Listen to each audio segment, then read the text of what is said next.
Good morning, everyone. I'd like to welcome you to the Aging Committee hearing. We're very excited to have you all. I speak for all my fellow legislators here. As we know, it's through these hearings that we hear voices, not only from our agencies, partners, but also from the public so that they can share, and it makes us make better bills. So we thank you all for being here. Just as a reminder, I'll do that one afterwards. Yeah, so let's get started with our first speaker. First is Dr. Jutani, the commissioner.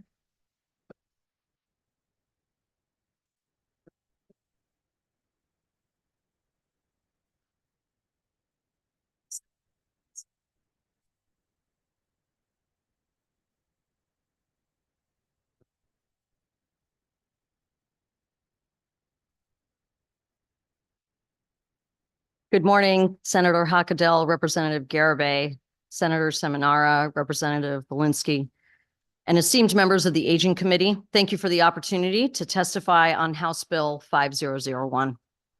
We share the committee's commitment to improving nursing home and home-based care in the state. We believe several sections of the bill dovetail well with the governor's proposals to ensure that the state's most vulnerable populations receive safe and high-quality care, prioritizing transparency in the nursing home industry, protecting resident rights, and strengthen enforcement. However, today I would like to focus on our strong opposition to Section 9 of the bill, which proposes to move nursing home and assisted living services complaint investigations and related staff from DPH to the Department of Social Services. So I'd like to give you some background on our opposition to Section 9 and explain why this proposal would create more problems, more delays, rather than solve the ones we have.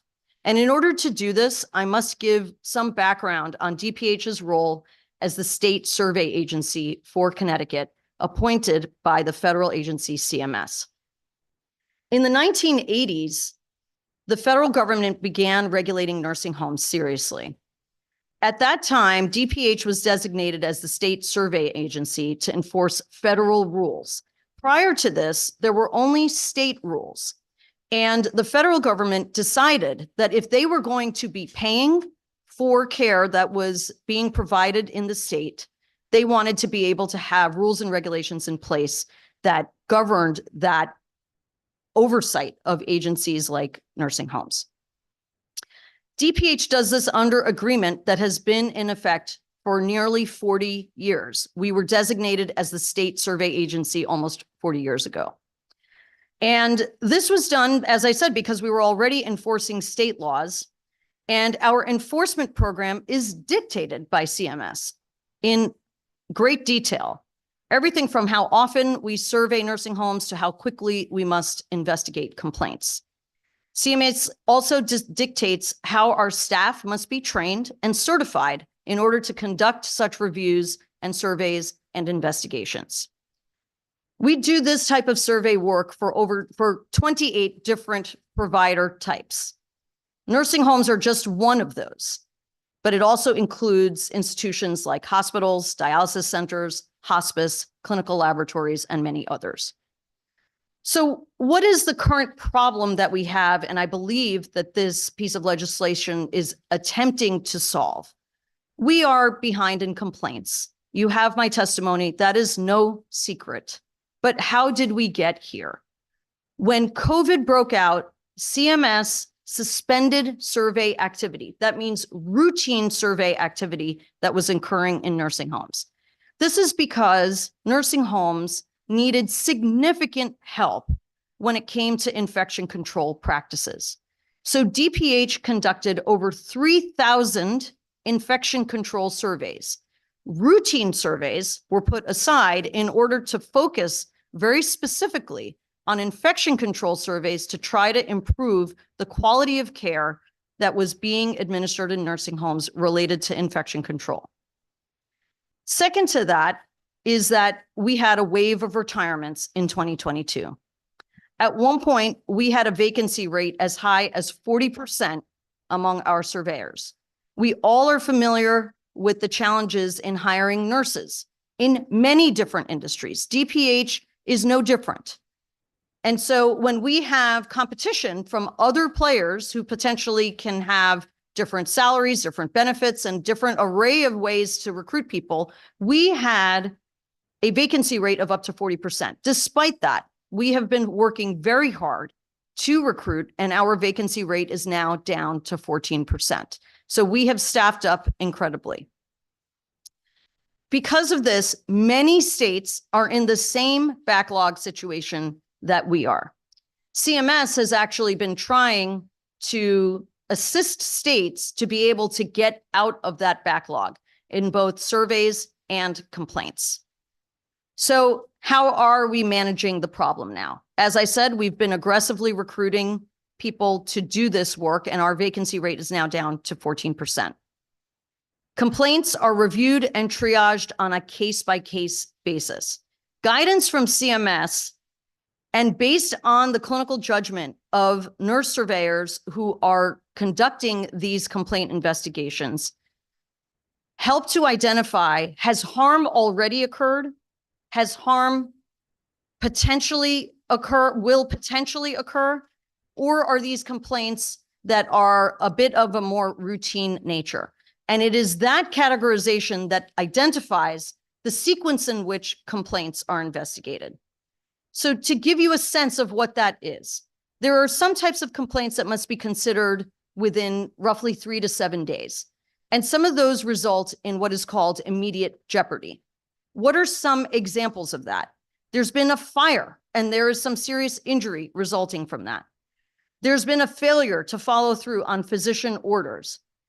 There's been avoidable, excruciating pain by a resident. There's been a failure to honor an advanced directive that a resident may have. Then there is a category of complaints that are more in the high category, but usually must be investigated up to 15 days. These would be things like a failure to use 2 staff to transfer a resident that then results in a fall requiring stitches. Another example might be failure to implement a nutritional plan change that results in significant weight loss for a resident, or a feeding plan is not followed, again, resulting in weight loss. For these types of complaints, we are nearly 100% responsive in a timely fashion. There is another category of complaints. These are things that might be investigated up to 45 days. This is where we do have some delays in some of our complaints. What are the types of things that might be here? These are things where there is not evidence of immediate harm that has occurred or potential for immediate harm. Things like this might be failure to remove clutter, medications that were received late but did not cause any harm. The food was distributed and it was cold upon arrival when a patient received it. The room was maybe too cold or too hot for the resident, but again, did not cause any harm. These are the types of complaints. And then there's another category where there may be complaints that are evaluated on routine survey that would be maybe even less serious than some of these. And then the last category may be things like desk audits. These are things that are just done by paper. So things that might be something wasn't charted, again, did not result in harm or potential for harm, but maybe should have been done in a more appropriate way. Why does this bill not solve that backlog in not the emergent ones or semi-emergent ones that I talked about, but some of the more routine ones? First of all, we receive approximately $10 million a year from CMS to do this work. You cannot extricate complaint investigations from the body of work that we are talking about, especially when you have a staff that requires 6 months of training to do this work. That training is done by experienced staff within DPH who are already doing this type of survey work and then complaint work, which is intertwined with this. We have funding that supports approximately 51 staff out of 100 in our facility licensing group that is funded through this $10 million. We have approximately 80 out of 100 staff that engage in complaint work on a regular basis. This work is intertwined, and we are the state survey agency. Secondly, we cannot delegate this work to another state agency without the permission of CMS. Thirdly, we are trying to address some of these non-emergent complaints as we do the routine survey work. So if there are non-emergent complaints that can be done at the same time when a team is going in to do regular survey, we are trying to make sure we can do that. Fourth, DSS does not have the management expertise and staff to supervise and oversee this group of people that has been specially trained to do this type of work. Thank you, If this Commissioner. type of, If you could please summarize, thank you. okay. So to summarize, this work that would be extricated would only make delays later and make the problem worse. I also just want to say that we are not behind in assisted living surveys or complaints at all. So this would also not summarize or solve that problem. And ultimately, this group has been working very hard through COVID to get us out. We are close to being able to solve this problem. I hope that we will have your support to be able to help us engage in this work going forward. Thank you. Are there any questions? Rep. Belinsky. Commissioner, thank you so much for your testimony. Your testimony actually is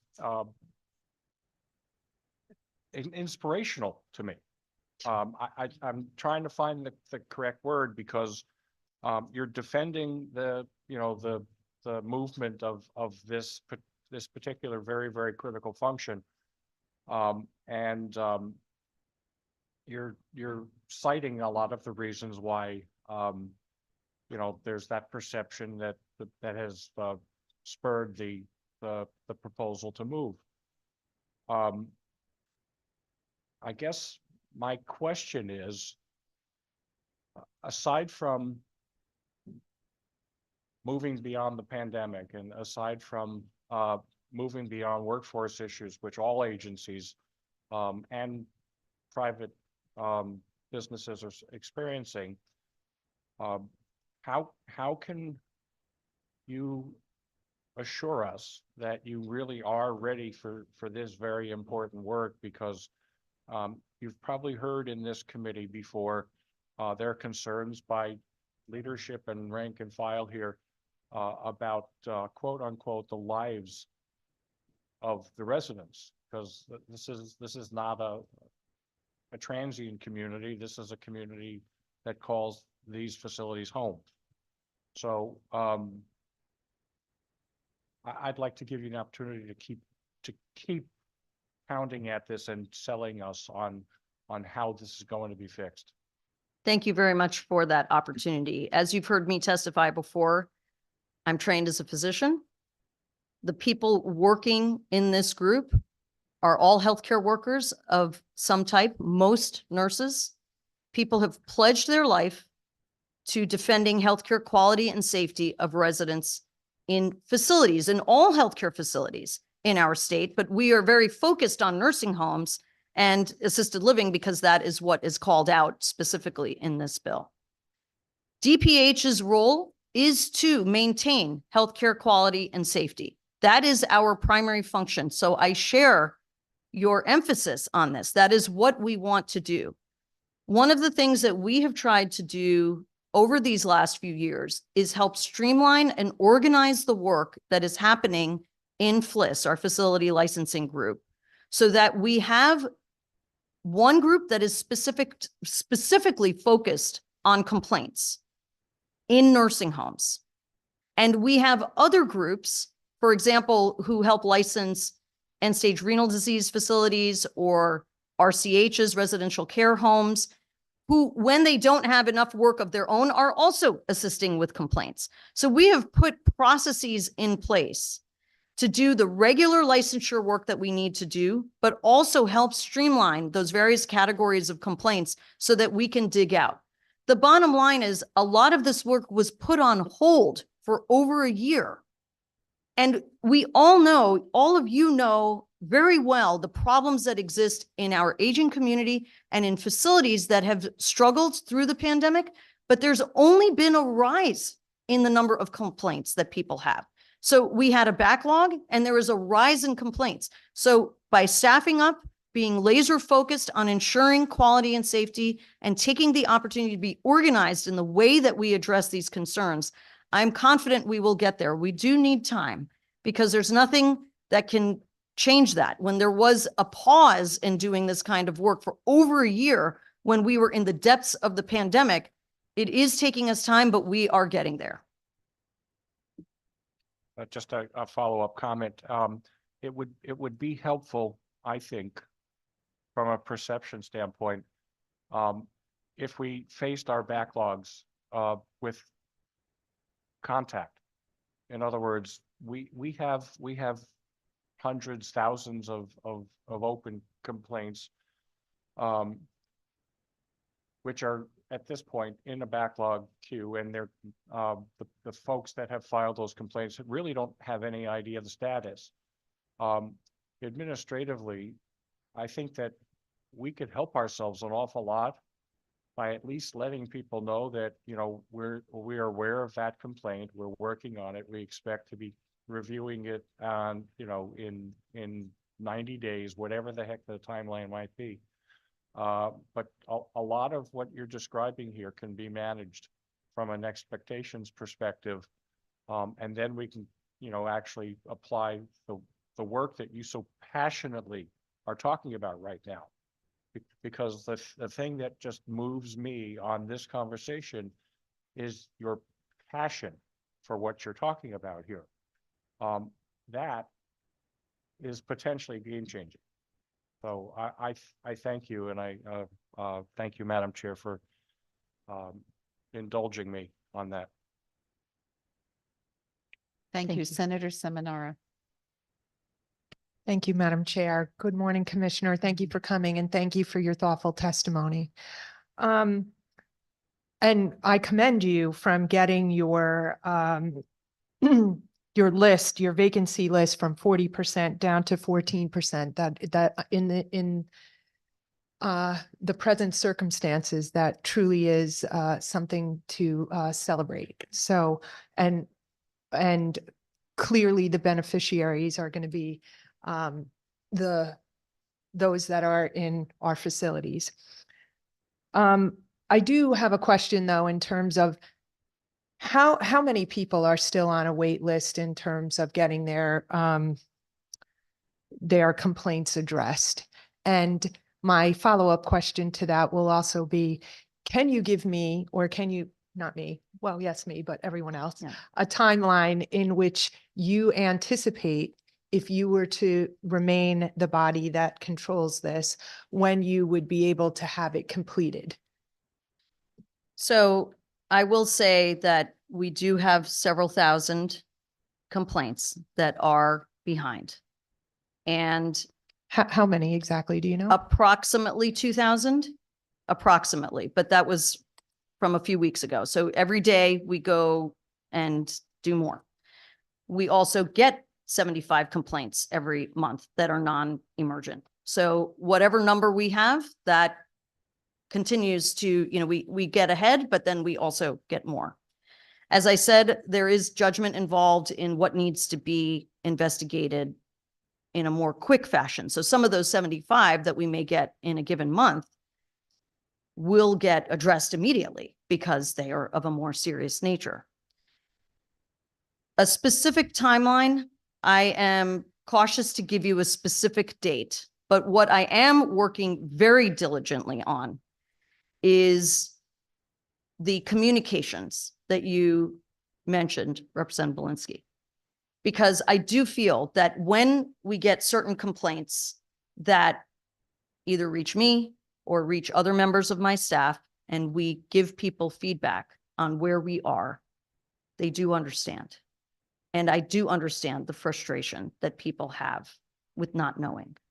I really do understand that. And so I'm working very hard with my team to make sure that the public that is entrusting us with providing this service to their loved ones have information that they can feel confident with, at least somebody who they can talk with and find out the status. Because sometimes certain investigations start and then there are other things that are revealed when they start an investigation. So it ends up taking potentially longer than may have originally been thought. So I don't know exactly, but what I can say also is that CMS is working with states to be able to help us get through this backlog so that we can provide specific timelines to each person who is really trying to get an answer to their question if they have a given complaint.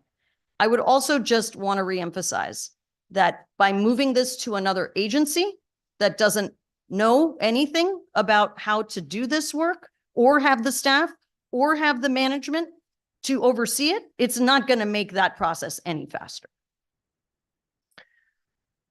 How is CEMS helping you? Well, one of the ways that they have done that is they have sort of helped identify different timelines. So they have broadened timelines as one example to be able to say, you know, the severity of this could be looked at within 3 to 7 days versus, let's say, within 2 days, as an example. That's not necessarily addressing patients or their families directly, but it is helping to give us a sense of what is the severity of a condition and how quickly should we be deploying staff one way or another. So that's just one example. Okay, well, I guess I would end my comments here just by saying that it is concerning to me that we are still receiving 75 complaints on average per month. That's what remains concerning to me, that we not only do we have a backlog that we have to address, but obviously still things are not working correctly. Otherwise, your department would not be getting 75 complaints a month. That is part of the reason why things like the governor's bill and your bill are so necessary, because what we're really talking about is not just survey. Survey and going in is like the cops going and making sure things are in order. That doesn't mean that the quality of care or the standards that homes should be meeting on a regular basis shouldn't be at a certain level through other measures that we have. Complaints are not because necessarily we're behind on complaints or we're behind on survey.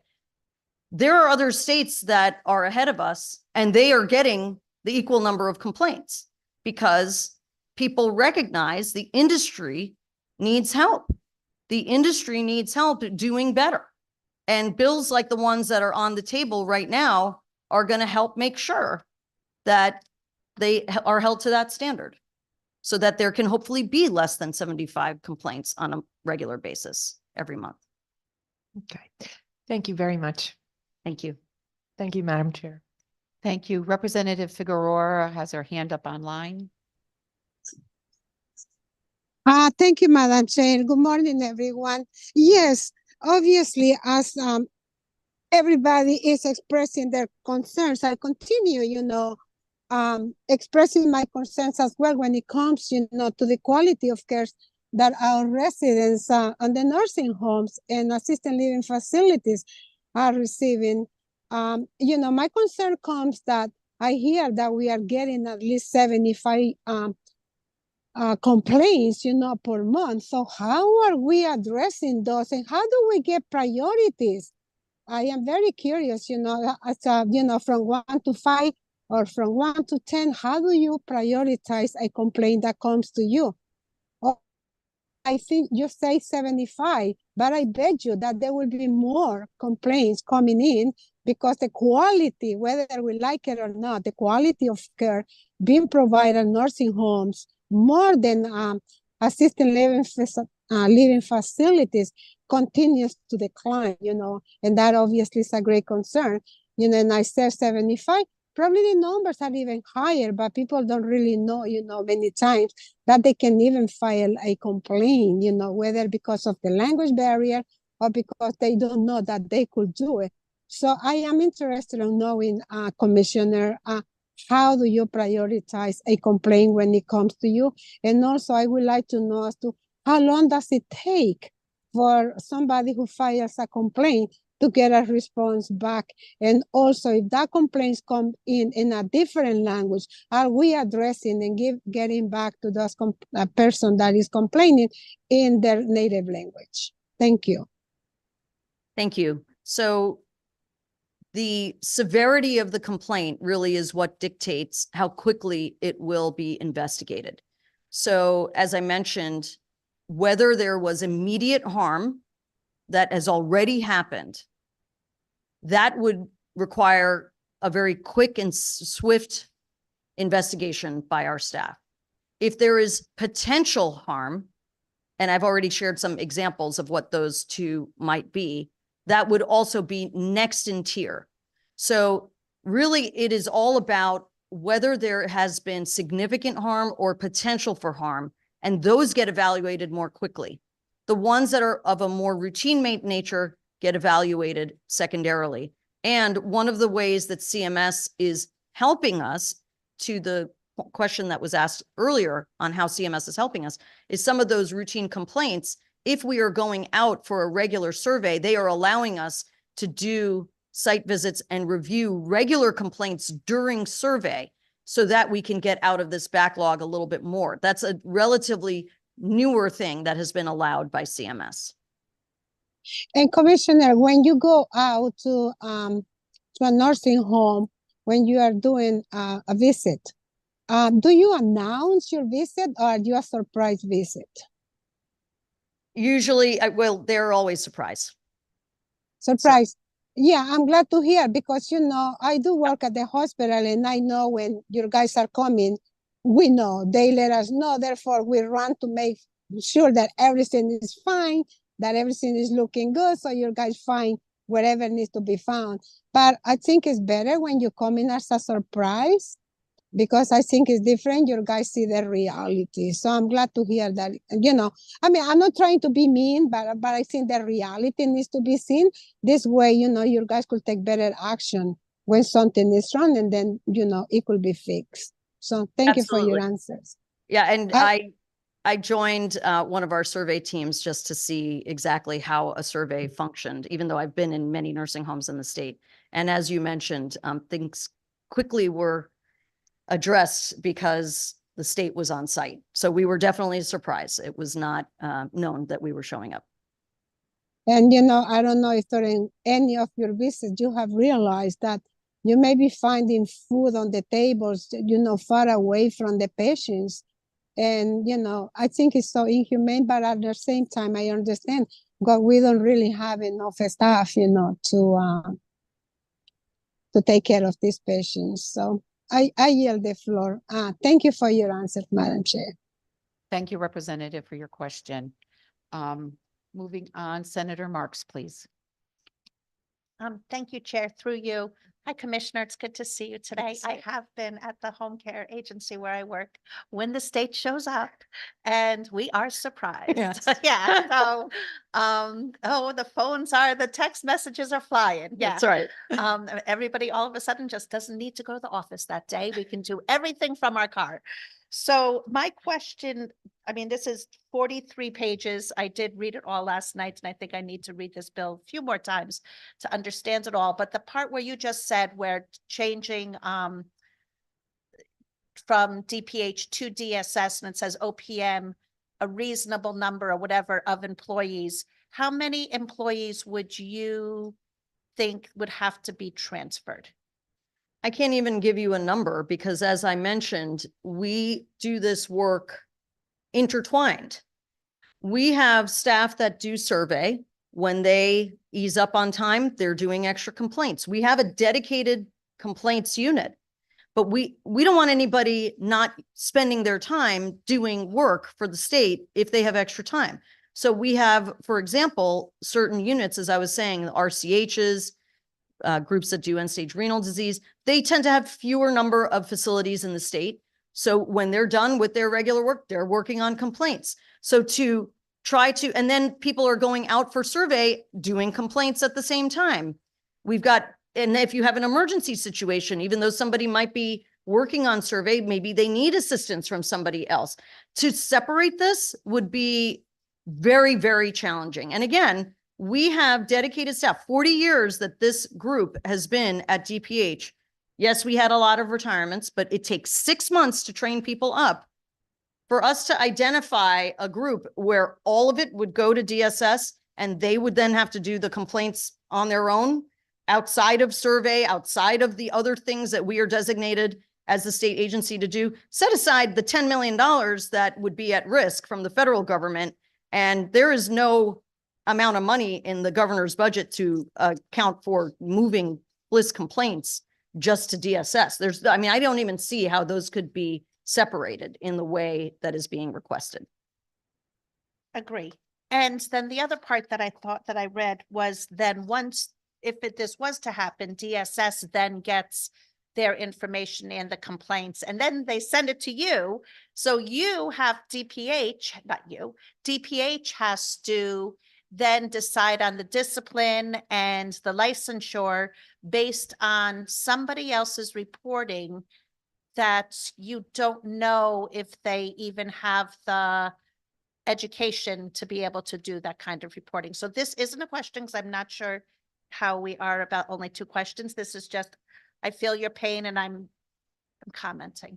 So my Thank you. second question would be, this is a 43-page bill and you have opined on section 9. Is there any other part of this bill that you strongly support or strongly oppose? So I believe that overall, there are many aspects, things like, photos for people to identify who their care providers are. Okay, well, I would say there are aspects that improve transparency in the bill that I think are good for patients. I think that I understand the, backgrounds check and fingerprinting. That's a little bit challenging.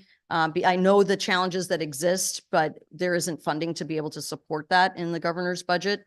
I also think, just broadly speaking, in terms of home healthcare, home health aid and companions, the type of work that's happening at DCP, OPM has worked to be able to, they were given funding last session to be able to evaluate that program overall. And in terms of moving from DCP to DPH, I think that work needs to happen. And I think it would be best to see what happens with that work before moving forward with other changes in that sphere. Okay, thank you. I do have more questions, but I'll wait till. Can we hold? second Otherwise, turn. we're going to be having midnight dinner here tonight. You know And what? They're for one- incredibly important to me, so I would I- like to, can I ask one more question then? this time, but I'm going to ask everyone here to please keep your questions down to 2. And you can always reach out to Commissioner Jitani or any of these people at any time. So go ahead. Okay, I just think some things are important for everybody to hear. So I shook my head when you talked about the photographs of employees. I don't want personally, I don't want my picture being on, well, as a nurse, I signed up for something different as a politician. So, but I signed up for that. As a nurse, I did not sign up for my picture to be on people's cell phones or for members to be on people's cell phones. We all wear badges. And if a company doesn't make badges and have good badges, then shame on them. And they probably shouldn't be sending healthcare workers into the homes. But I have a really hard time understanding why, if you're wearing a badge, you call the patient, if you're a nurse or a home health aide that just goes in for an hour or 2, saying you're going to be there at a certain time. They get their schedule. If we're talking about homemakers and companions, then, and if somebody calls in sick and they're sending somebody else, then you give the family, you give the patient a call and say, Martha is out sick today and Ann so-and-so is coming to see you. When they get there, you show your badge. It has Ann Hughes. There's good sections in here on harassment, how we want to protect the workers so they understand what harassment is, which is also in Senate Bill 1. And it's very important because some people's idea of harassment is much looser than others. And verbal harassment is just as harmful to people as physical harassment. And being quite dramatic, but I'm going to say it. and I'll probably say it when Tracy gets here too. I doubt that Joyce Grayson wanted her picture on the man who killed her's phone. And that's what you're asking us to do. And then you can take that picture and you can put it on Facebook. The only time in my home care agency that I saw DPH come in right away to do an investigation was when an aide posted a picture of a patient on Facebook and talked about the patient on Facebook. And that aide, young, just really did it out of, it wasn't a mean post, but the family saw it and they were upset, so they called DPH, and she did lose her job. And believe me, our pictures will be all over the place if people have our pictures on the phone. So I am so against it. And also, if an aide or somebody calls in sick and you're saying they don't have a cell phone, so then you're not going to send somebody because you can't get that picture for them. So have you ever gotten complaints in the skilled home care agencies that DPH deals with, where people have said somebody has come to care for them that was not the person that was scheduled to see them? So for your specific question, I would have to ask my staff. I don't know Okay. off the top of my head if that's the case, but also just to be clear, this proposal is in House Bill 5001. This didn't come from DPH, so I know, yeah. this was not our suggestion, but I'm not aware of those types of complaints, but certainly we could look into that. Okay, I'd appreciate that, Commissioner. Thank you. Have a good day. Thank you. And I'd be happy to share afterwards how that bill came out and what its intention is to do. And that's why we have hearings like this, is to hear, to change it, make it better. Might not have realized something. There are other ways, like you said, that we can do it. We do have reported to us instances, but I'd be happy to talk to any of you that want to talk about that afterwards. And thank you so much, Senator Marks. Representative Hughes. And thank you, Madam Chair. Thank you, Commissioner. I just wanted to drill down a little bit about the complaints, because I served on that, the governor's, 4 committees during COVID to oversight of the nursing homes, why we were losing so many folks during COVID. And I serve on MAPOC, which is the oversight committee, and also work in the industry. And my sense and my observation is that this is just the tip of the iceberg, because most of those complaints are driven by essential caregivers or families or loved ones who are observing it. It's not by the patients and the residents themselves, which it means we're relying on outside, drivers of those complaints. And a lot of that is driven by what we observed during COVID, institutional neglect, not intentional, but driven by a workforce shortage. People can't get to, that direct care, feeding the person, attending to it. And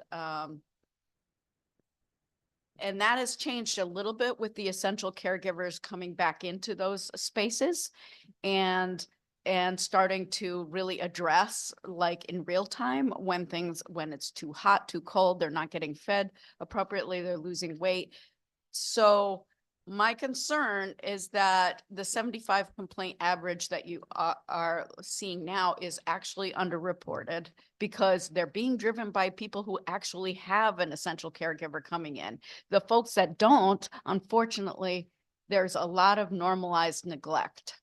And I'm a little concerned around the immediate harm versus no harm, because our patients are so fragile. And so weight loss is a problem and can happen very rapidly. So if you don't see them for another couple of weeks or investigate that, that could be really catastrophic, even though it's not like a fire kind of immediate harm.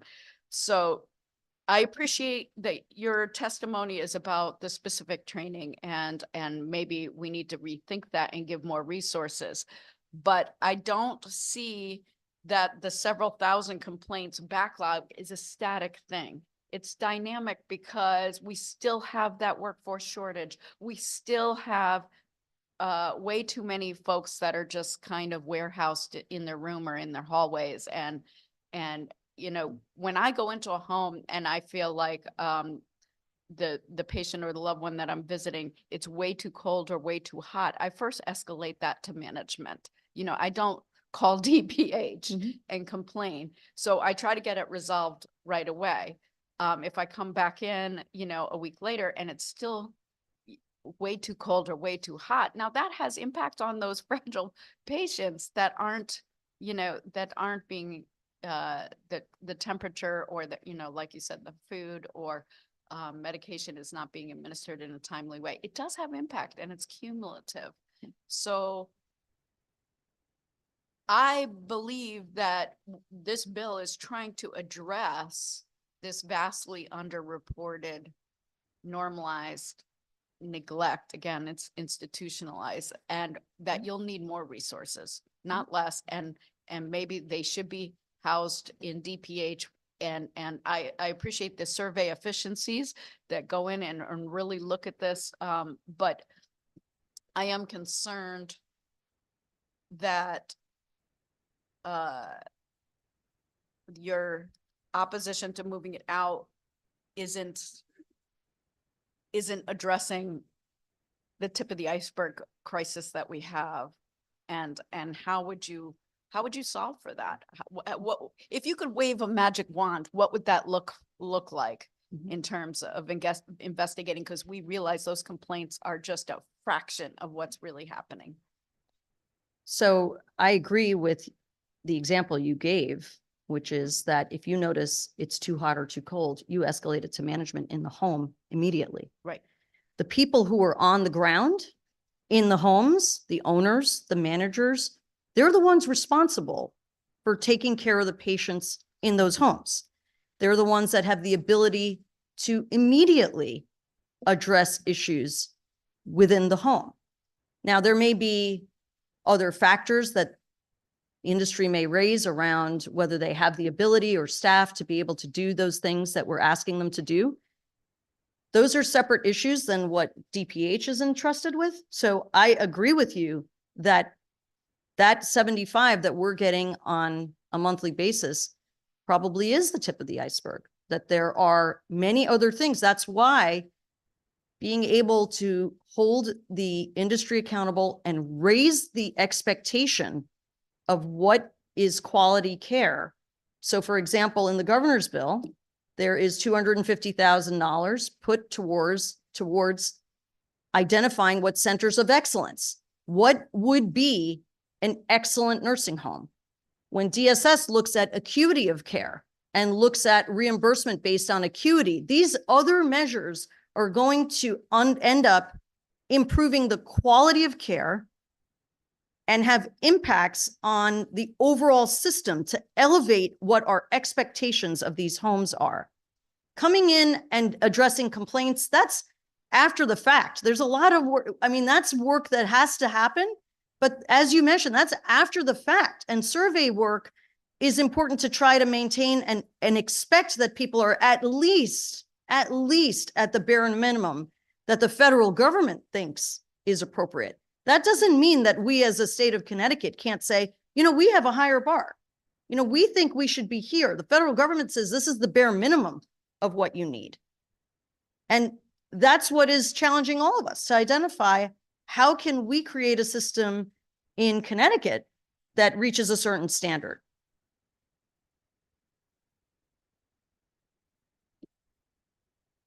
So what I'm hearing from you, Commissioner, Do you is- have another question? Well, I just Representative wanna- Hughes? Yeah, sorry. I just want to clarify. So would you recommend increasing the frequency of the surveys? Is that what I'm hearing? No. No, I'm actually saying something else. I'm saying management companies have to be held accountable to provide the level of care that they are being entrusted with patients. We as the survey agency and complaint investigation agency is after the fact. That is not maintaining the quality of care. The people that are being entrusted are the management companies. So those are the groups that have to be held primarily responsible. We as a survey agency and complaint agency to investigate the bare minimum and make sure and we're the checks and balances for that. But that doesn't mean that they aren't still responsible for providing the level of care that they're being entrusted with. Okay, thank you. And Thank- to answer your question on whether surveys should be more frequent, we are designated by the federal government how often we should do survey. I don't think we need to do necessarily more surveys. Also, there's routine survey, but as I mentioned, we may go in for an infection control survey. We may go in because something's identified as problematic or there was something that occurred that needs to be there. So it doesn't mean like we just go in for routine survey. Thank you, Madam Chair. Thank you. Okay, thank you, Commissioner, for your testimony today. We appreciate it. Thank you very much for the opportunity.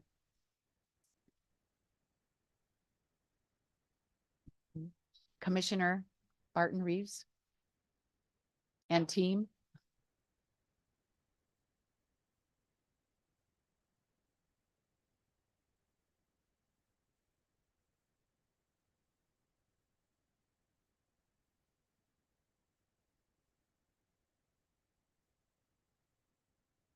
Good morning.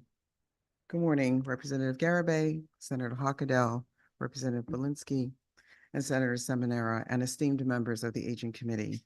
I am Andrea Barton Reeves, Commissioner of the Department of Social Services. Thank you for the opportunity today to appear before you to testify on several sections of House Bill 5001. I do have a number of my staff, an exceptional team at DSS who are here with me, who are subject matter experts that I may call on with your permission from time to time to answer questions that you might have. But if you don't mind, I'd really like to begin by addressing the issue that you just heard of from my colleague.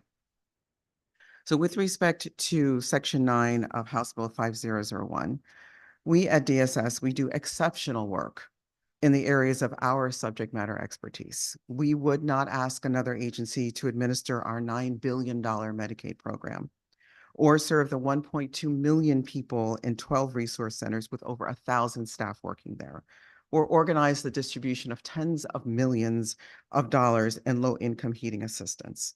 I know that we are the best in what we do, and among our staff, we have nationally recognized experts in many areas. But we also know when to yield to our sister agencies so that they can exercise the expertise that is important in their agencies. And in this instance, it is for that reason that we support keeping the Complaints and Oversight Department at DPH and leaving DSS to the work that we do well and that we are expert in serving over 1 million people, 1/3 of the people that live in the state of Connecticut.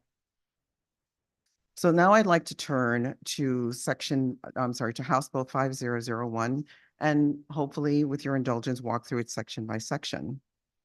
First, we'd like to comment on Section 1, which would require the Department of Social Services and the Department of Public Health to create a home care agency, provide a registry with specified functionality.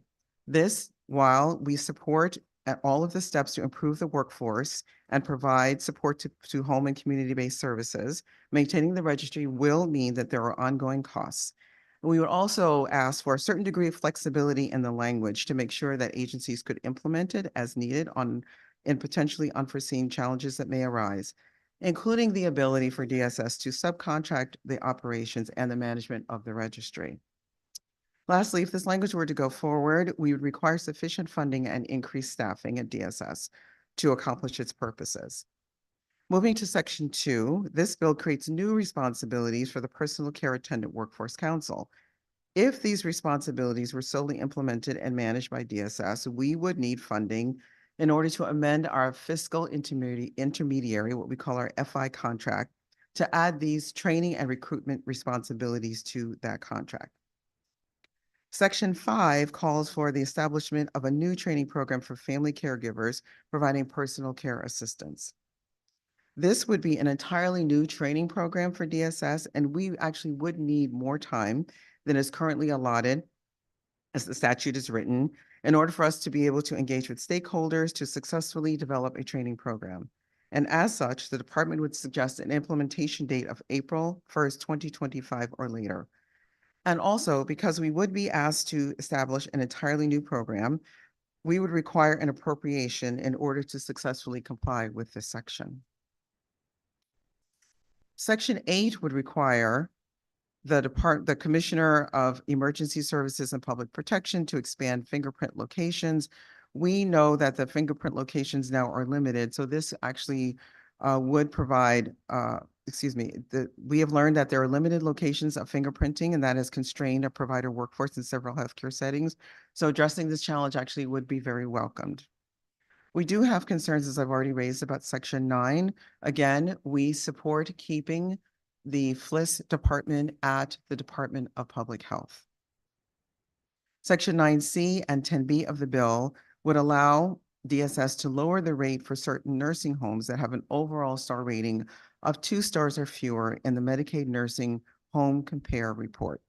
So while we absolutely support the policy behind this, we respectfully suggest that this section will require the department to implement a quality program methodology that is in conflict with the methodology that has already been developed under Public Act 21-2. In that act, which was developed in the special session in June, we are required to create a quality metric program that requires nursing homes to comply with the reporting metrics as specified by the department. Further, in 21-2, the quality program had to feature consumer voices and included a consumer satisfaction survey quality metric that captures the experience of the nursing home resident and their families. That was actually launched this year. And the bill as currently proposed does not require a quality program to feature that of resident experience, which the department feels is vital to any quality program reimbursement methodology. Moving to Section 14 of the bill, this bill focuses on presumptive eligibility. For DSS, in order for DSS to accomplish this, we would need to create a mechanism, which we currently do not have, to pull back claims that we find in retrospect were incorrectly provided. And we cannot do this work within our current capacity as things stand without additional staff or appropriations in order to do that. Section 14 requires that DSS retroactively provide Medicaid reimbursement for eligible expenses. This is a process that is actually prohibited by CMS because it does not allow retroactive coverage when an applicant requests coverage under home and community-based services. With respect to Section 14J, which seeks to expand eligibility under the Connecticut Home Care Program for the elderly for individuals who are not eligible for Medicaid, this actually would require additional funding, which is not currently in the governor's budget. Moving to Section 19, this bill would increase the temporary family assistance payment standard for child-only cases held by a non-parent caretaker relative who is the child's guardian, so that that rate is actually equal to the rate that is paid by the Department of Children and Families. We would respectfully like to bring to the committee's attention that a very similar bill was introduced in 2019. And at that time, the cost was estimated to be $17.6 million. And what's also important to note here is that bill would have fixed the TFA costs to only a 75% rate of foster care, rather than what we think the committee is suggesting in this bill, which is a 100% rate of foster care. And those estimates are not yet finished and not available today. In addition, the 2019 estimate assumed an average monthly foster care rate of $811. The cost to the state actually would be more if the foster care rate is based on the need of the child, because there are certain foster care rates that are higher for children that have complex needs. So the actual cost would actually depend on a number of factors. And so given the significant unbudgeted costs here, the department, and is not in the governor's budget, the department cannot support this bill. Senator, as you mentioned earlier, the bill is 43 pages long, Senator Mark. So there's quite a bit. We tried to be judicious in what we chose to testify on today. So we thank you for your time, and we are here with it. I feels like I brought half the agency, but I did not.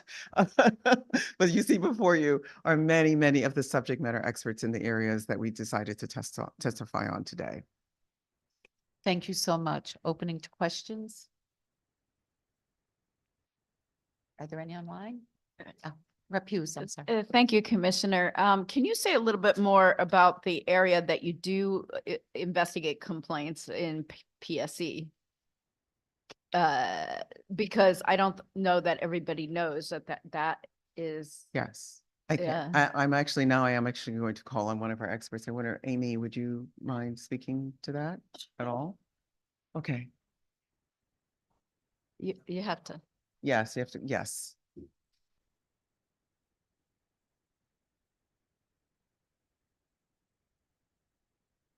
So while Amy's making her way to the microphone, we'll do this in two ways. We are the department that's responsible for protective services for the elderly. And actually, it seems to be the one other staff person who's not here today, which is the head of our social work department that provides that oversight for long-term services and supports. So we do go out into the community when we do receive either a complaint or actually it's a concern about an elderly person being exploited either physically or fiscally or being exploited in some other ways. And we, in fact, do conduct those investigations through our social work department. But then Amy?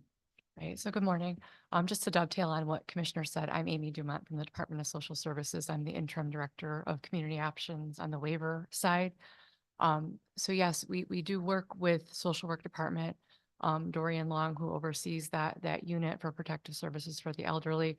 So when we do have complaints or concerns from our waiver participants through our access agencies, we do interact with her unit often to help look at resolving those issues or putting in more supports for those clients who might happen to need them at that time.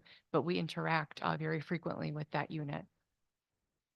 Thank you. I think the reason I'm asking that is because out of our working group for elder abuse, neglect, and misuse of opioids, when we had folks that were victims of exploitation, abuse, and neglect, again, we're often leaning on outside people to help escalate that complaint to the appropriate thing, to the appropriate department. So for you, it would be protective services for the elders if they're getting home care or they're getting exploited by somebody out, out in the community, because that doesn't fall under the DPH long-term care thing. And same with hospitals, like if people are discharged inappropriately to lack of care and getting neglected or, abused or exploited, that comes under your purview as protective services for the elderly, but only after they leave the hospital. Is that correct?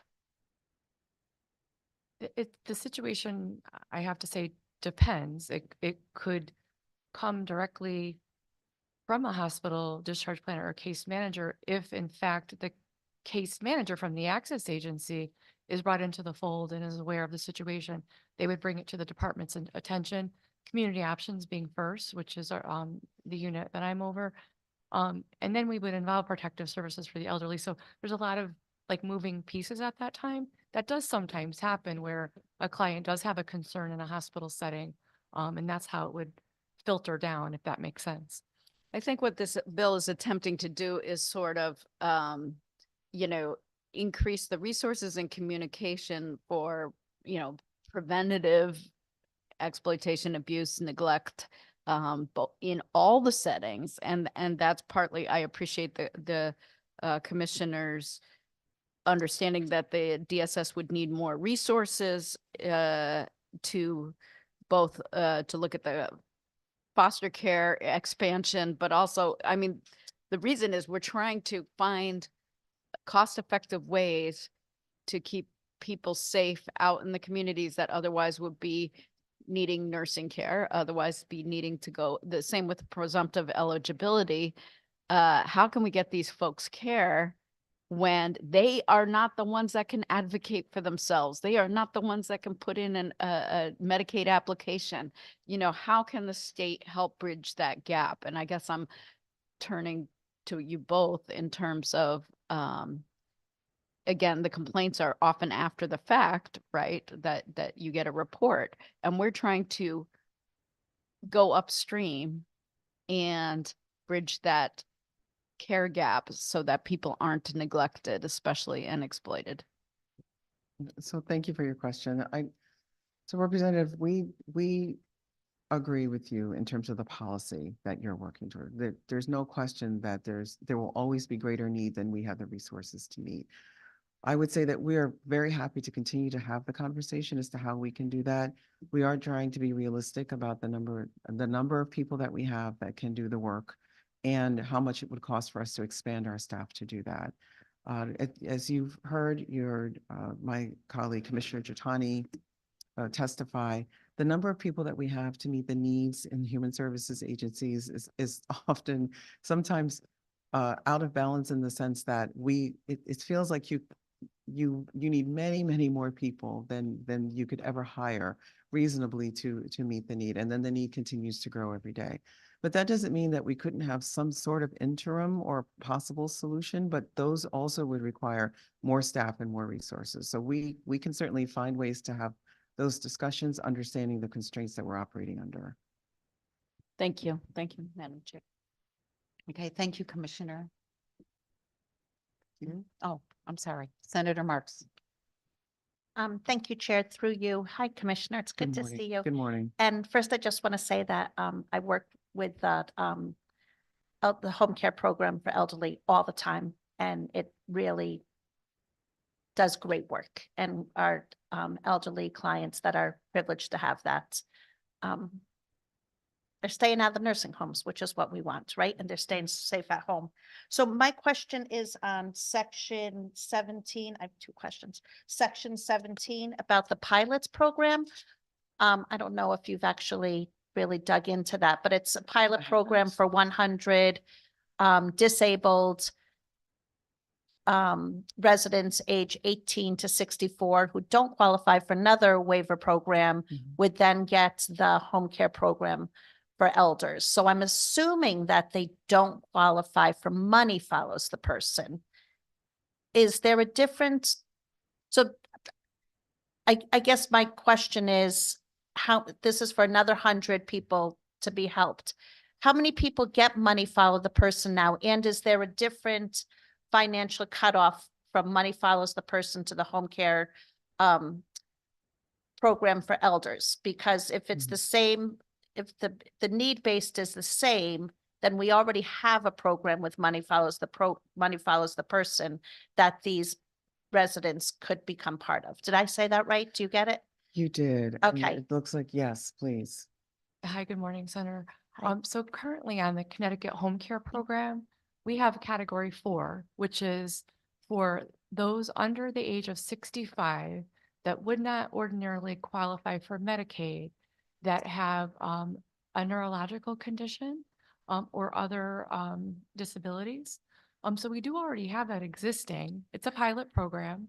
I don't know, I didn't bring the data with me today, but I would be happy to share it with you.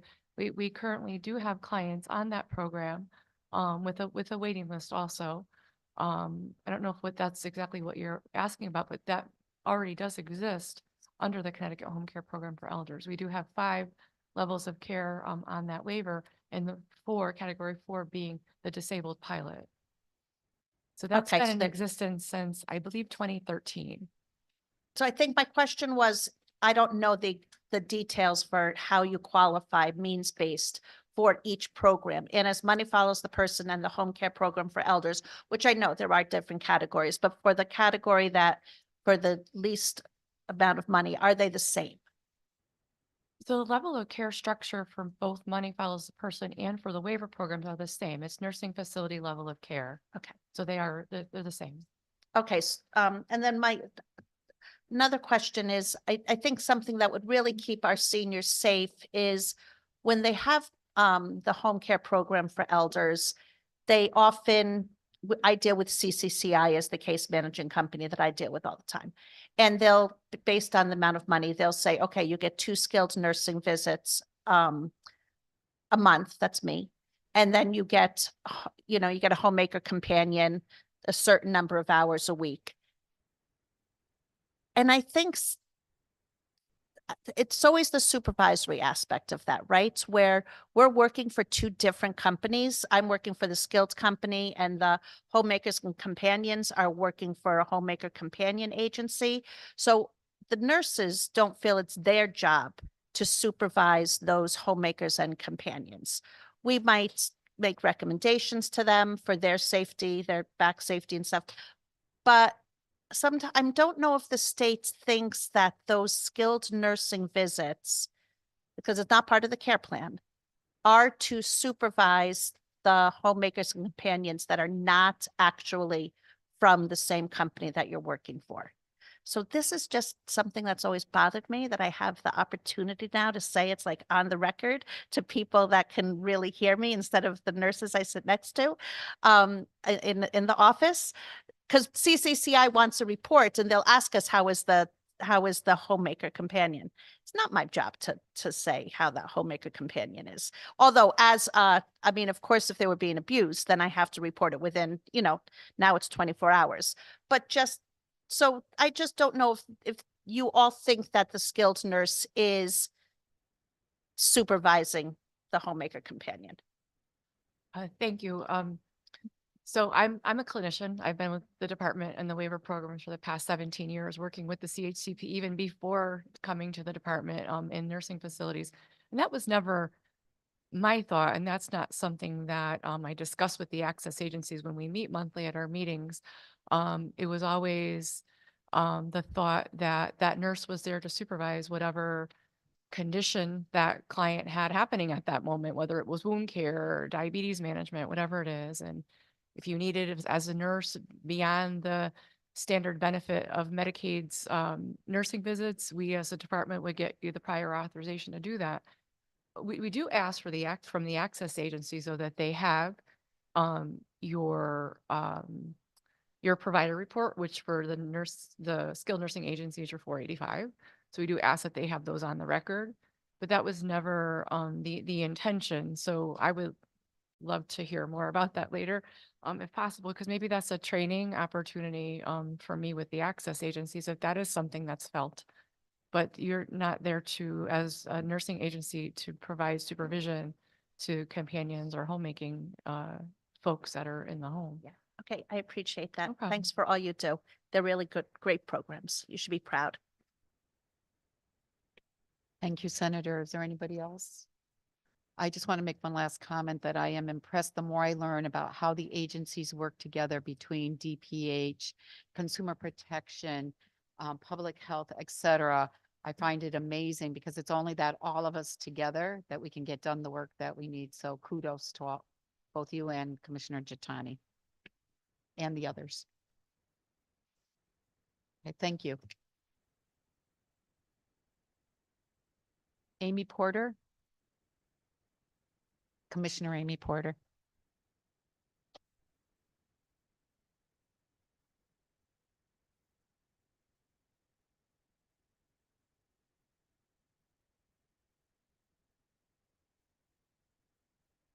Good morning, Senator Hockedal, Representative Garibay, Senator Seminara, Representative Belinsky, and distinguished members of the Aging Committee.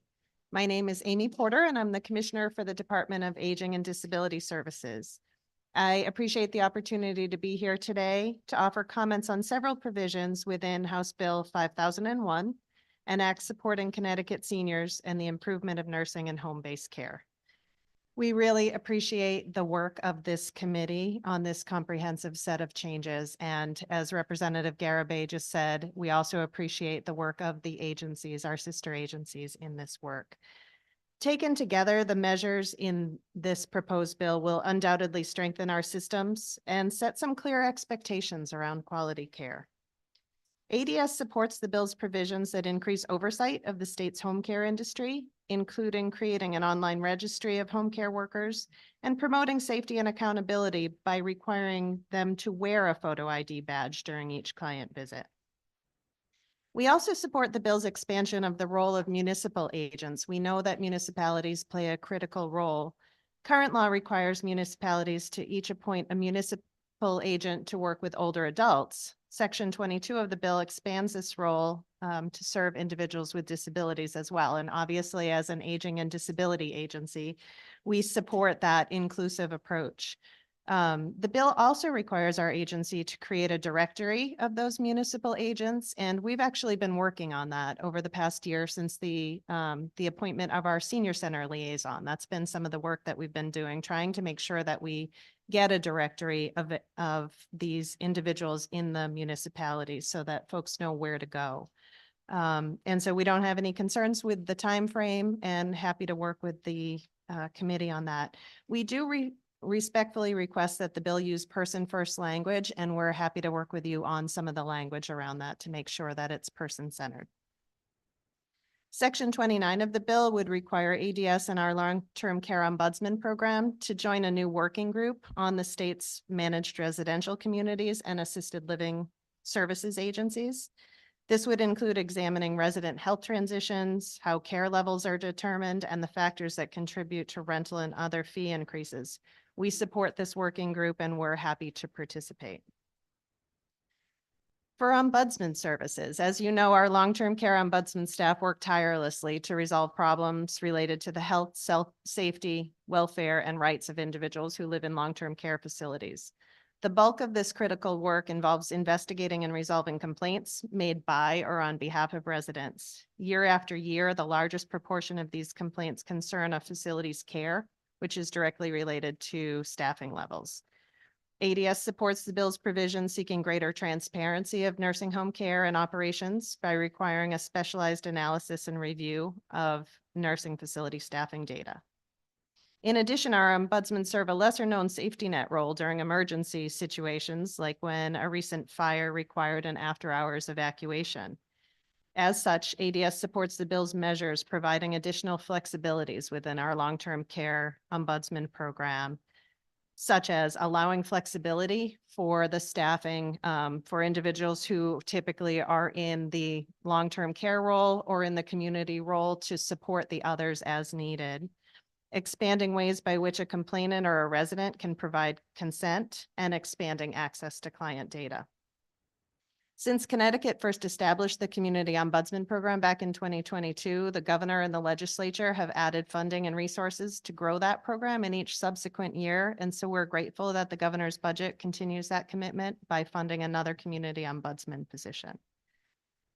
We also appreciate the provisions in this bill to further expand the capacity of our long-term care ombudsman office, namely reclassifying the position to provide parity with similarly compensated positions, hiring additional ombudsmen, purchasing a new data system, as well as funding for community partners. However, the funding to support the various initiatives, as you know, isn't included in the governor's budget, so we can't support them at this time.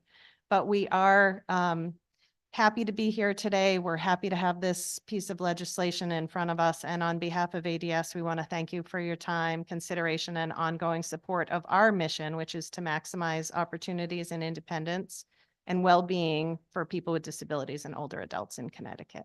And I'm happy to answer any questions. Thank you. Are there any questions?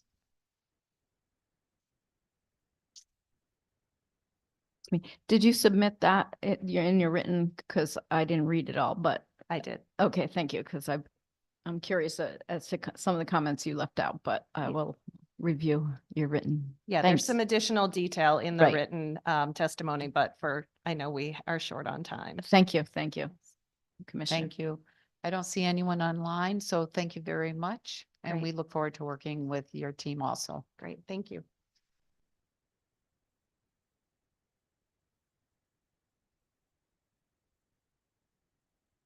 Mairead Painter, our long-term care ombudsman.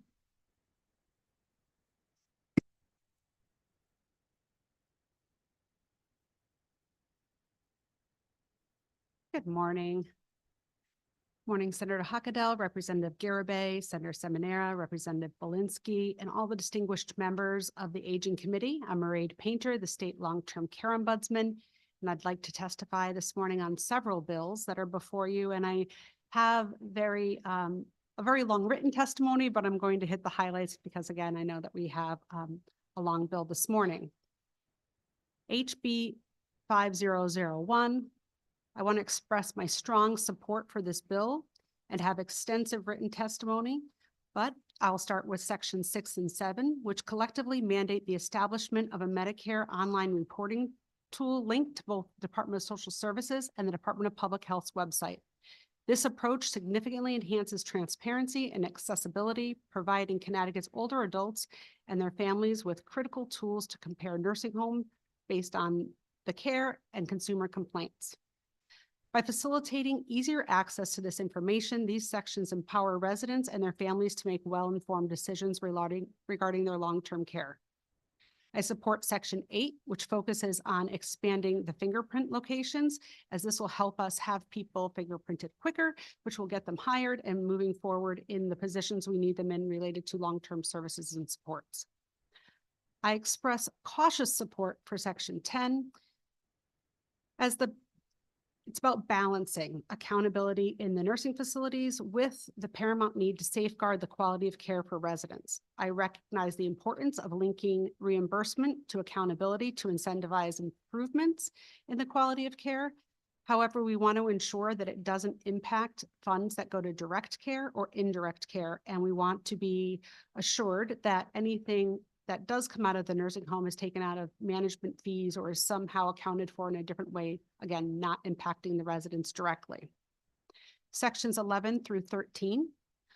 I support these as they are pivotal in the role of bolstering safety measures for individuals receiving long-term services and supports in their homes. These collectively ensure that both home health care, hospice, and homemaker companion agencies send a photograph of each of their employees to provide services for clients. I did hear Senator Marks on this. I'm happy to speak to some of the concerns that we've had related to this. I express my support for sections 14 through 18, emphasizing the importance of presumptive eligibility. This is something that I have seen impact individuals for many, many years. It's pivotal in a shift towards individualizing more autonomy and deciding how and where residents receive their care, directly addressing the bias towards institutional care that we currently have in the framework of our system. Sections 23 through 25, I support the added provisions which significantly bolster the protections for residents within the managed residential communities. These amendments represent a considerable step forward in the transparencies and fairness related to residents' empowerment and the complex landscape of long-term care. And I want to thank our partners in the industry and other advocates who came forward to help us come up with language and to be able to support that over the past few years. In the face of the rapidly growing and evolving landscape of the long-term services and support system, Section 30 of the bill not only is timely, but imperative. The long-term service and support systems transformation geared towards enhancing the continuity of care across the industry settings and into the broader community necessitates an adaptable and responsive ombudsman program. This section expansion of duties and responsibilities of the regional ombudsman is critical. It grants me the latitude to be able to address a broader spectrum of issues and transcend traditional institutional boundaries and extend into the community-based settings. This provision will ensure that the ombudsman program remains at the forefront of addressing dynamic needs for those we serve. Section 31 ensures that the ombudsman program operates within the framework, not only meeting federal standards of confidentiality and discretion, but also respects and upholds the individual's rights to autonomy and choice in the long-term care setting. By delineating the conditions under which personal information and records can be disclosed, Section 31 aligns with the federal language for consent, accommodating residents' needs and abilities to communicate their consent in various forms, whether it be oral, written, visual, or through the use of auxiliary aids. Section 32. This provision, much like those in the preceding section, underscores the importance of the evolving ombudsman program to align with the dynamic needs of the long-term services and support system. This section not only harmonizes with the federal guidelines, particularly in its nuances and the approach to consent, but enhances the continuity and scope for support of the program and the staff and how they can offer that to individuals. I offer my support for Section 33 as it is grounded in understanding the scope, depth, and responsibilities of the state ombudsman position. This has significantly expanded since the position was originally classified and established. Given this essential service of the program, adjusting the compensation to be more in line with other positions within Connecticut is a strategic move to ensure the role's retention and further recruitment. For Section 34, I support a complete study of which scrutinizes the recommendations and provisions about people receiving a diagnosis related to a cognitive disorder when they enter a nursing home. We're seeing this happen more and more frequently. And when this happens, this really impacts the individual's ability to receive long-term services and supports in other settings and choose a less restrictive environment. It also has implications where if they disagree or down the road, they are found not to have a cognitive disorder, they're not able to have that removed from the record. And if they do, it is on the resident to try to make that happen, and it almost never happens. And that's a label that they carry the rest of their lives. This is incredibly important. I support Section 35, the recognition for appropriations to hire more ombudsmen. I support this and reinforce that the critical expansion of services to include individuals receiving home and community-based services, which has effectively doubled the scope of work of the program. Since the early 90s, it's been recommended that there is 1 FTE for every 2,000 long-term care beds, and we don't even have the adequate staff to meet that. We're at about half of what we would need.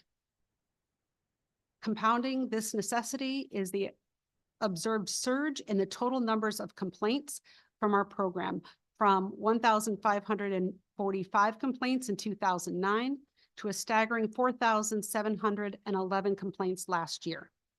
This was a dramatic increase and underscores the growing reliance on the program and is evidenced by the escalating complexities and challenges in the LTSS landscape. Section 36, this funding is allocated for the critical need of a data system for the community ombudsman, as I'm not allowed to use any of my federal funding in order to support a community program. Section 37 proposes funds for engaging specialized data analysis and is crucial for comparing nursing homes and the acuity related to the information we have and comparing that to staffing so that we're able to get an actual percentage of time that's spent with the residents related to the staff in the building and that data that's produced, and running it against the acuity through the MDS that is submitted by the nursing home in order to show that residents' needs are met. We want to make sure that that's aligned. I support Section 38 as it enhances the marketing outreach of the 5 area agencies on aging. The AAAs are an indispensable resource and the primary gateway for individuals in the greater community to get that unbiased and comprehensive information about LTSS. And we don't have enough information out there for the general public in order for them to know where to get this information. I'm sorry, I'm going to ask you to wrap off. I understand the bell went off and I'm so enthralled listening to you. I didn't even hear it, but Sorry, I didn't hear it either. we look forward to Okay. reading your testimony. I will wrap up with an act concerning home care and oversight and expanding the home care program. I just want to say that I support this and any ability to expand support for family members, spouses, and individuals who care for their loved ones at home. I think it's essential that we do anything we can to make sure that people receive the care and services they deserve in the least restrictive environment. And the rest of my comments, you can either ask me questions related to the other bills or read them. Thank you. And I just realized, so I apologize wholeheartedly. It wasn't the alarm, it was someone's cell phone. So I'll make 2 other comments if I can then. I just want to say that I support expanding the Alzheimer's disease respite program. And as far as a registry goes, I just want to caution that registries are hard to maintain who's on them, when they're on them, that they're up to date. And the one thing we've heard is that actually people let their guard down when they rely solely on a registry in really looking at how they safeguard who's in their home, when they're in their home, and how they're hiring people. So that's just something I'd like to caution. And again, we'd work with you regarding person first language for older adults and individuals with disabilities. Thank you. thank you so much. I'm going to ask the first question. Sure. I know when I visit certain nursing homes, they have to have the ombudsman sheet at their front desk where they can make complaints. When I visit quite often, have it in every room over every night table, because how do people know where they can go to complain? So that is one really easy way. They really make it available to everyone in there. So we've heard a lot about complaints. How does the ombudsman's office handle complaints when you get a call? So complaints come into central office. We've done a lot of changes over the past 2 years. We used to have about 6 to 8 numbers throughout the state, and we found that things were kind of getting lost in the shuffle, or it was very hard to manage. So we've gone to 2 phone numbers, a 1-800 number and then a main number. I have 2 individuals who answer those calls. They screen everything, they put the cases in, and then they make the referral to the regional ombudsman, who go out and do the visits. I will say, we used to be able to get all the calls returned within 2 business days. That time is longer now. And the visits have gone from getting out within 24 to 48 hours to, I would say, a week, due to the amount of work that the regional ombudsman have and the complexity of the cases. And so, and how do you handle those complaints? I think you work more with the owner or the administration of the nursing home to make corrections. And if and when you ever pass that forward to DPH, Mhm.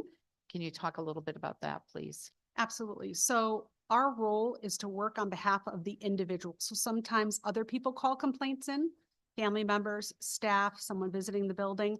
And when they do that, we have to go out, we, as in my team, who's here, thank you, go out and talk to the individual. And that resident has to give us permission to proceed. So they will talk with the resident, they'll find out the scope of the complaint, and then we must have their permission to go and talk to administration. Sometimes multiple things can happen. They can ask us to talk to administration, and we like to try to negotiate an outcome that the resident is happy with and is satisfied, so that in that moment it's resolved. We've seen egregious cases and more egregious cases where we might be able to resolve something or put something in place, but they still want it to go to DPH because they want that higher level of accountability and to be sure that DPH knows. I would say about a quarter of the cases we work with, we either talk to DPH about or make that referral at the request of the resident. And sometimes those complaints have already gone over to DPH because if it's related to abuse, neglect, or depending on the incident, the accident incident, certain ones require that the nursing homes report them themselves. So many of the quarter that we send have already gone over because the nursing home has sent them themselves. And then at that point, we would either wait to hear back and then we facilitate working with the resident regarding that complaint or the resident representative. Or it may be a larger complaint related to the resident council. So if a resident fears retaliation, again, that might just be a fear, but sometimes people are nervous to do something on their own. They'll bring it to the resident council, we'll encourage them to do that. And then as the resident council, they can put it in their grievance book and have it looked at by DPH either in that instance or on survey. Thank you. Any further questions? Rep. Bale and then Senator Marks.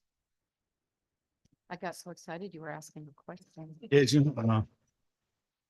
Good morning, Rep. Bell. Good morning. Thank you, Madam Chair. And you mentioned you talked a lot about House Bill 5001. It seemed like you supported every section, if I'm correct, and you said you had cautious support for section 10.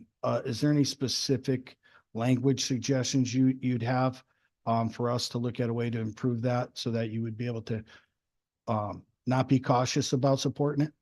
Yes, I think that section, my concerns related to, we have several buildings that are at a 2-star level in our state. And when buildings are at a 2-star level, we sometimes see the impact to the residents. They're starting to tell us about, one of the reasons they reach that star level is poor staffing. It could have incidents of abuse, neglect. There are things that impact the star rating to get them to that level. My concern would be if there were funds taken away from direct care, that could further impact the quality of care to the individuals living in that setting. And so they may cut back on the quality of the food. We've seen cutbacks in recreation. They'll say, oh, we can't afford the entertainment that you'd like because our budget got cut. Quality of linens. Some of the face cloths and towels that residents use that we feel are just rough and hurt their skin. So those are the types of things we see get cut back on when there is less funding coming in under the categories of direct care and indirect care. However, there are 5 categories in which a nursing home can receive funds, and we would like to see that specifically tied to one of those other areas. Do you have any specific suggestions on language that would That it can only come out of the management fees or the management company. Are you guys listening? Okay, all right, thank you. Thank you. You can always contact me after. I'd be happy to speak with you. Thank you. Senator Marks. Thank you, Chair, through you. It's great to see you as always. You as well. Good morning. So, Commissioner Giuffani, what had concerns about Section 9, about taking it from DPH to DSS. You work for, are you part of DPH or you guys are all by yourself? We have to be separate from all of the agencies, so there's no conflict. So that we're Aging and Disability Services under Commissioner Porter. Okay, so would Section 9 affect the Office of the Ombudsman in any way? It would not. Okay, that's good. And then if there's a complaint with a home care agency, I know there's two different, skilled and unskilled. Do those also go to the Ombudsman program? They can, if the individual, right now, and the program is growing. So the way the legislation was written, currently it only covers individuals, and Dan Beam's here, so make sure I say this right, Dan Beam, as he's the manager of that program. The way the legislation was written, the emphasis or the program covers individuals on waiver services or Medicaid services receiving home and community-based services. It's not the global home care.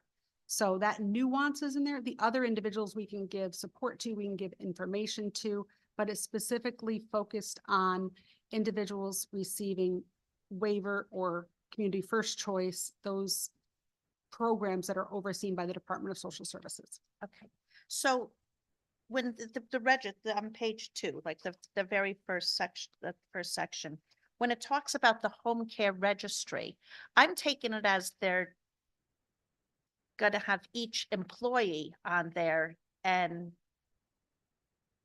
it just seems that to me seems like a lot. It seems how to get the information. Do you have what do you think about qualified home care providers by sorting such providers based on characteristics, not sure what that means, including but not limited to language proficiency, certifications, and previous experience or special skills? So each employee, are you reading it as each employee will be up on this registry?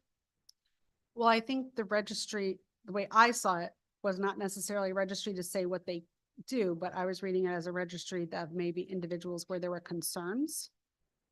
And I don't know. I'm gonna have that wrong. Am I correct in that? I don't know. So I wish Will were here. But the way it is intended is for all nursing, going out to the home. But it doesn't talk about any other part of them, just that when you get to the door and they're expecting someone, they know that it's you. Is that what you're asking? No, I'm asking for no, the registry. She's on the The registry. the registry, Section 1. The actual registry It's for all people going out to the home, whether it's a nurse. No, Ann? No, the registry is about, so consumers can see the distinction between the type of home care agency, skilled, medical, non-medical, if they're a homemaker companion versus, it's supposed to be consumer facing Mhm. and clarifying, because a lot of consumers aren't clear on what they're getting. Like they think they're getting one thing, they're getting another. And that's why we want to also create specifics about the type of service you're getting into your home. Thank you for that clarification. Okay, so it's not like Martha Marks is this, okay. Well, that's We good. had challenges.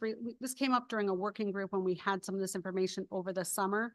And what we found was individuals often don't understand the capacity related to the person coming in and what they can do. A nurse can do certain things. A registered nurse can do certain things. An LPN, a CNA, a PCA, homemaker companion. So really teasing that out and making sure that it's an easy to read language where people have access to know when this person's coming to my home, my loved one's home, these are the this is the capacity of which they can work in and the way that they can support that individual. like, because a homemaker companion isn't even supposed to touch them. But we know that doesn't happen. So I agree. Thank you. Okay, thank you. Does anyone else have a question? Rep. Belinsky? Less of a, thank you, Madam Chair, less of a question than just a comment. I enjoyed your response before about being a policy group. It sort of parallels what we in the Aging Committee have always considered ourselves to be as well. We're a policy think tank of sorts, and the fact that you guys are the front line, and you're there, and you are doing what legislatively we intend, which is making sure that the care is provided with care, but also with some level of accountability. I appreciate the conversation about redefining Rep. Hughes's definition was very helpful, I think, to probably every single human being that heard it as well. I just thank you for what you do. Thank you very much. Thank you very much. Anyone else? Thank you so much. Thank you.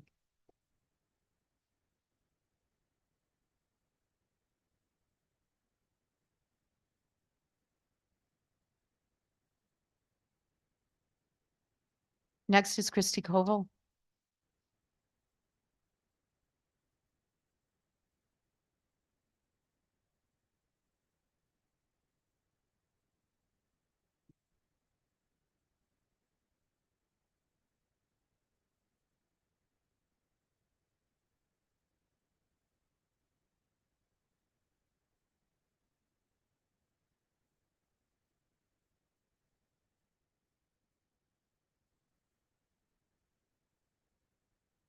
Good morning, Senator Hockedal, Representative Garibay, Representative Belinsky, and distinguished members of the Aging Committee.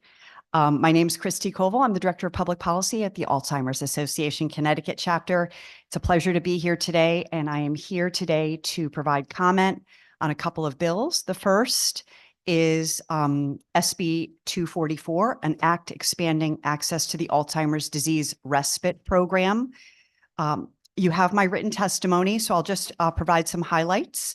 More than 80% of help provided to older adults in the United States does come from family members, friends, or other unpaid caregivers. These folks are the backbone of our healthcare system. And caring for someone who has Alzheimer's or another dementia is very complex and very intimate. On average, people can live with this disease from anywhere from 4 to 20 years. And as we know, it's progressive and degenerative. And oftentimes people do need help as the disease does progress. Alzheimer's does take its toll on caregivers. Nearly 60% of Alzheimer's or dementia caregivers rate the emotional stress of caregiving as high or very high. And as many as 40% of these caregivers really do self-report issues with depression. We do know that the Alzheimer's Respite Care Program is one of those programs that helps caregivers in the home. This is when someone can come in, either the loved one can go out for an adult day program or have someone come into the home so the caregiver can have a break. And that break can be going to the grocery store or actually going to a doctor's appointment. And we do know that caregivers oftentimes struggle with their own health needs while caring for somebody in the home. We do support expanding access to this program with both eligibility and funding options. And this can be in a number of different ways, such as the waiver indicated in this bill, or with additional state funding or expanding the eligibility to the program. And I'd also like to provide comment on HB 5001, an act supporting Connecticut seniors and the improvement of nursing and home-based care. I'd like to comment on Section 34 around providing a study for the Department of Public Health around diagnosis of a cognitive disorder. Getting a diagnosis of Alzheimer's or another dementia does require multiple steps. And we know that this is a very complex issue. So we'd like to be a resource to the department, recognizing they may have their own resource challenges. And finally, we are supportive of Section 39, which appropriates $150,000 to our organization. We do know that this would be very helpful in terms of raising the awareness around information and referral, the diagnosis process, and some of the warning signs for Alzheimer's disease. So those are some of my highlights. You have some of the written testimony, and I'm happy to answer questions. My timer. I have my own timer. Thank you so much. Does anyone have any questions? No? Thank you so Okay, much. Thank you. Senator Wong.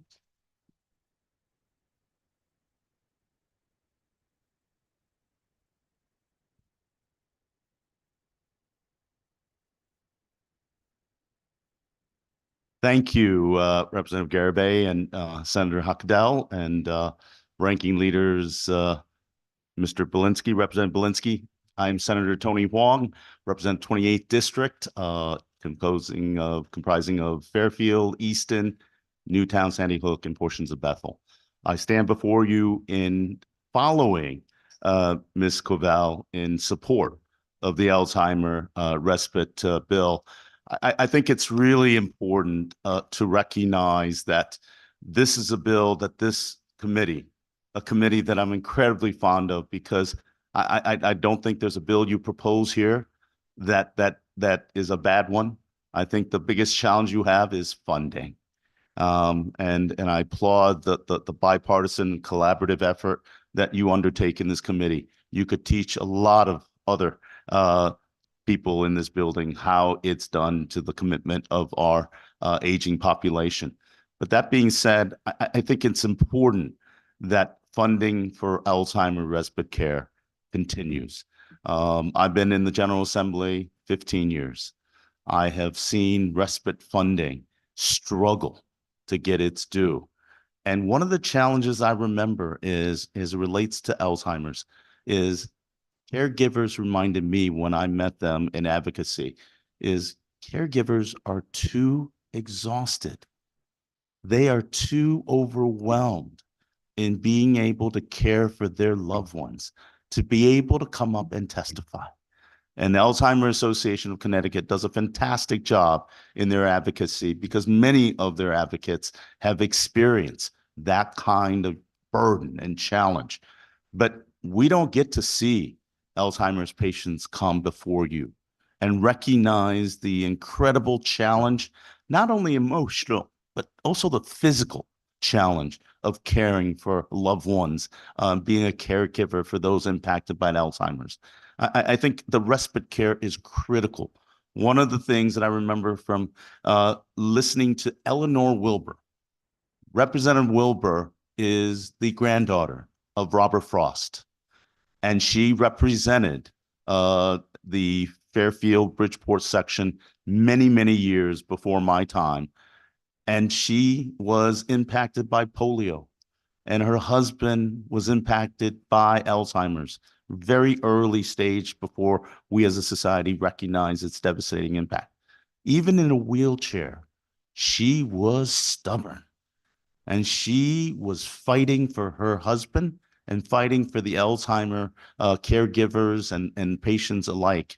And I'll never forget that, because she reminded me that caregivers are also constituents, and they themselves, if they don't get respite support, they themselves will get sick. Thank you so So- much, Senator Wong. Thank you. And I think, if I may, I'd be happy to take some questions, but I hope in my support of this that I'm able to share with you the stories and the challenges of those that are unable to appear before you, that desperately need the help. And I will say this as well, and I'll leave on this note, is Alzheimer's to me is the cruelest of disease. Because even though we may have physical ailments, blood pressure, and all the other physical challenges, a broken leg, with Alzheimer's, you lose memory. And for us as humans, for us on a relationship basis, the inability to remember your loved ones and those special moments that make us uniquely human It's got to be one of the hardest things for caregivers to go through, that a person that they love and care for continuously do not recognize them. So again, I'm a big supporter of funding it, and I think we need to continue to fund it. I want to thank the committee's leadership last year for leading the Ombudsman initiative to be an advocate for those caregivers. But again, I want to thank this committee for its leadership in representing the aging population. And I'm happy to take any additional questions. And I appreciate the indulgence of times, because the caregivers that I'm trying to speak for are the real heroes out there. We thank you very much for coming and for giving the people a voice, those that are afflicted with Alzheimer's, caring for Alzheimer's, and we really appreciate your coming today and speaking for them. Are there any questions? Rep. Belinsky. Thank you, Madam Chair. Not a question, but my gratitude. The stories that you relay are familiar to all of us in this committee. This is what we do. And it's interesting because at public hearings, sometimes we can get a little bit tangled up in the minutia and where we're going to find the funding and things like that. But the human toll is pretty pretty significant, and I appreciate your giving voice to that. Thank you, Madam Chair. Thank you. Representative Any other- Belinsky, if I may, when I talk about people that leave lasting impressions and educate us on the responsibilities and the love, the unconditional love that we give to our family members. Representative Belinsky, I must, at the risk of embarrassing you, you are the epitome of that in your loving care of both of your parents. And I have seen the challenges and the struggle and the emotional roller coaster that you have undergone. So I think when I talk about those families, I include you. I include your family members that give up their time, effort, and would do it 100 times over. You applaud, I applaud you, and I compliment you, and I have great respect and thank you. But you are among hundreds of thousands out there that go through this, and they're prideful and they're stubborn. But at the same time, they have also reached their limits and cried out for help. And we, in our funding priorities, budgeting is about priorities. And for me, being able to care for our aging population who have contributed and made a contribution to our society, I think it's our responsibility as a society and as a legislative body to do the same in their aging times. Thank you very much. Thank you, Senator Wong. Thank you. Senator Kelly.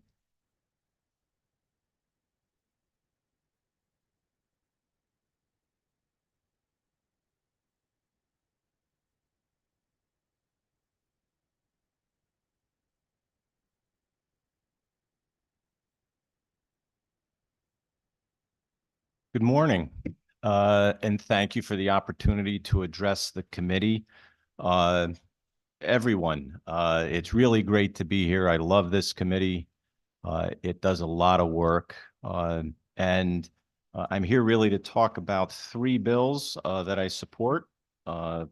First is the 5296, also 244, but I'd specifically like to talk about 5001. And I'd like to thank the leadership on the committee as well as all members of the committee. The one thing I remember when I served on this committee was also working with former Chairman Joe Serra. And he said one of the things about working in this committee was that whether we were going to get ideas across the line or not, it was important for this committee to at least put forward the agenda for what would be in the best interests of seniors in the state of Connecticut. And we've been doing that for years. I first started on the committee back in 2011, and every year we would do this. This 5001 sees a lot of those initiatives starting to take root and hopefully get them over the line. Specifically on this bill, I really appreciate the work with regards to presumptive eligibility, the retroactive eligibility for 90 days, the expansion of the state ombudsman program, particularly with regards to community-based services, the parity for non-parent caretakers. I know that's something that would warm Representative Sarah's heart. The study, as you heard from the Alzheimer's Association, the study for skilled nursing facility cognitive disorders, as well as just the outreach for the 5 agencies on aging across the state of Connecticut, the awareness of Alzheimer's disease, as well as the Aging in Place Safely program. The one thing that this committee has always gotten is the importance it is to enable our seniors to be able to not only age in place, but to do it with the maximum amount of independence and, most importantly, dignity. Everyone here gets it. And it's our job now to take it to the other legislators throughout the building to make sure they get it too. Because I think this is one of those initiatives that is so important to the quality of life of our seniors. And this bill, it's an ambitious project, but it's one that I think is legitimately aimed to helping seniors. And so I thank you for that. One concern I do have on the bill is with regards to the registries. It focuses here mostly on Medicaid. Thank you, Senator. May I continue? Just it focuses on Medicaid clients, and there are a broader population of people who use these services. So this is the beginning of the process. Hopefully we can work through that. And to that end, I would certainly enjoy being part of that conversation to move 5001 forward and to make sure that the finished product does exactly what I say. Make sure that seniors in Connecticut get to age in place with independence and dignity. With that, I'll entertain any questions. Rep. Polinsky. Senator Kelly, thank you so much, and I appreciate you being here. And thank you, Madam Chair, for recognizing me. And thank you for your, 15 years of work, on this, on the committee, and for recognizing Representative Sarah for all those years of throwing himself, on the railroad tracks for these issues. It is so refreshing to have the speakers and the governor's focus on these issues and be moving in the directions that we are. But one of the concerns that we have, and we don't seem to be able to have anything other than impasse on it. If you could elaborate on what you started to speak about a couple moments ago, how do we bring oversight, and how do we bring the protections that we're talking about in 5001 to areas or to caregiving situations that don't involve Medicare? And I know you're not going to have an answer, otherwise we would have it in the bill. But I mean, what are your preliminary thoughts on, how do we open this oversight and improvement of outcomes and to the privately held sector? When you look at aging, and for those listeners, in addition to being this part-time state senator, my full-time job is as an attorney, and I work in the area of elder law, probate, and estate planning. So where that would become important is that our home care program really needs to be that single point of entry into aging in place. That's why when you look at things such as the outreach for the AAAs, it's so important because the more information you get out, they're the access agencies under the Older Americans Act. So anybody that's looking at aging in place should be looking at those AAAs as a source of information and a resource to what's available in the community to provide those needed supports. That's also why, for instance, the Ombudsman program, particularly extending it to the community-based services, is so important to not only provide the information on where to get care, but also if that care doesn't quite meet a minimum standard, that you have a place to go to say, hey, this isn't working right. So there's not one single bullet that's going to say, hey, you just do this one thing and it's going to fix it. This is a holistic approach. You got to go at it from a whole number of different agencies or different perspectives. Having a municipal agency, a municipal senior center, access and connectivity to engage seniors. These are all important because you need to have that connectivity to get information, to understand what's available in your community, and then to move forward. I think this is a bill that looks in a lot of different ways at both the short term, like looking at something like presumptive eligibility, as well as including those studies that are going to start looking at different parts of this, both from workforce to actual care delivery, and making sure that minimum standards are accomplished. And it's why I viewed this with interest and really, commendate everybody on the committee for bringing this forward. I thank you for that. Interesting perspective, the single point of entry and the connectivity, as opposed to, just blind mandating and then not having the enforcement piece of it. And for those people listening to this meeting that were wondering about the AAA, it's not the Automotive Auto Club of America. It's the area agencies on aging. So and we've seen their values. So thank you for recognizing that as well, sir. Thank you. Thank you. Are there any further questions? Representative Vale. Thank you, Madam Chair. Good afternoon, Senator. You said you had concerns, and I'm kind of following up on Representative Belinsky's questions. I hear what you're saying with that, and this is, there's a lot of sections to this and a lot of hard work's gone into this. Is there anything specific you'd suggest in the language that would alleviate your concerns about the registry? Do you have, I just kind of want to leave that open if you had any suggestions. We could talk about what it is, but what can we do in the language that would to get to your point and make it better in your mind? Yes, I agree that there's a wordsmithing capability to get the bill to where it needs to be. I won't go through the banter here, but yes, I would be more than willing to sit down and to engage in that to make sure that we make a good bill better. Okay, thank you. I'd be curious too if you could send me information you had or any suggestions. Sure. I'd appreciate it. Absolutely. Thank you. Okay, thank you very much. Thank you, Madam Chairwoman.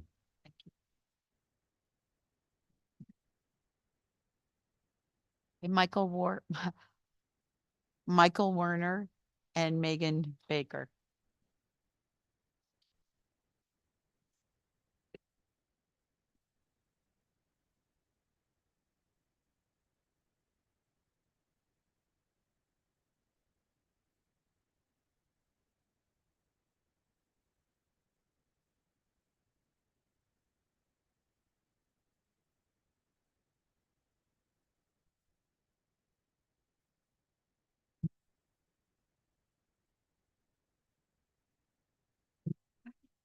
Good morning, Senator Hockedal, Representative Garibay, Senator Seminara, Representative Belinsky, Senator Miller, Representative 48, and other distinguished members of the Aging Committee. My name's Megan Baker. I'm the lead Asian American Pacific Islander policy analyst for the Commission on Women, Children, Seniors, Equity, and Opportunity.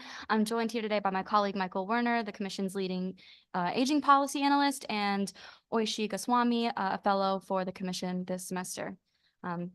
I'm just going to speak broadly on support for the topic of family caregiving as it is represented in HB 5001 and HB 5296. In HB 5001, specifically for support in Section 5 for the training program for family caregivers, and Sections 19 through 21, expanding resources for this cohort of grandparents, non-parent relatives, and legal guardian caregivers. The percentage of the U.S. population residing in these multi-generational homes has doubled in the last 50 years, and this is large in part to the concurrent rising of populations in communities that have multi-generations living under the same roof. The Asian community, Black communities, and Hispanic and Latino Puerto Rican all cited around 25% of these communities living in multi-generational households in 2021. And in Connecticut specifically, almost a third of grandparents that live in the same household as their grandchildren or grandchild under the age of 18 are their legal guardian and responsible for them. So this bill's provision of the monetary assistance is crucial to communities to meet them where they are and engaging in this multi-generational caregiving, but face the greater financial challenge of taking on this mantle. And we just want to emphasize that the Family Resource Centers is a great inclusion and the Commission supports it. And we just want it to be accessible in reflection to the communities that would utilize these services by translating program materials, having the educational programming available in different cultural competency and language accessible ways. For HB 5296, we just recommend a slight technical change in our conversation with service providers. The Commission recommends updating the data collection language on line 123 to add the term other providers for Section B so that it reads the number of home care agencies and other providers that administer family living services to encompass a more holistic vision of what is provided in the state. Investing to compensate spouses as family caregivers is an important inclusion that not only has interstate policy precedent in Indiana, Arizona, Vermont, California, and South Dakota, but it also helps the pockets of the state's rural residents, non-English speaking residents, and it helps keep families at home rather than institutionalizing individuals.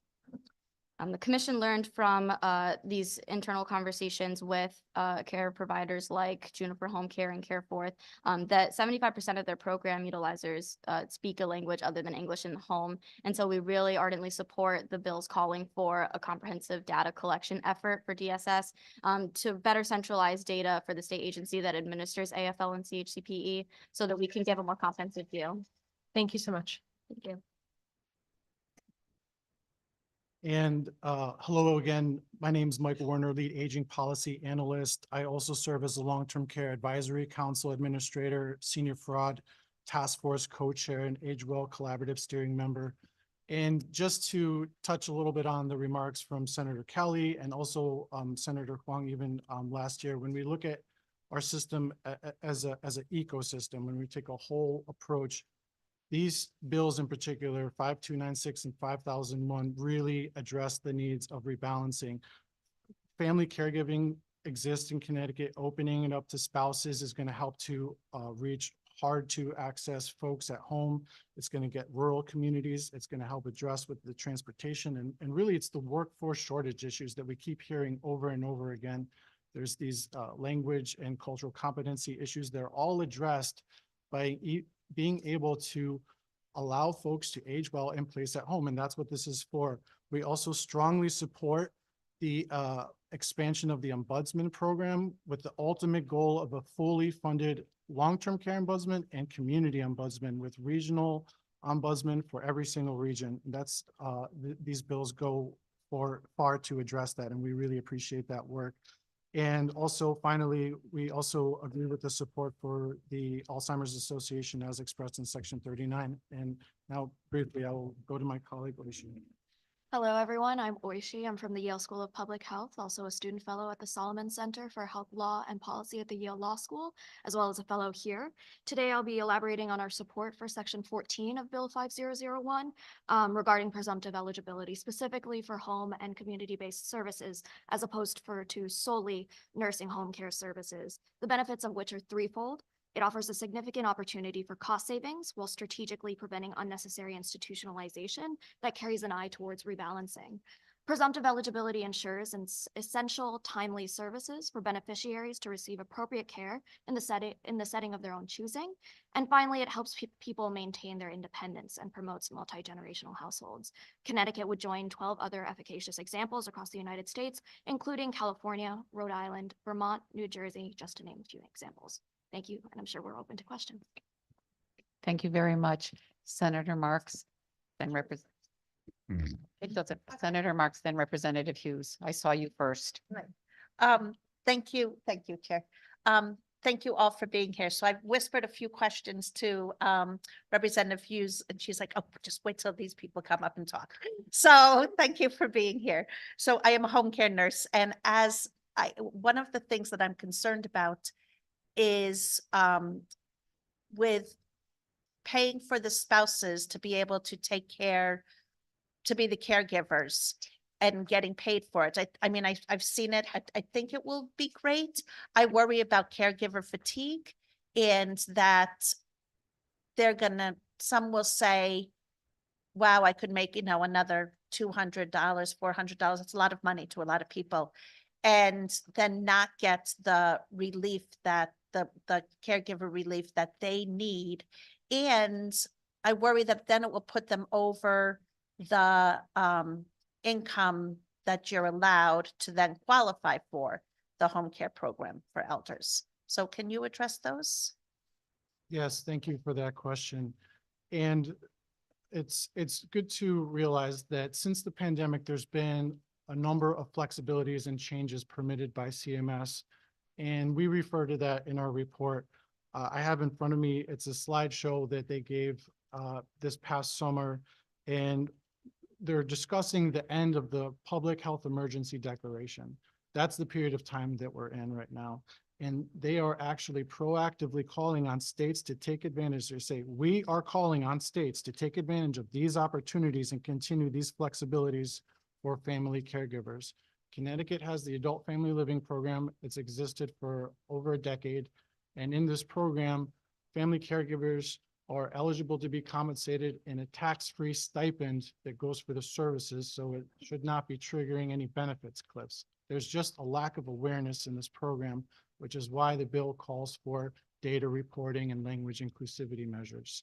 So the federal government is proactively saying, now that the pandemic is over, we're finding that we want to support family caregiving, including spouses.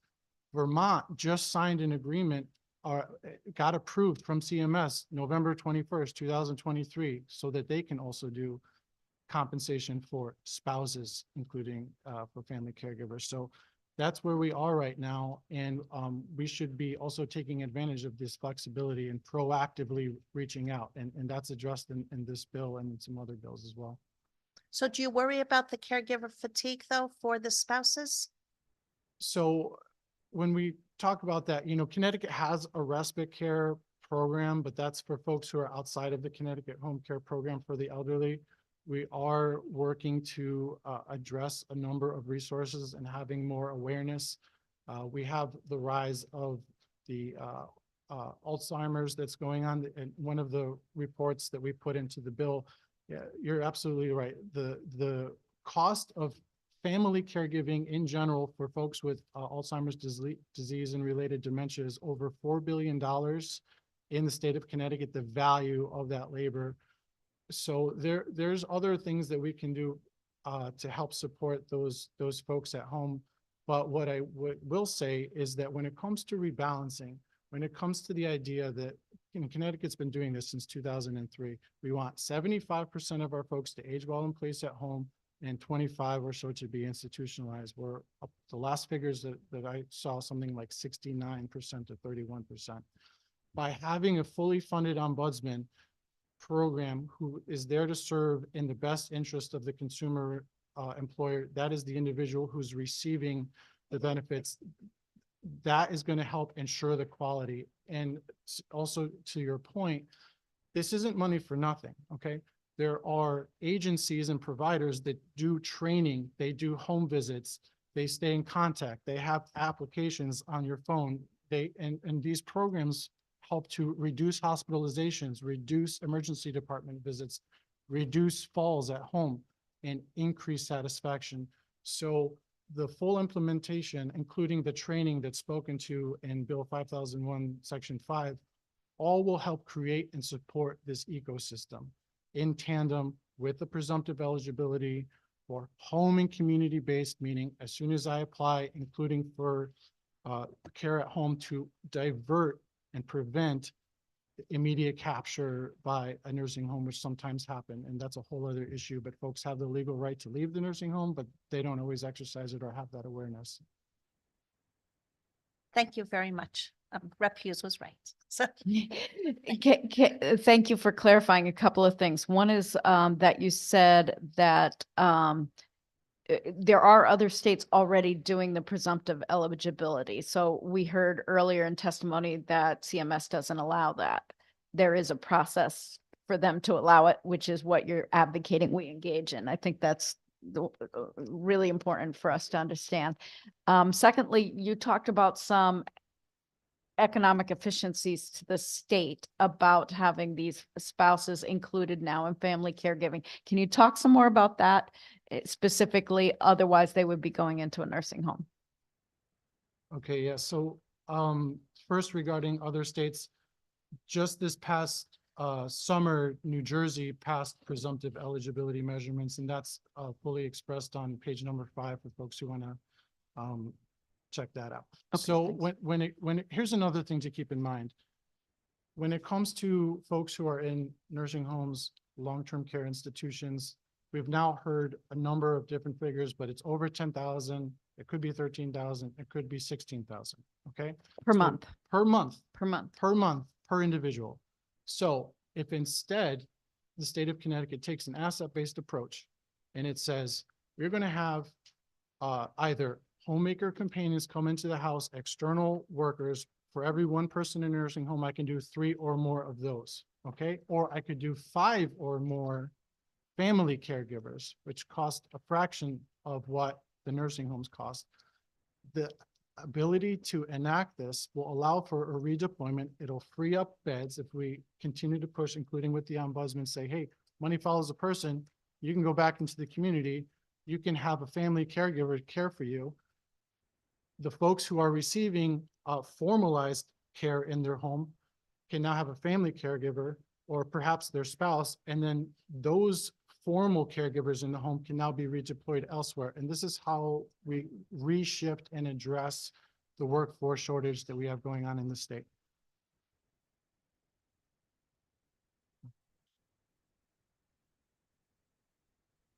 Thank you. And finally, I just want to reiterate something you said, that it's not just a stipend. They get a nurse visit, they get case management, continuous communication with those caregivers. They get a lot of support that the Alzheimer's respite program is great, but it's very time specific. You get this amount of and also monetary, like you only get this amount per year.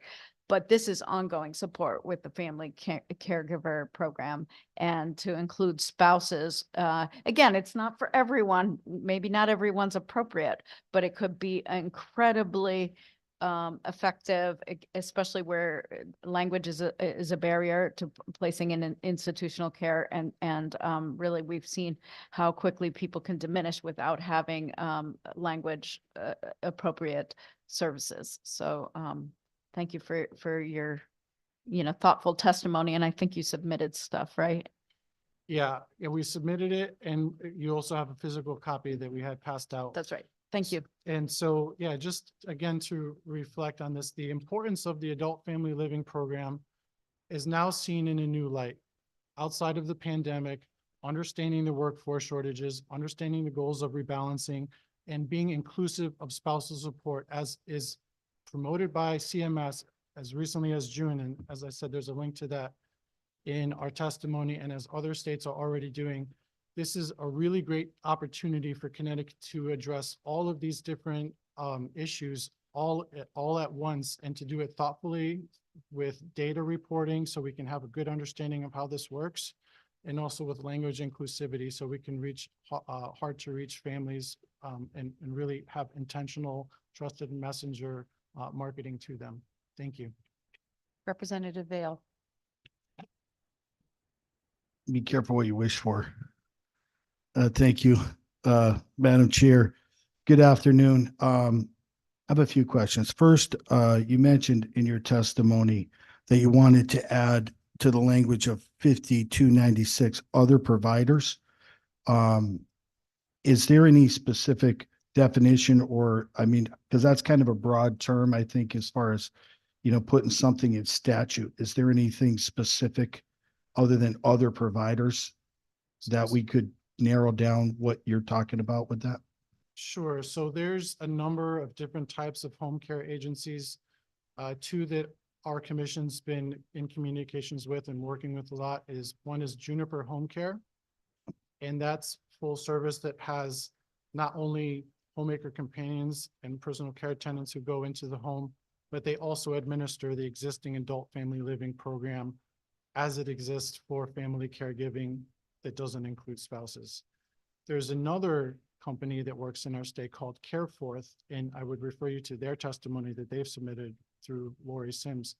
And they're an agency that provides the administrative support and training and apps and all the other things that we spoke about without the putting external personal care attendants into the house. So it's their language request to include provider.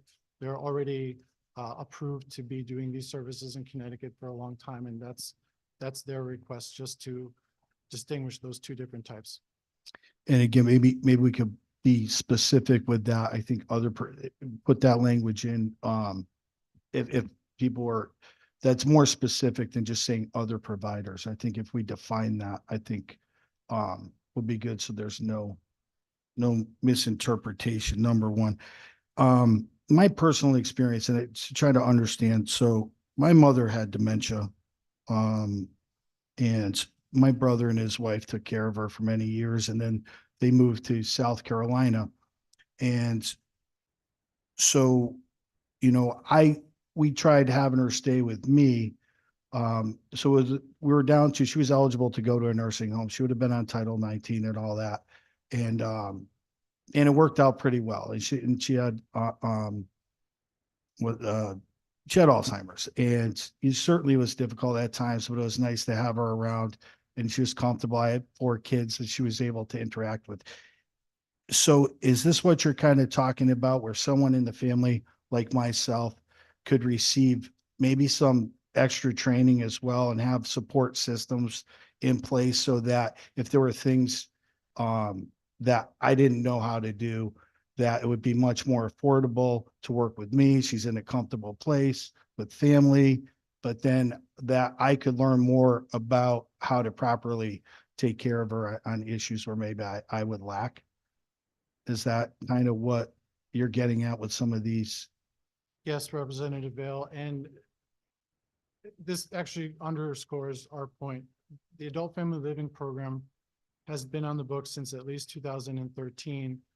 It's just not widely known. So if you were taking care of your mother-in-law, the idea is that this compensation is a stipend for services rendered. It's not that you're an employee. It's not that you're getting a paycheck. It's that the services that are being provided for that person are being done at home in the community. The benefit to the state is that we're supporting rebalancing, we're supporting our communities, but we're also saving money instead of having a third-party formal care worker or to institutionalize them, which is, you know, much more expensive otherwise. And I personally think that's a great approach, because I think people are always better if they can stay with family. And if we're saving money in the process, I guess that's a bonus.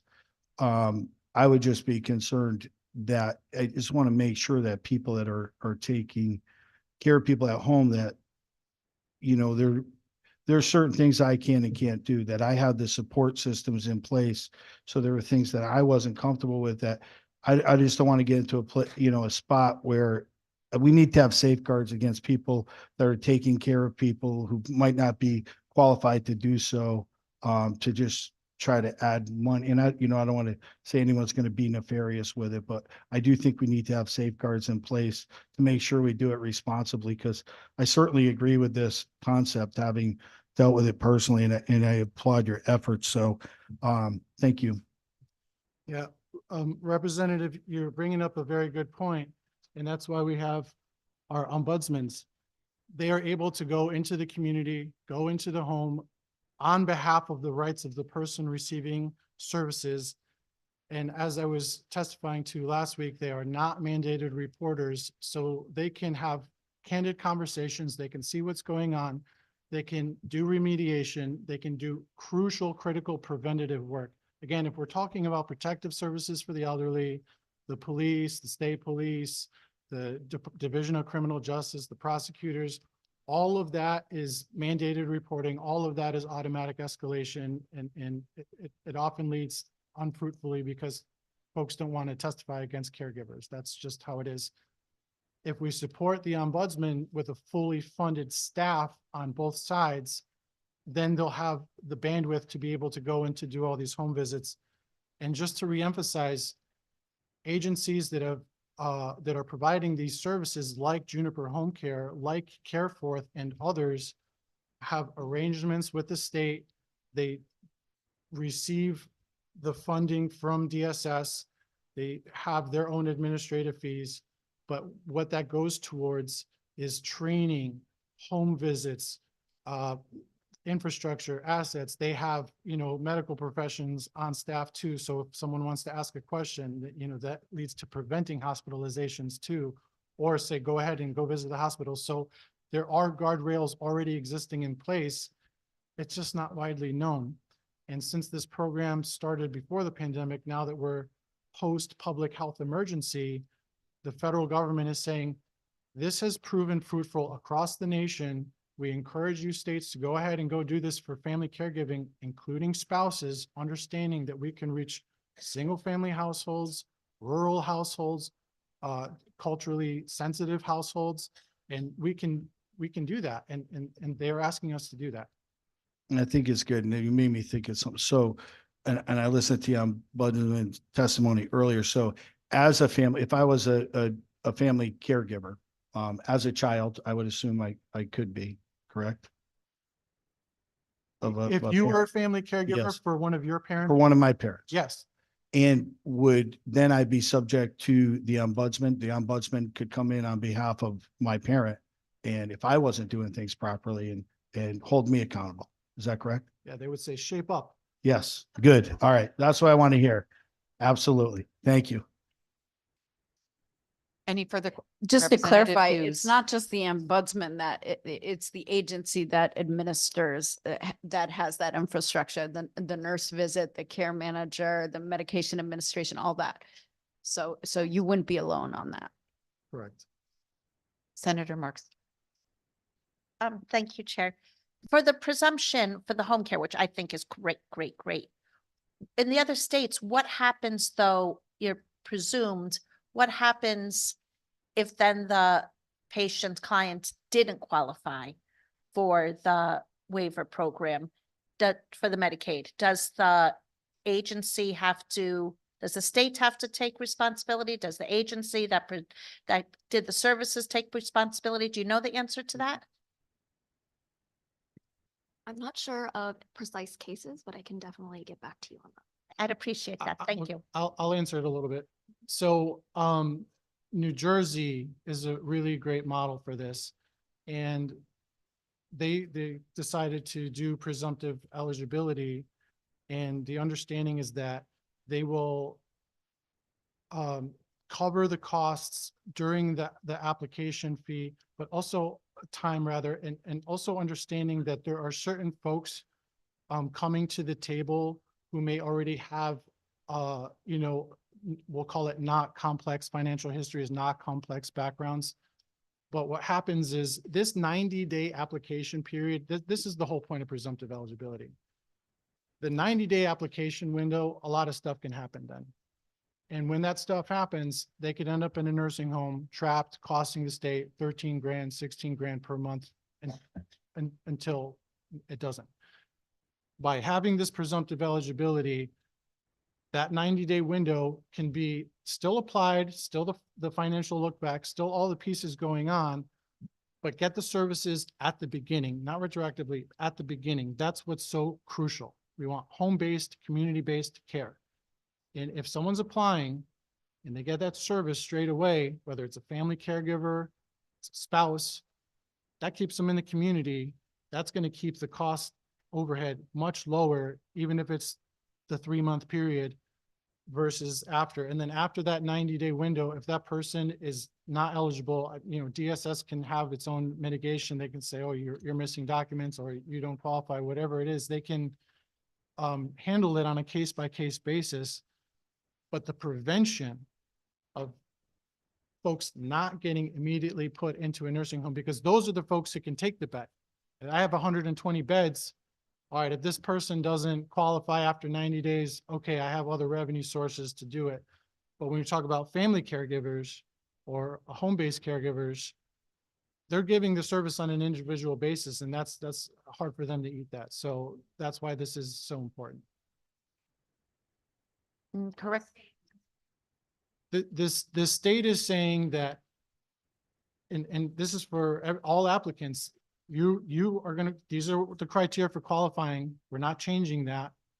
You need to have all of these done, including the bank look back, the financial records, all of that stuff, understanding we're going to provide you these services presumptively, just like New Jersey is doing, just like other states are doing.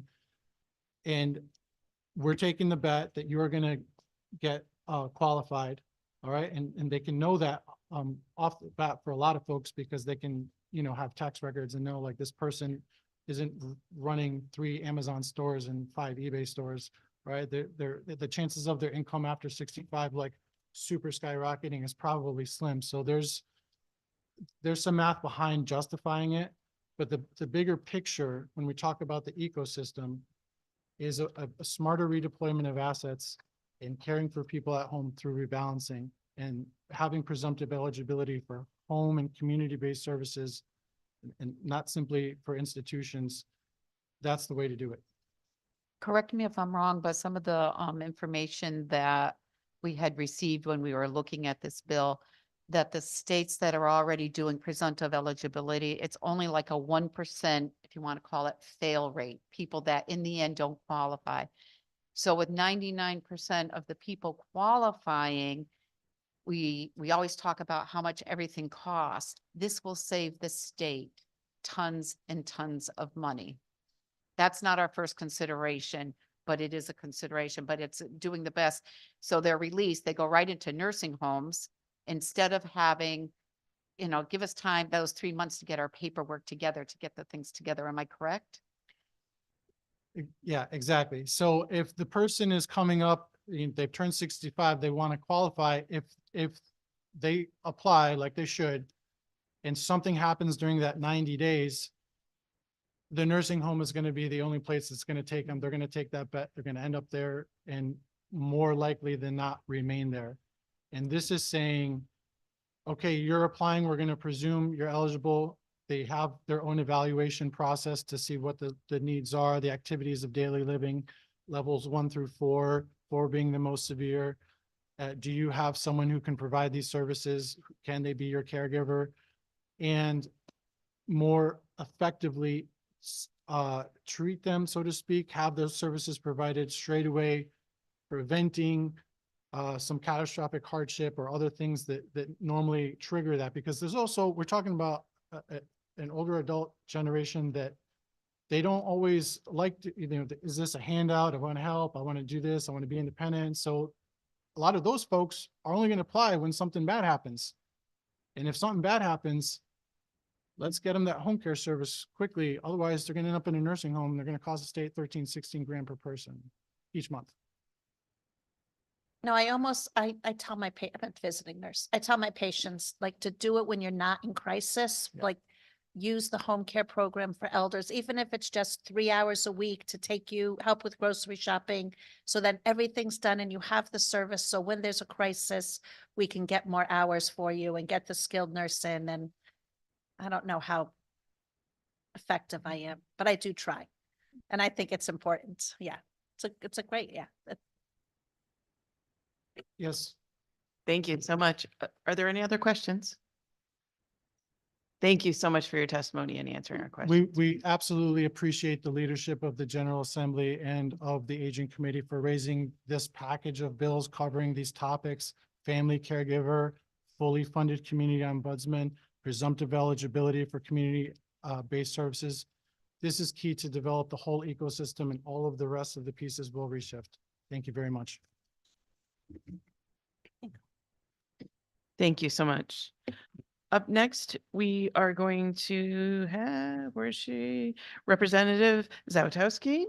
And then it's going to be followed by John Beliciano.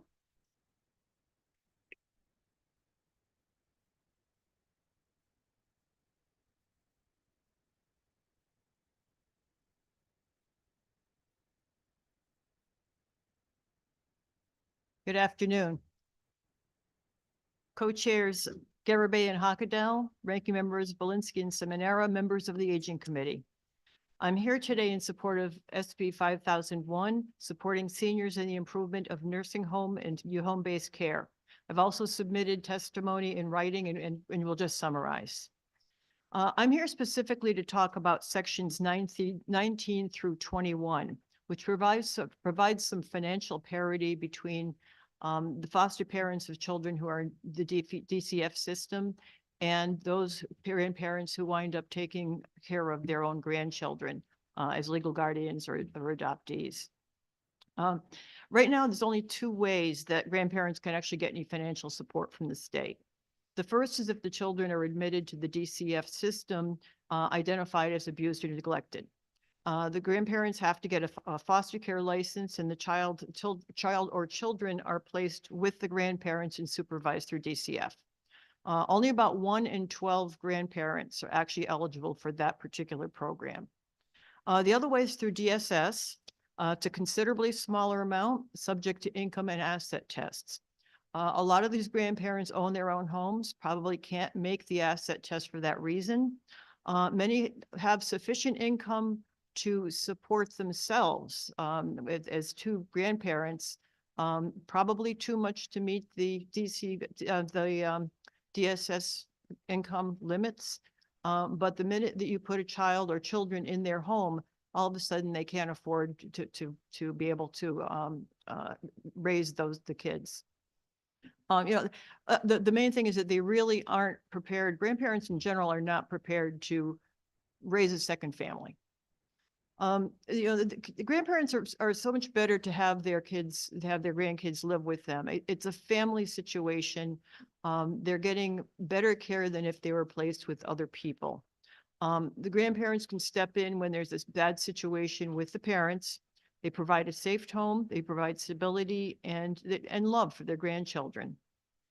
Do want to thank the committee for including some language in 5001 to be able to support these grand families, they're calling themselves, who need the extra help. The DCF framework is probably the easiest way to be able to enable any help in funding. I'd be glad to discuss some other things, even if you needed to make some age requirements or whatever. I think what you have for language is a really good start. I'd be happy to work with you on any other ideas you may have to be able to do this in a way that's affordable, helps the grandparents, is also affordable for the state as well. I'll also be glad to answer any questions you may have. I just also want to point out that you have some written testimony by Peter Iswicki that you have in your packages already. He is a great grandparent who is taking care of his children, his great grandchildren. It's compelling testimony. It's good testimony from somebody who's actually living this. And he was on I think it was Fox 61 with Tim Lammers on a story on this a few weeks ago, I think February 15th. You also have somebody else coming in from this group, if they have not testified already, to be able to, it's good to hear from people who have lived this. So any questions we have, I'm glad to answer. Thank you so much for that. Rep. Belinsky. Representative Zastowski, thank you so much for bringing this forward. Earlier we were talking with Senator Kelly, and he made a reference to the former chair, Joe Serra, who fought for every one of the 11 years I served with him for this type of grandparent support, and I appreciate you challenging us to get this policy into consideration, and welcome your help helping us steer it. Thank you, Representative. And this is not a small group of people. There are about 20,000 grandparents in the state that are in this situation. Of those, I think it's about 19,000. About 1,000 of them, maybe a little bit more, are in the DCF system. Anyway, thank you for your comment. Thank you. Seeing no other further questions, thank you. Thank you again for your testimony. Thank you.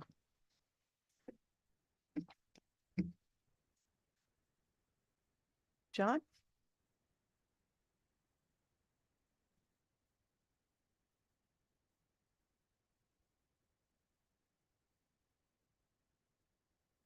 And then we will go to Marlene Ciccarella.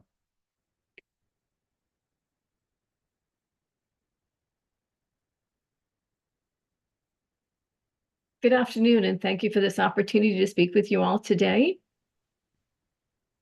Marlene?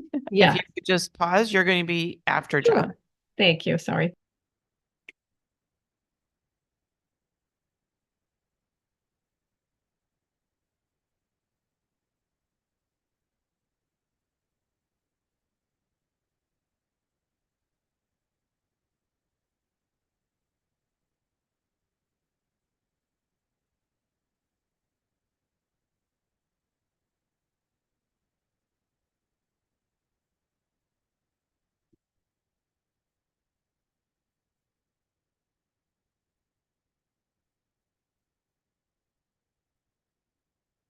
Good afternoon, distinguished members of the Aging Committee. My name is John Belliciano, and I am a long-term resident and the president of the Resident Council at Apple Hewitt Rehab. I also serve as the vice president of the statewide coalition of presidents of resident councils. As someone who cares deeply about the welfare and rights of those in long-term care, I want to express my strong support for HB 5001, focusing on the important updates to several sections. These changes are vital for improving safety, the quality of care, and giving residents like us a stronger voice, affecting both our daily living and bigger picture of systemic improvements. First, I'd like to speak on expansion of fingerprinting locations for background checks. The safety and security of residents in the long-term care facilities are paramount. Section 8's initiative to increase the availability of fingerprinting locations is a crucial step in ensuring that all staff members caring for us have been thoroughly vetted and have no history of abuse and neglect.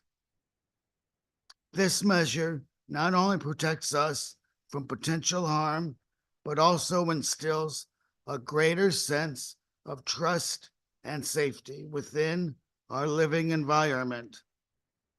By facilitating easier access to fingerprinting services, we can expedite the hiring process of legally fit caregivers, thereby enhancing our overall care experience. The next point I want to bring up is the Ombudsman program expansion. The Ombudsman program has been a cornerstone of support and advocacy for me and many others in long-term care. It's not just about addressing the day-to-day issues we face, though there are plenty of those. More importantly, the Ombudsman's support extends to empowering us to speak out on larger issues that affect us at state and national levels. Their invaluable assistance has given me the confidence and platform to advocate for meaningful changes.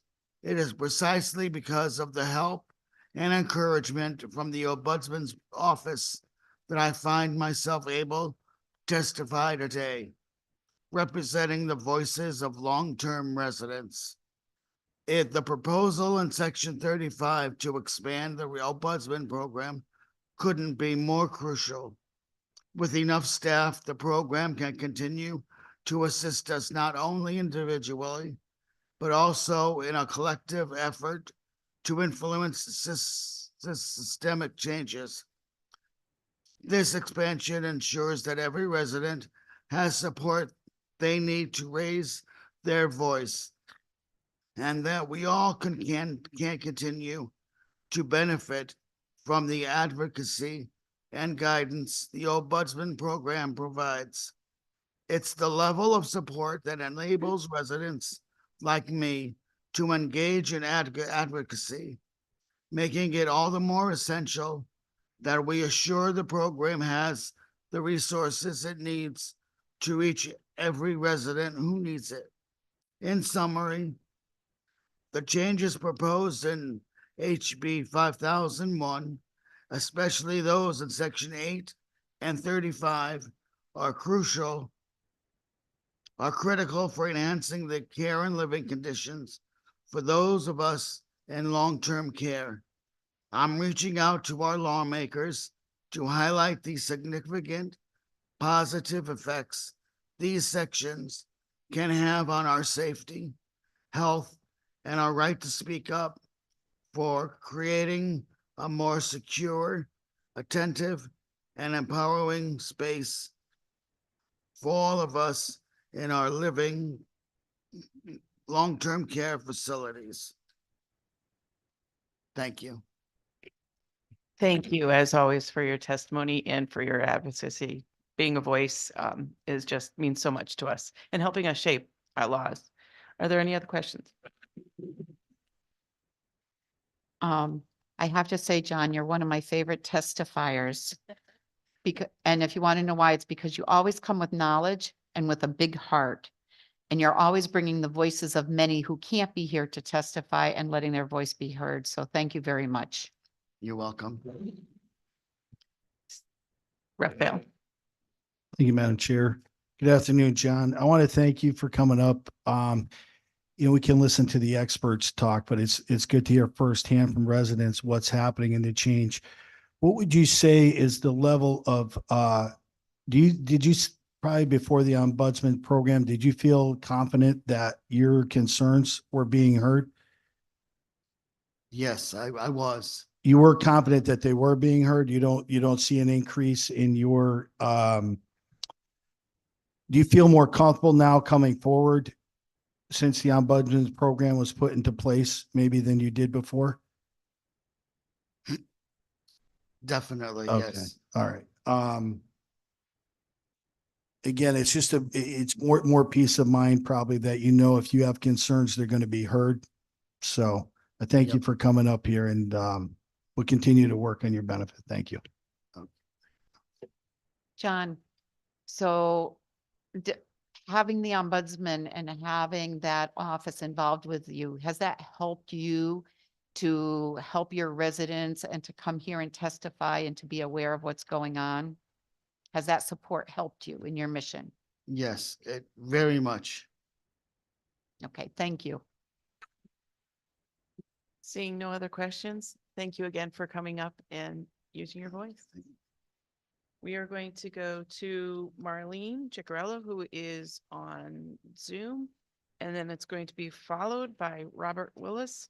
And then we'll go back to our regular lineup with Anna Dorgazi. Hi, and good afternoon, and thank you for this opportunity to speak with all of you today. My name is Marlene Ciccarella.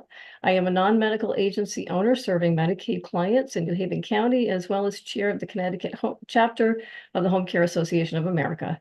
HCAOA Connecticut appreciates this opportunity to provide comments to the Aging Committee concerning House Bill 5001 and recognizes the committee's hard work and importance of this bill.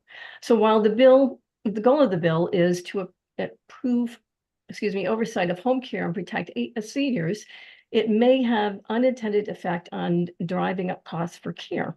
The bill also demonstrates a further need to properly reimburse Medicaid home care providers for their services. HCAOA Connecticut continues to seek an increase in Medicaid reimbursement to offset these and other costs. Chapter members would also like to serve as a resource to the committee and the legislature as you address the important public policies underlying the bill. So in section 1 of the bill speaks to developing and maintaining a home care provider registry. The bill is not clear for one of the system's functionalities will offer caregiver registry. If the bill establishes a caregiver registry, HCAOA Connecticut would oppose it. Caregiver registries create unintended consequences for the home care industry and puts home care agencies at risk and violates caregiver privacy. However, we do not oppose it. So a registry of home care providers, if properly implemented and carefully managed, the registry does raise other questions though, such as administrative costs, maintenance, and management of data and information for currency, and its somewhat limitations to other programs. In section 3 of the bill, it requires home care agencies prior to hiring a caregiver to complete the harassment and abuse and discrimination training. Most agencies provide similar training during orientation, but do not before they're hired.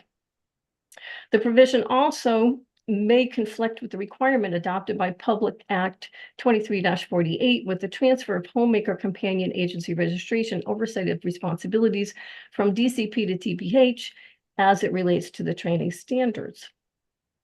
HCAOA Connecticut supports the photo ID requirement noted in section 12, which most agencies already require. However, the one-day notice requirement to send a photo to the client is unreasonable and impractical given the nature of the industry. There are many reasons why the caregiver can be reassigned that happen on short notice many times in a given day. A requirement to provide the caregiver's photo prior to any visit raises several logistical problems and may result in canceled visits, discriminatory practices, and violates caregiver privacy. Mail is not practical on short notice, and many clients don't use email or text messages. Most agencies call to notify when a substitute is covering it and provide their name, and the client can then verify the caregiver by viewing the ID badge as referenced by Senator Marks earlier today. Clients may decide to turn away a caregiver based on appearance only, exposing agencies to a complaint of discriminatory practices. Thank you. Increased cost and limited benefit for agencies.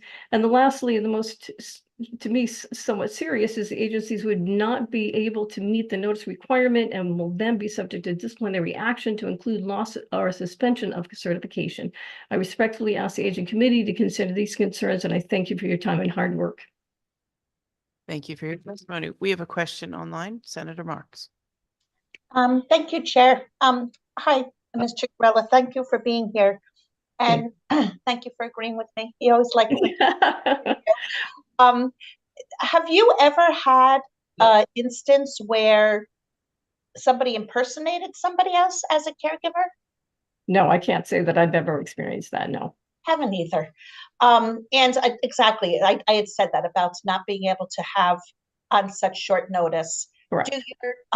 Do most of the agency, do you represent mostly skilled or the unskilled agencies? Non-medical, homemaker companion, PCA. And do they all have badges? Yes. Okay, and then just one more question. How about fingerprinting? Do most agencies now, I've just never heard of anybody being fingerprinted. are home care staff being fingerprinted? No, that is not a requirement. There are, I believe it's more on the medical side that you'll find that there is mandated for fingerprinting, but not on non-medical. Okay. Thank you very much. You're welcome, and thank you. I appreciate your comments, Senator. Yeah, thank you. Representative Vale. Thank you, Madam Chair. Are you opposed to fingerprinting? No, I would not. I definitely, sure. I mean, that's definitely an option. We do background checks. We do nationwide. We do state level background checks. Fingerprinting would be fine as long as we could cover the costs of doing that. Do you And know Medicaid rates right now do not cover that cost. do you know what the average cost of fingerprinting is? No, I'm not familiar with that. Okay, I don't think it's too expensive, but I'm good. Thank you so much. Representative Garrett. So are you still on? Yes, I am. Okay, sorry, I didn't see you. Okay. So we have heard of lots of instances, not lots, but enough to be of concern. One of the ones that we saw was a home care agency owned by one person take on, the estimated amount was 20 clients, and she had people going in her name to those houses to give home care. Now, I'm not saying it's rampant, but there are those instances because right now you do not know who's coming to your house. You can't confirm. They're not showing IDs. So that is where this bill came out of, is to help with those. And I know there's many other instances that I won't get into here. What are your comments on that? Well, I can definitely see the concern and understand the objective. I can tell you that most agencies do spend a lot of time working with their clients and communicating to make sure that they do know who will be coming to their home. We have standard schedules that we set up ahead of time that are always consistent. We have a permanent staff assigned. I'm not However, questioning that many of you are good. Absolutely. Many of the home care, that's why we encourage to have that choice for our elderly. But the reason behind the fingerprinting and the picture and the resident of the home knowing who's coming to their house are for those few bad actors that can really create a lot of harm. So, and I do understand that and agree. I mean, the bottom line is keeping our elderly residents safe and comfortable when someone is coming to their home that they don't know or are meeting for the first time, that are going to be providing services to include, showering and bathing. Right. Well, and thank you for coming because as we all know, these bills are in progress and a hearing is to give us ideas how to make our bills better. And I think we have a better understanding of why possibly the picture being sent may not be a good idea. So thank you for coming and testifying. And thank you. I appreciate your time. Thank you. Thank you, Madam Chair. Are we still here? Okay. Okay, so I can't agree more than I do right now with the words of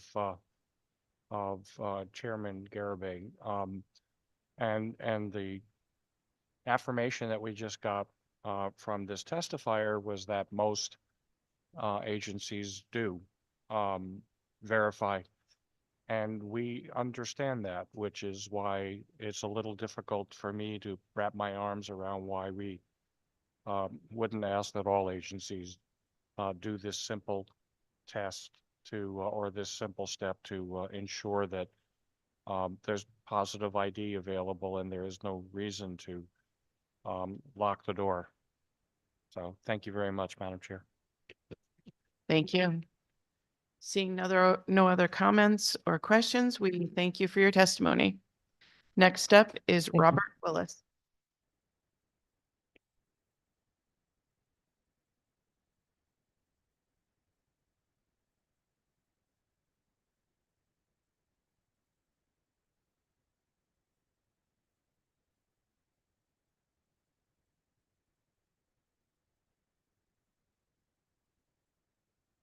Good afternoon, distinguished members of the Aging Committee. Hello, my name is Robert Willis. I'm a resident council president at Westside Care Center in Manchester. I'm here to testify regarding the ongoing challenges we face in our long-term care facility, particularly around staffing, resource allocation, and resident advocacy. I want to share my thoughts on sections of HB 5001, Section 8, 10, and 35, and how they impact us residents. Fingerprinting locations. This weekend highlighted a stark reality for us. Several residents experienced falls, primarily due to staffing shortages. Many of these incidents occurred when residents were attempting to use the bathroom, a time when they couldn't even reach their call bells for help. Staffing is a glaring issue in our state, and we must leverage every possible solution to address it. Expanding fingerprinting locations is a step in the right direction by simplifying the process for staff to get fingerprinted and start working. We can mitigate one of the barriers to filling critical positions. We need staff now more than ever, and making fingerprinting more accessible is a straightforward step to make sure that we can speed up the hiring process and staff in our homes immediately. 2-star buildings and funding reductions. As a resident, my alarm is not just about staffing, but also quality. I can appreciate that the state wants to make sure that homes that are not providing good care are held accountable. However, possibility of funding those buildings less brings worries about how this might affect the quality of our daily necessities, like food, diapers, colostomy bags. Cost cutting should not come at the expense of our care. It is very important to consider that any financial adjustments need to avoid affecting the quality of the care that residents experience. I advocate for a focus on making sure costs are reduced in areas that don't directly impact residents' care. Instead, focus on reducing costs in areas that do not directly affect residents' care, such as management expenses. The value of the Ombudsman program. The Ombudsman program has been invaluable to us, whether it's addressing lack of care, ensuring we receive our mail on time, or dealing with personal property issues. The Ombudsman have been our go-to for resolving these matters efficiently. Issues like mail interference are not just inconveniences, they're violations of our rights. Navigating the legalities and complex processes to address these can be overwhelming.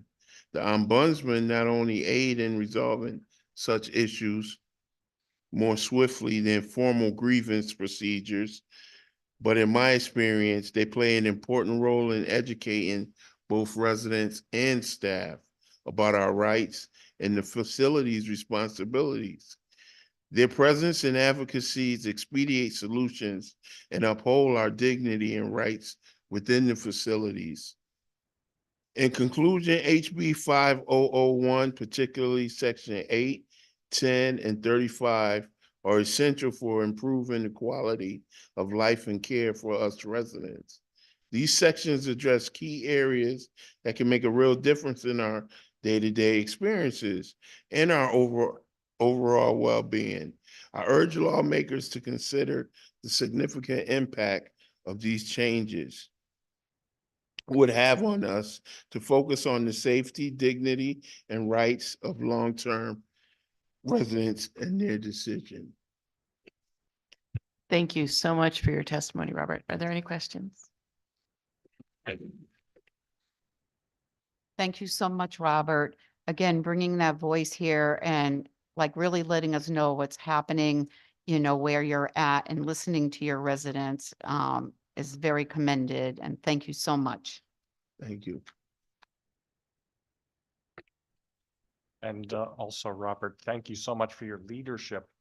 What you do on the resident council is so very important to all of the residents in the facility in which you live.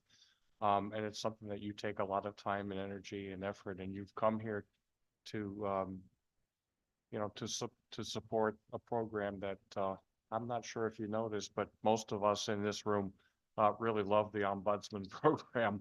Yeah, So, thank you so much for what you do. thank you. Thank you, Madam Chair. Seeing no further comments or questions, thank you again for your testimony. You're welcome. We're going to go to Anna Dorgazi and then Meg Morelli.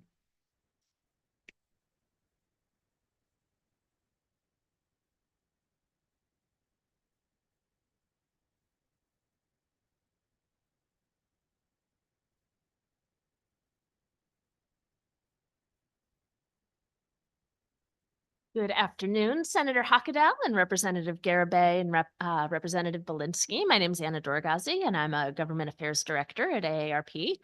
I'm here to offer some comments in support of HB 5001 and HB 5296. We submitted written testimony, so I'll try to kind of hit the cliff notes here. For 5001, an act supporting Connecticut seniors and the improvement of nursing and home-based care. We support Section 5, which would require DSS to develop and implement a training program for family caregivers. Family caregivers are the backbone of our state's long-term care system, and providing them with training recognizes their value as part of their loved one's care team, but also provides them with some of the skills that they need to provide quality care. We support Section 6 and 7, which would require DSS and DPH to post links to the CMS Nursing Home Care Compare website. It just helps consumers access the information they need to make a very important decision. We support Section 8, which would require Department of Emergency Services and Public Protection and DPH to develop and implement a plan to expand fingerprinting locations to lessen barriers to getting new direct care workers into the workforce. And we support Section 14, which would establish a presumptive Medicaid eligibility system for the Connecticut Home Care Program for elders. So I'll just briefly expound on why we're so excited about Section 14.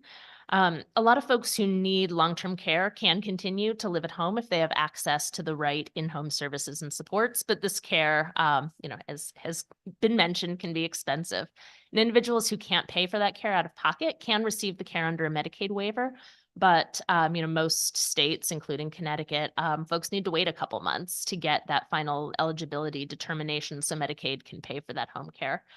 This waiting period between when a person applies for Medicaid HCBS and when they're approved can be really hard for folks with limited resources, because they either have to somehow scrape together the money to privately pay, rely on family caregivers, or move into a nursing home.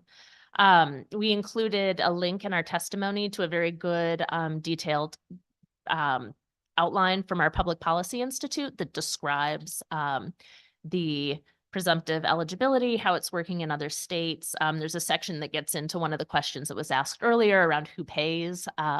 If someone is found to be ineligible later. So all of that was included as a link in our testimony.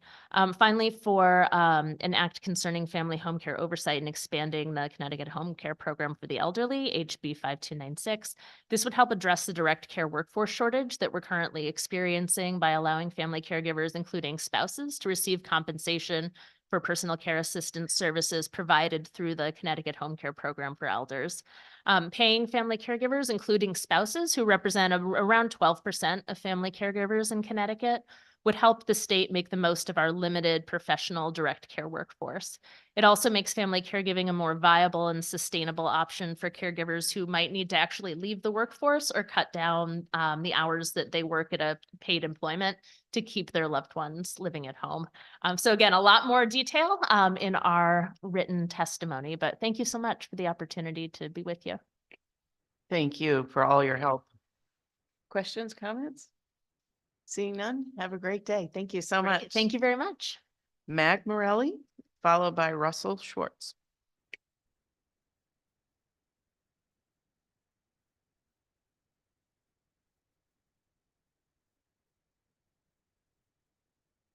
Good afternoon, Senator Hockedal, Representative Garibay, Representative Zelinski. My name is Meg Morelli, and I'm the president of Leading Age Connecticut, a statewide membership association representing not-for-profit provider organizations serving older adults across the continuum of aging services. We submitted comments on several bills before you today, and I will focus my testimony now on House Bill 5001, an act supporting Connecticut seniors and the improvement of nursing and home-based care. Regarding House Bill 5001, we appreciate the bipartisan effort that went into this comprehensive proposal that addresses the continuum of aging services. To briefly touch on our submitted testimony, I want to first thank the committee for including Section 8 of this bill, which proposes to develop and implement a plan to expand the locations in the state where a potential employee can have their fingerprints scanned for a required background check. The fingerprinting process should be convenient and accessible to job candidates, but that's currently not always the case. We therefore encourage the committee to support this section of the bill. We also strongly support Section 22, which proposes to expand the role of the municipal agents for elderly persons to also serve disabled persons and to have them assist elderly and disabled persons with accessing housing opportunities. We support this effort to bring more resources to older adults who are seeking affordable housing. Several sections of the bill relate to the delivery of home and community-based services, and many of our members provide such services. And we have commented on most of the sections, specifically on the proposals for a home care registry and for prior transmission of an employee's photo identification. We do appreciate that these concepts were put forth for the benefit of the consumer, but we raised some questions in our comments regarding the practical aspects of their implementation. We would therefore welcome further discussion moving forward to best address the desired intent of the proposals. In the assisted living, we support these sections that came out of the working group convened for the ombudsman, but we do have two requests. First, we request that the effective dates for all the sections be moved to October 1.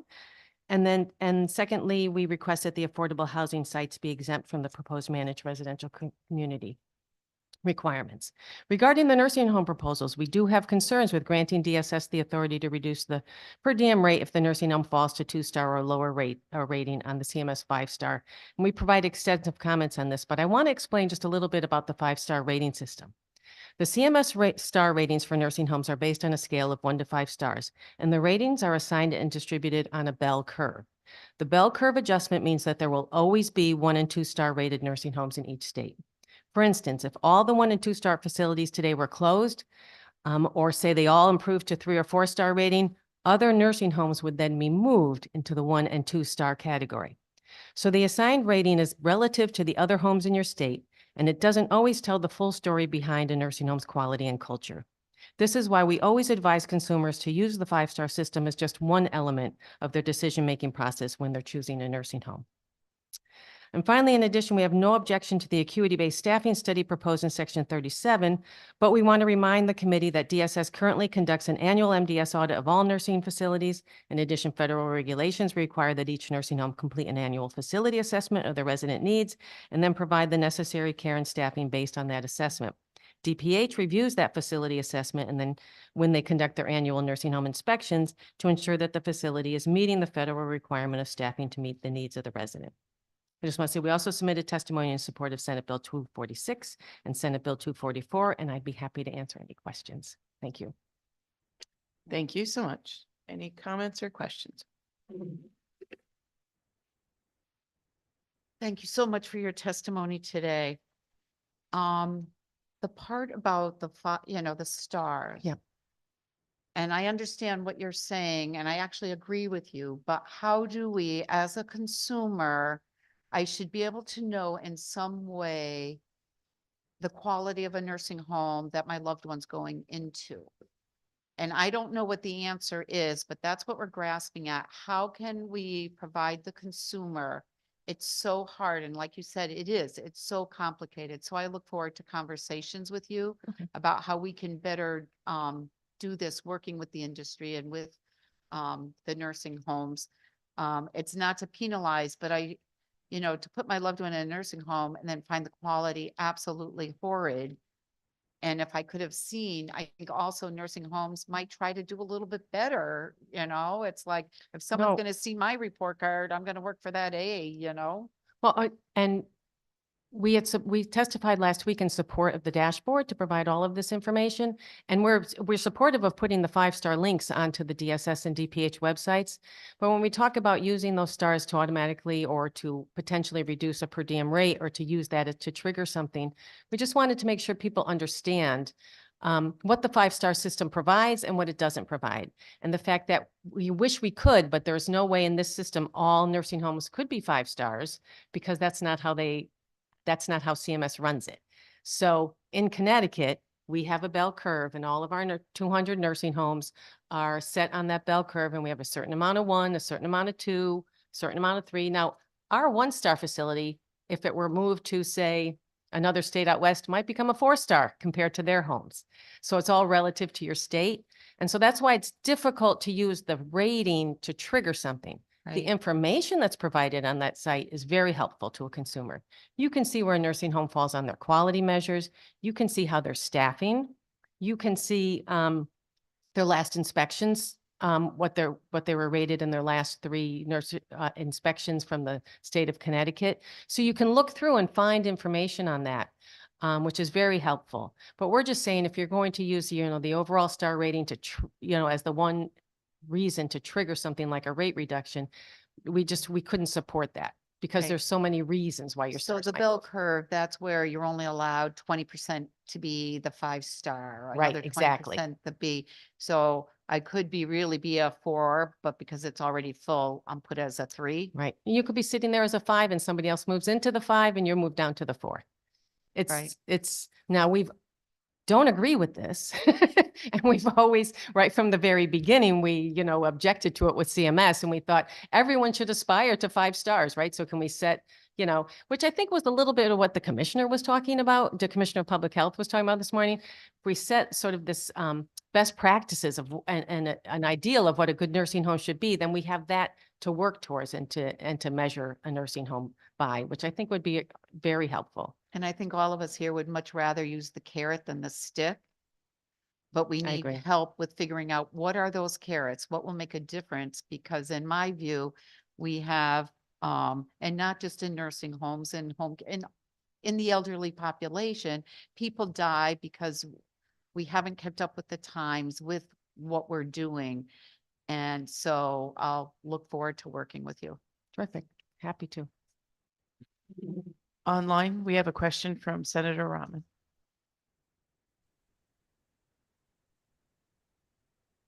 Thank you, Madam Chair. Thank you. I'm sorry, I'm running around with one after other. I have a number of meetings same time. So I did hear 100%. Just last minute talk about the background thing. Question is about the fingerprint. So I just want to learn about is the requiring the fingerprint or hiring process for background?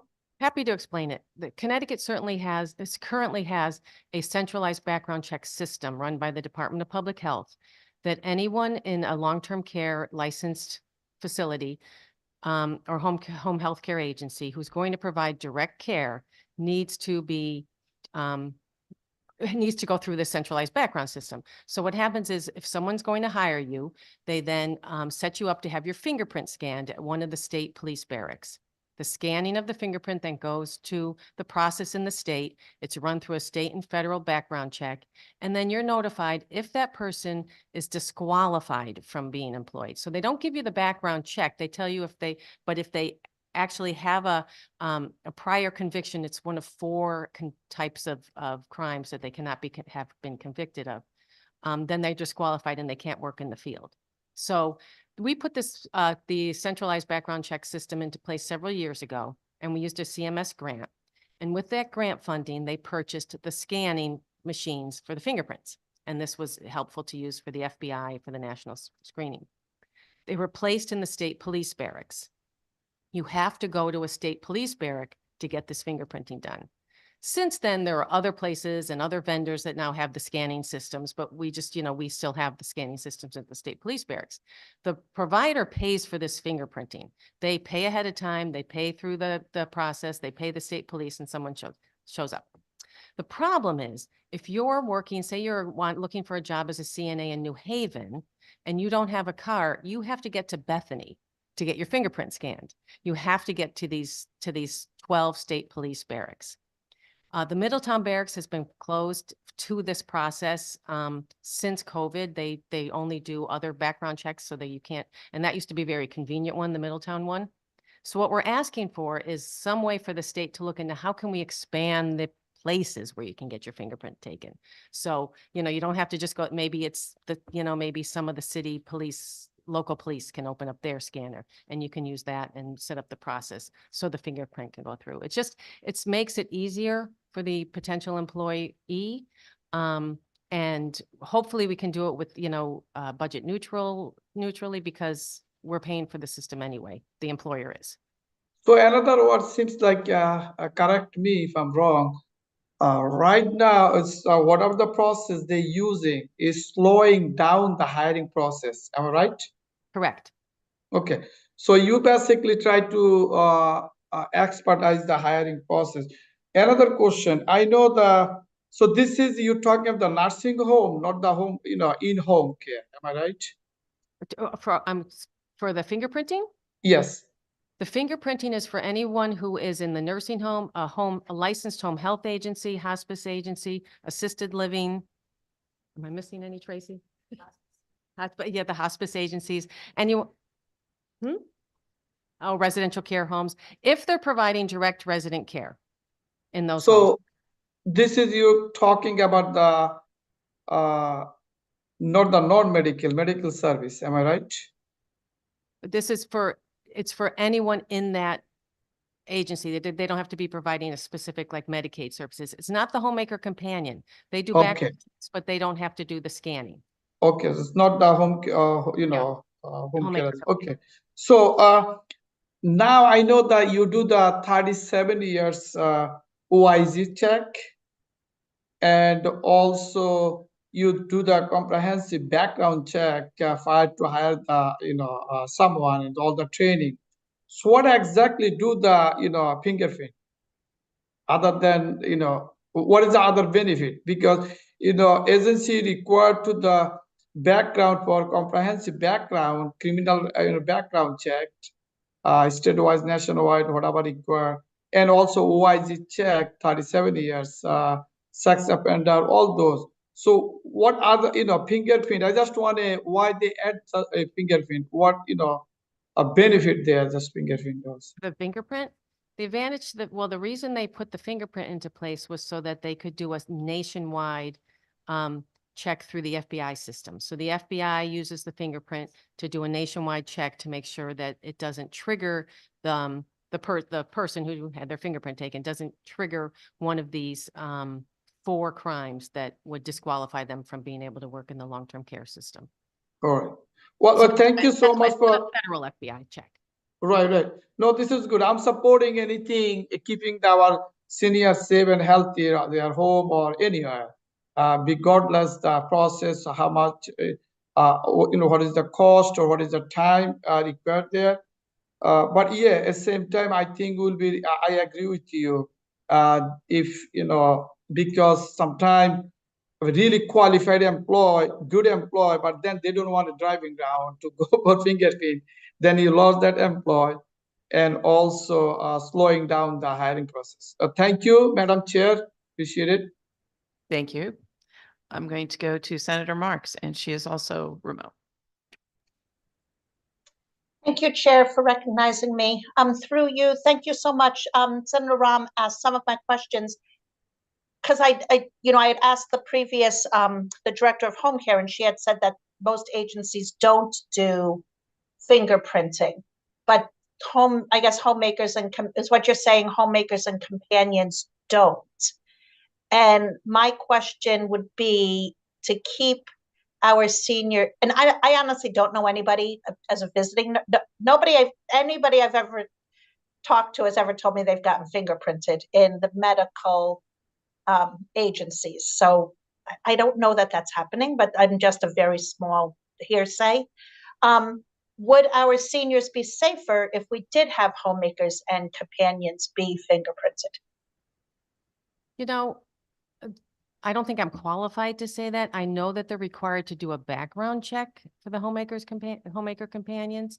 And that was put into place before the centralized background check system was put into place.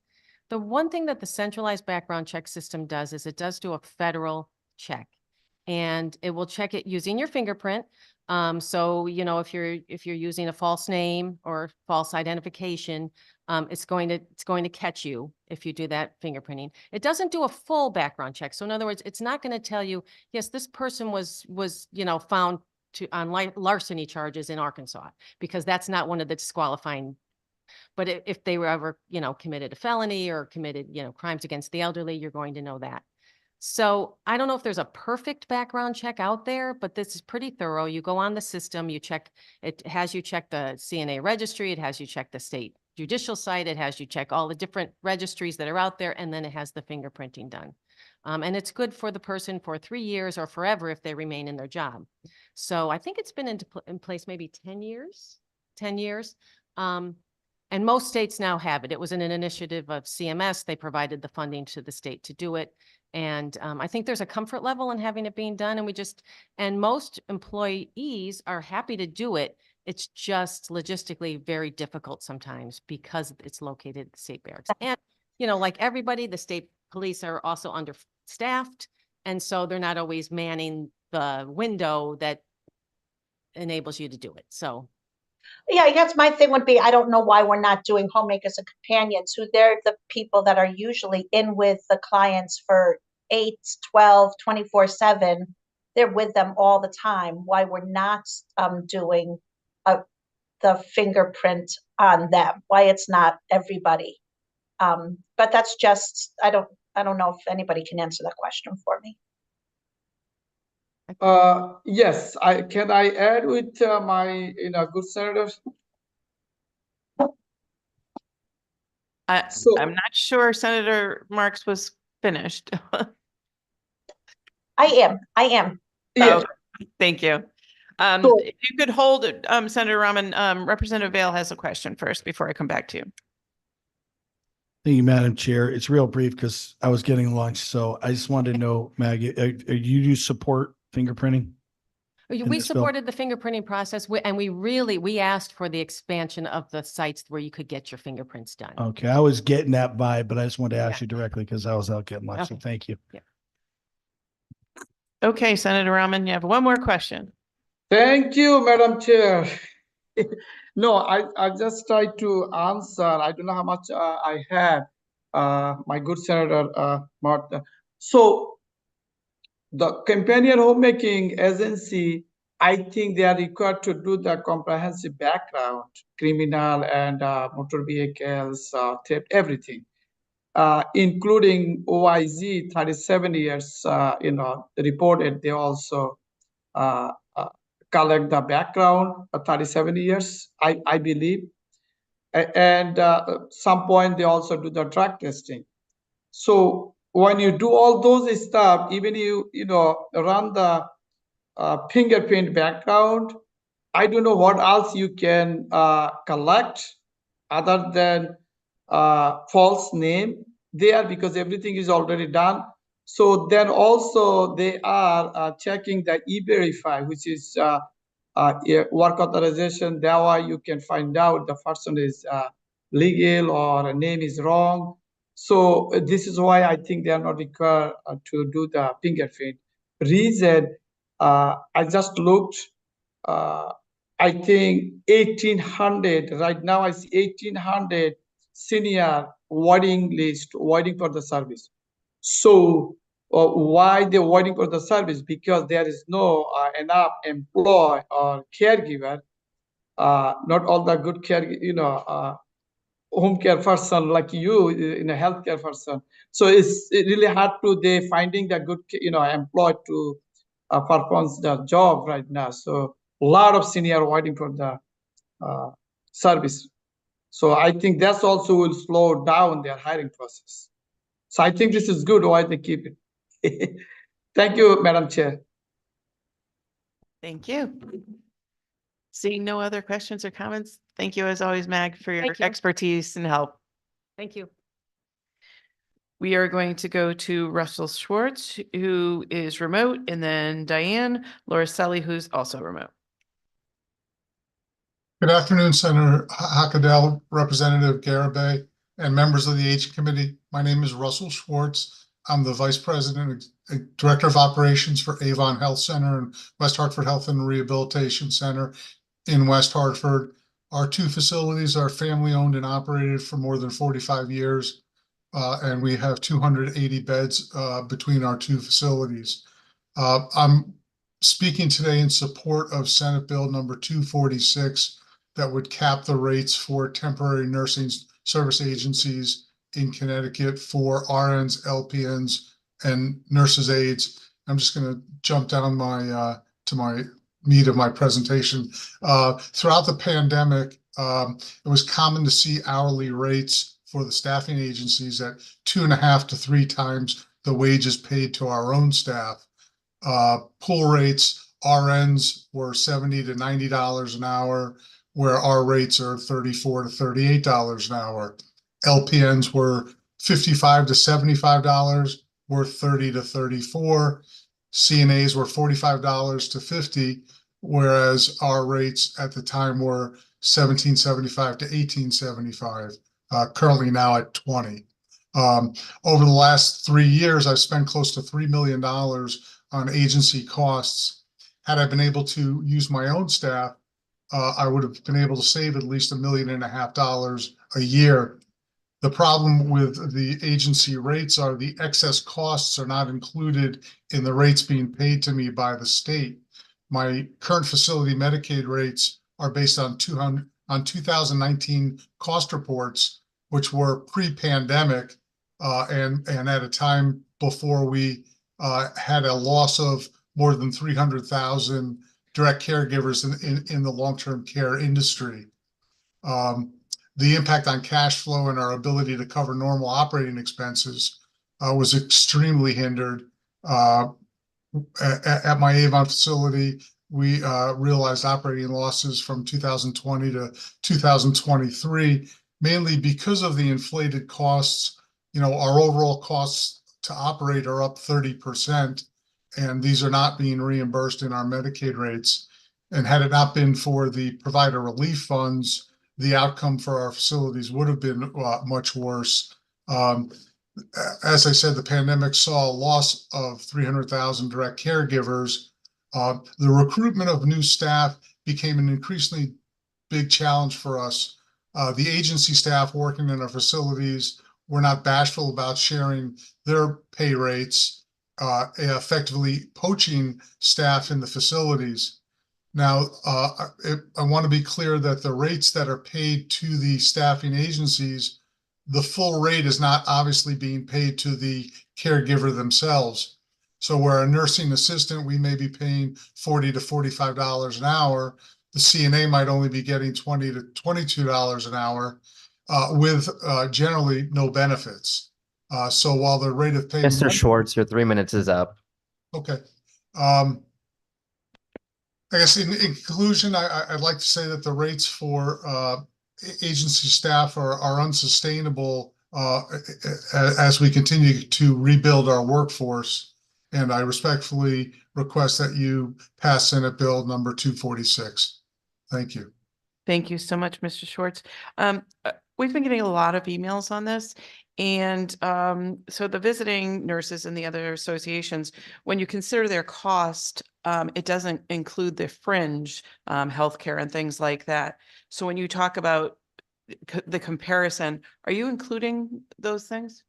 No, so the rate that we're billed is the all-in rate from the agency. So I'm assuming that they build in their direct employee costs, payroll taxes, fringe and benefits, and add to that a margin for the agencies themselves. It seems like we've seen, $6 to $10 an hour or more above the direct caregivers' salaried rate going to the agency for their overhead and profit margin. So the rates that I shared with you, the pool rates were what I consider to be the all-in rates that we were being charged, the rates that I gave you were only the payroll rates. So that a very good question, that if you took our hourly rates, you'd need to add at least 25% on for benefits and payroll taxes on top of that. So while it does bring us a bit closer to the agency rates, they're still at a much higher level. Thank you for that. Remotely, we have Senator Marks. Hi, thank you, Chair, through you. Thank you, Mr. Schwartz. I'm going to push back a little. I am a nurse, and I think you said your top rate for the nurse was $38 an hour. I'm a union nurse. I'm part of a union, and our top nurses are making $52 an hour. So that is a huge discrepancy. I think the nurses in nursing homes had the hardest job of probably anybody during the pandemic. And I think now, as a nurse for almost 40 years, coming towards the end of my career, always kind of doing the job because you love it, but seeing especially men that have the same amount of education as we do, making much more money than what we're making. I think it's wonderful that nurses are finally getting paid what they deserve, and that they have a chance to go out, do the care that they want to do, and get be able to provide better for their family. I'll say this, that hopefully I'm back here again for another 2 years after November, and I hope I'm part of this agency. And I will say it and say it and say it, that the first nursing home, skilled nursing facility that gives their nurses, or the best home care agency, or the best hospital, that truly gives their nurses the salaries that they, hourly wage that they deserve, they will not have a workforce problem. So that's just my opinion. I absolutely will not support this bill. And I think we have to, you know, any other industry, it's all capitalism, right? That's all we hear, and it's supply and demand. Well, the supply is out there, actually. Half of our nurses aren't working in the nurse force. If all the nurses were working, we wouldn't have a nursing shortage. But they're not being treated with respect, and they're not bringing home a fair wage that they deserve. So once that happens, I think our problems will be solved. And so, you know, you said what you have to say as a director of nursing homes. Are your nursing facilities family owned or private owned? Both family owned, privately owned, for over 45 years. And if I could give you a little pushback, Senator Marks, the rates that I quoted for our facilities were the rates during the pandemic. Since July of 23, our average rates went up 8 to 10% for our starting rates, as well as any of the differentials and add-ons that go on top of that. But I hope you appreciate that at the end of the day, we certainly look to pay as much as we possibly can and remain competitive. The reimbursement system in Connecticut could not allow me to pay over $50 an hour for our nurses, but on our top end, without any differentials, we're at $45 an hour now for our registered nurses. And you know, we certainly recognize that the pay is an important function, but I will say, and I'm proud to say, that I've had staff that have worked for me and my family for over 35 years. So I believe that speaks bundles to the fact that they feel they are being treated respectfully and have a level of commitment to the facility as we have a level of commitment to them. Yep, thanks for that. And I'm glad that they got 8% raise. That's awesome. I hope they get good differentials too. They did. Nice. Good. I love negotiating nursing contracts. And just my little pushback will be that if you do have private equity that is part of your nursing facilities, there is certainly a lot of money being made Yeah. And it always comes down to the excuse that we're not getting the funding that we're supposed to get through Medicaid. And I just think that many nursing homes and nursing facilities are trying to balance their budget on the backs of the least paid workers in those facilities. And I think maybe it's time that they changed the way that they budget, because I think if you don't have the nurses, you don't have the aides, you don't have the workers, you're not going to have anything. So that's, you and I will love to disagree, and I love the pushback. So you can push back all you want. I love And no private equity. This is my family, my now deceased father, and my currently 85-year-old mother. We've run these facilities since 1974 and 1976, respectively.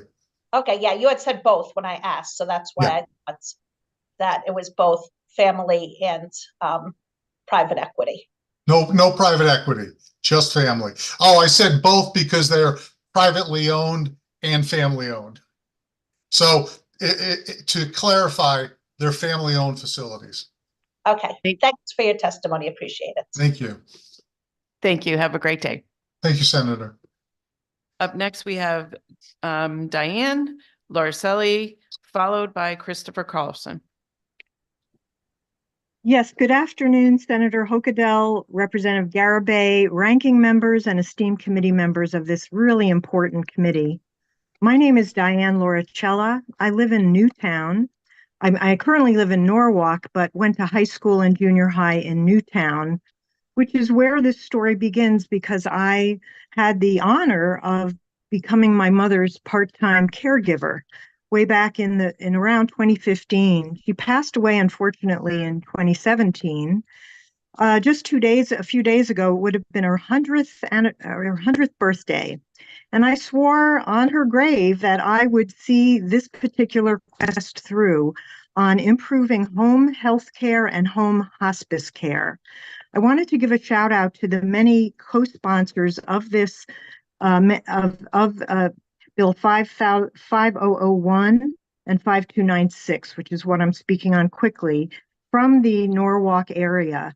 Especially shout out to Lucy Dathan. Representative Dathan took my concern seriously after a horrible experience with a large home hospice care that I will not name today, that has since still reverberated and broken up my family because of the way things were handled.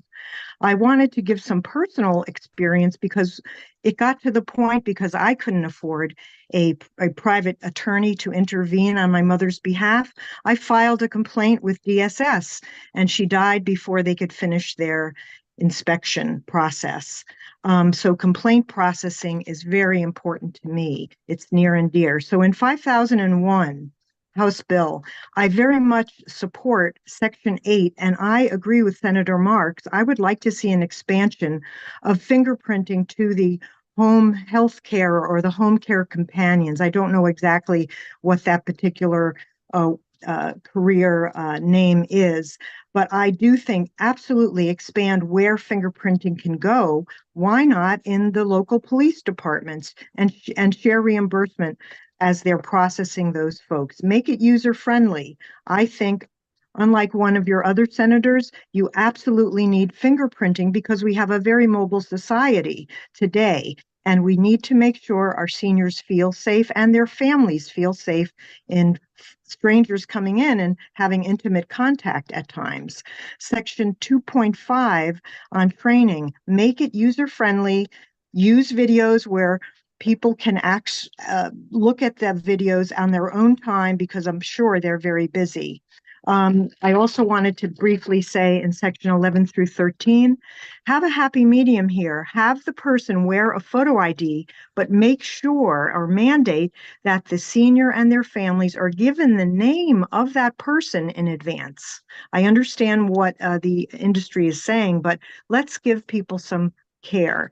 Lastly, on 5001, section 39, I wanted to just stress, I couldn't stress more, that there needs to be more ombudsmen. We need more regional and we need home hospice ombudsmen. We're not ready for that yet because we don't have enough ombudsmen. I'm not suggesting only in long-term care. I'm saying for home health care. I'm a baby boomer, and my fellow baby boomers have been taking care of their family members. But in 10, 20 years, we're going to need possibly an ombudsman. Pay for the ombudsman through enforcement fines. I am a former enforcement officer with the DEP in the 80s in environmental protection. Let's make sure we have enforcement fines that are fair but gentle, but they have to happen so that the money created can at least get more ombudsman paid for. Data analysis is important. And Ms. lastly, I just wanted, just a reminder, you're at 3 minutes. I'll wrap up. On House Bill 5296, I just wanted to emphasize, follow the New York State Freedom Program that is much more generous and open about who can be reimbursed, where the patient can actually have someone who's not a blood relative or a spouse. So in my case, currently, I am part-time caregiving my landlord, and I am not a blood relative. But if the family or the patient designated a family friend to be compensated, I think that would be very important so that our seniors get the care they need, and the marketing campaign for the availability of the services. If I had known that there was such an ombudsman, maybe that would have helped, but we need to make sure it's not an expensive marketing program. Use the press and make sure your complaint processing is well known. Thank you. Thank you. Any questions? Seeing none, we will move on to Christopher Carlson. Good afternoon, Aging Committee. Good afternoon, Madam Chair. My name's Chris Carlson. I'm an elder law attorney with Connecticut Legal Services, working out of Willimantic, and I'm here today to testify on behalf of Connecticut's legal services programs and our low-income elderly and disabled clients in strong support for Section 22 of HB 001. Section 22 expands the existing municipal agent program to cover the elderly. And it also requires municipal agents to assist the elderly and the disabled with securing housing. And then the third thing it does is make sure that there's a centralized location where advocates, community members, and their loved ones can go to get that information to find who their municipal agent is. The reason I support this so strongly is because last year, the federal government began to track elderly homelessness for the first time. And the data is shocking. The state of Connecticut is second in New England for rates of unsheltered elderly homeless. So 15% of our elderly homeless don't have shelter. They live on the streets. They live in their cars. 84% of our disabled residents are eligible for housing programs, but are not getting access to those programs. And on top of all of that, housing insecurity for elders, rates of elderly homelessness are expected to triple by 2030. So the reforms to this program are a response to the crisis. For 50 years, the municipal agent rule has changed to react to the needs of elders and to the material conditions in communities. And Section 22 is reacting to the crisis. There are big systemic issues keeping elders from homes, but this is a stopgap provision that'll, bridge the gap. Wait lists are years long. Elders need help now getting into housing. So I wanted to share a story about a 70-plus-year-old who lived in a rural community out here in Eastern Connecticut where I work. She lived with her physically disabled son, and they got an eviction notice. The landlord wanted to clear them out of their home of 40-plus years so they could renovate it and flip it. We were able to pause the eviction and buy them 10 months to find alternative housing. And during that 10-month period, they applied and applied and applied for housing. They got on wait lists. But because of their age and disability and their lack of resources, They couldn't find a home. We lost contact with them. They were physically removed from the home. And the reason they struggled was because they didn't have transportation. They didn't have money to pay for application fees.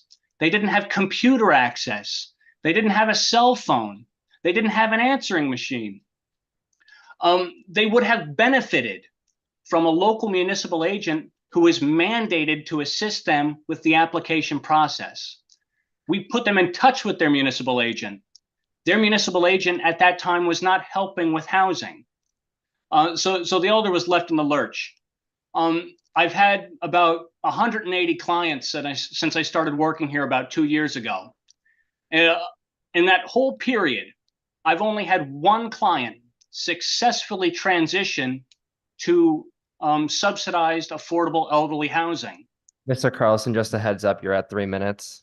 Well, I appreciate everybody's time. I've made my points. I've submitted some written testimony, providing some data about the scourge of elderly homelessness and the struggle elders have trying to secure housing. Again, I strongly support Section 22. I asked the Aging Committee to adopt that section because everything else we've discussed today and I've sat in on is not possible if there's not secure and stable housing. The home-based community care, aging in place, dignity and care, those multi-generational homes, those grand families aren't possible in Connecticut if elders are being funneled into institutionalized care and unsheltered homelessness. I appreciate your time. And if you have any questions, comments, or concerns, I'd love to chat about it today. Thank you so much. Thank you. Does anyone have a question or a concern? I just want to thank you so much, Mr. Carlson, for coming and testifying today. We can see your passion in your testimony. And after understanding that the homelessness in the elderly population since COVID has increased 20%, that's the last figure I heard. Let's work together. Let's see what we can do. Thank you. Thank you, Representative Garabay.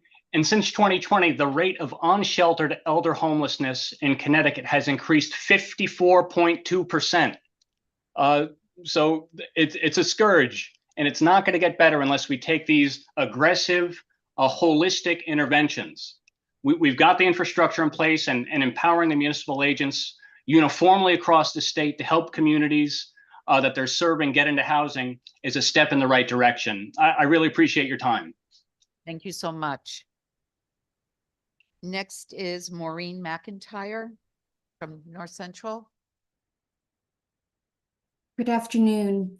My name is Maureen McIntyre. I'm with the North Central Area Agency on Aging. Good afternoon to the chairs of the committee, Senator Hockadell and Representative Garabay, and the other esteemed members of the committee. I would like to just take a quick moment to applaud Attorney Carlson for the passion that he just brought to his testimony, and also to suggest that he reach out to his local area agency on aging, because I feel that the passion that he showed will be mirrored out in the Norwich area. So please, if you would, I certainly recommend that. Members of the committee, I know you have my testimony for both HB 5294 with respect to the registry for persons convicted of financial crimes. And you also have SB 244, the act expanding the Alzheimer's respite care program, which is what I'd like to speak about today.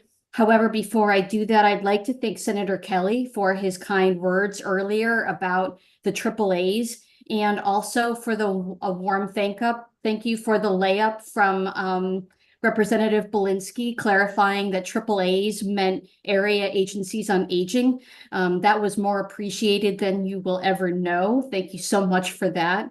And next, I really would like to applaud the entire committee and the advocates that are in the room today for what has really been a very nuanced conversation.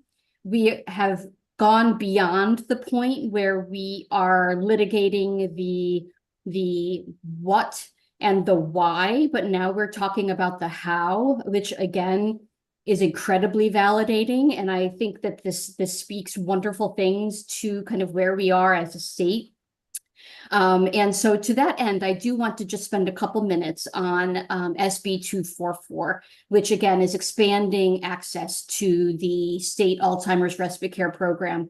And I wanted to focus on just a couple of very key characteristics of the program. Number one, there is no age requirement, which is an important factor we'll talk about in a minute, but also neither consumers should be on or eligible for Medicaid. They are precluded from being on or eligible for Medicaid. And now this is substantial because the statewide respite program is the only available program that addresses those two specific needs, neither age nor functional ability, except for that diagnosis of Alzheimer's disease. And so the issue around Medicaid eligibility speaks directly to the proposal in the legislation that puts an 1115 waiver under DSS as a potential funding source for this expansion of the program.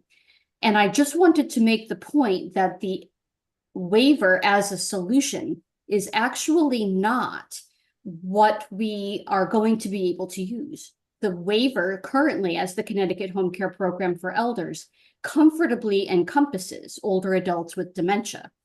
It's the non-Medicaid population that will continue to be at risk, barring further expansion. So the Medicaid waiver as a vehicle is not exactly the answer that we're looking for, or that I believe as a whole is going to be most helpful. Now further, and I think that this speaks very carefully and closely to what this committee has been working on, you all have taken great strides in reducing the fragmentation within elderly services by creating another waiver under DSS that actually would serve to fragment a system that you've invested a lot of time and energy in bringing together. So just a word of caution from your aging CT friends. And then finally, Ms. McIntyre, just a heads up, you're at 3 minutes. Wonderful. Thank you so much. I will certainly wrap up with one more note. I wanted to thank you heartily for the placement of service navigators at the Aging CT partners. Those are the folks that are currently helping those people not clear on their options to the appropriate program for them. And we really want to thank you for the inclusion of Section 38 in Bill 5001, the outreach opportunity for the area agencies on aging, because we are constantly told that we are one of Connecticut's best kept secrets, and we feel that's a disservice. And if more people knew about us, perhaps that we could be having an even greater impact with your assistance. So thank you very much again for your time. Thank you. Are there any questions? Thank you very much for coming and testifying. Just a reminder to those testifying, we're going to get a little bit stricter for the 3 minutes. We're not even halfway through, and I really don't want to be here at midnight, even though what you're saying is very, very important. So try to be concise. You'll get a warning. You have like 5 seconds afterwards. And again, I understand we're all passionate, but we will be, and we don't want to harass our poor clerk who has to be the meanie over there. So we'll ask. The next is Cindy Prisio. Hi, good afternoon. Can you hear me okay? Yes, we can. Wonderful. I just wanted to shout out hello to the chair, Senator Hockadell, and Rep. Garibay, and I believe one of our vice chairs, Patty Miller, Senator Miller's on the phone, and all esteemed members of this committee. My name is Cindy Prisio, Executive Director of One Standard of Justice. I've dedicated the last 9 years of my life to putting a stop to the harms caused by public registries. I testify vigorously against HB 5294, the creation of an elder abuse registry, because it perpetuates the same harms and will fail to make our state any safer for seniors. One Standard of Justice is primarily focused on the sex offense registry, which has been in existence in Connecticut for nearly 30 years. HB 5294 is essentially a cut and paste of the same statutes that codify the SOAR. And so what we have learned from the past applies to this bill. Plainly stated, public registries do not prevent crime, nor do they make communities safer. Public rate registries waste money. They waste lots of taxpayers' money with the promise of safety, but produce none, and they ruin lives. Not only the lives of those who are forced to register, but of their families and children who become collateral damage. Individuals and their families on registries face predatory behavior. They are extorted, exploited, and there's tremendous barriers to employment and housing. So an unintended consequence is that someday these people will be struggling for housing. I can understand how fear and a desire for retribution can result in a bill like this.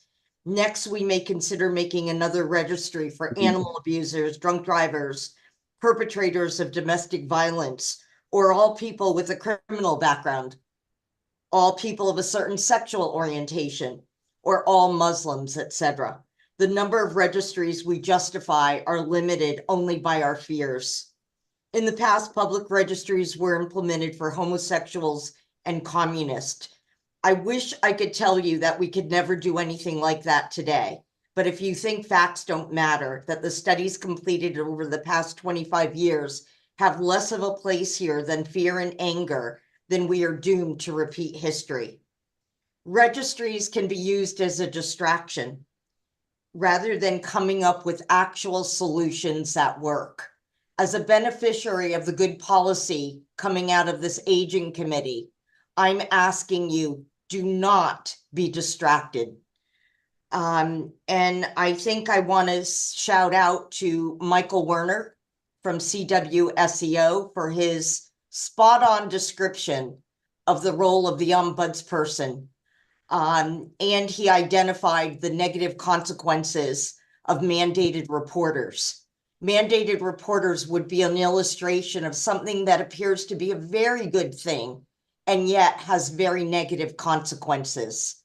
So with that, we've submitted our testimony.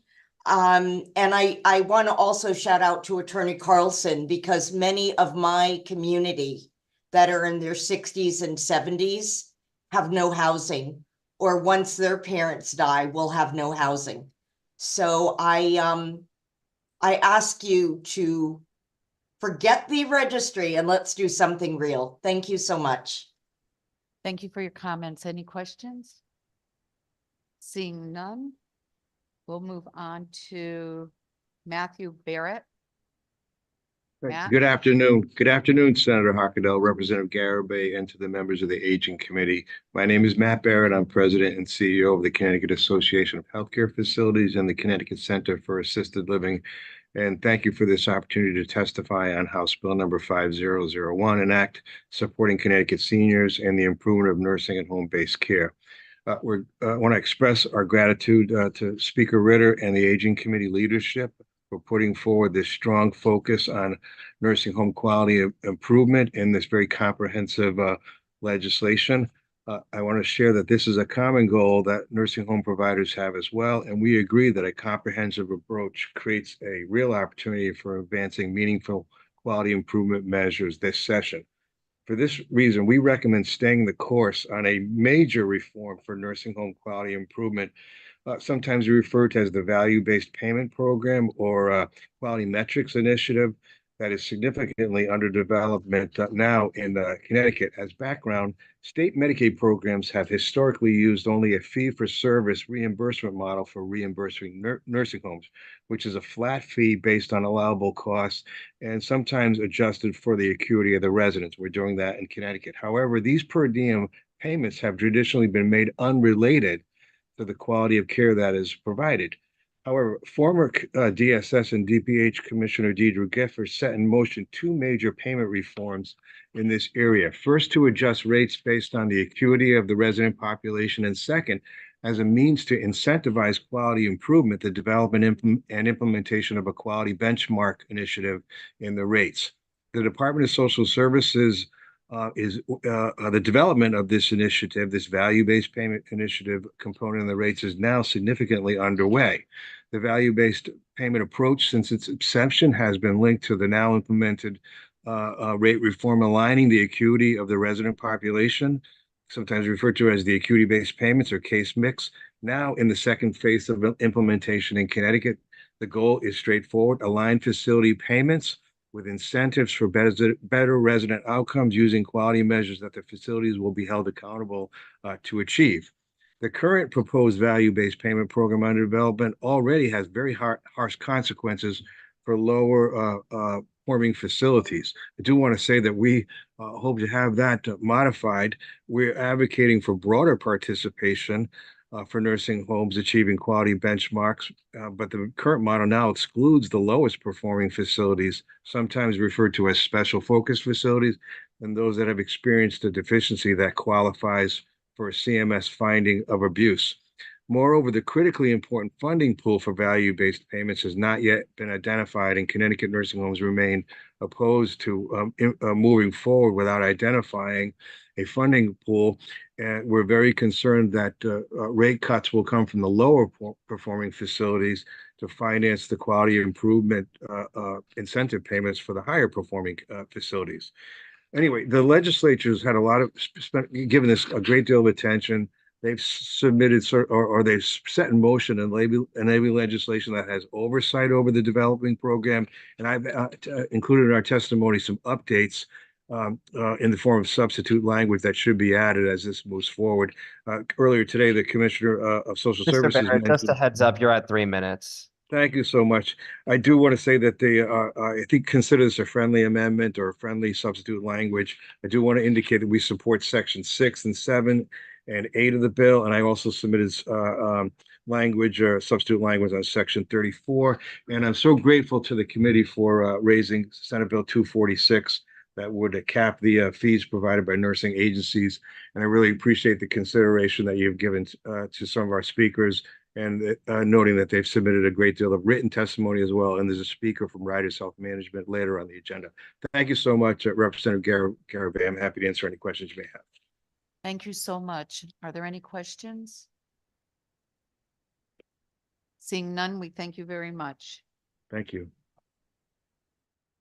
Lisa Marshall?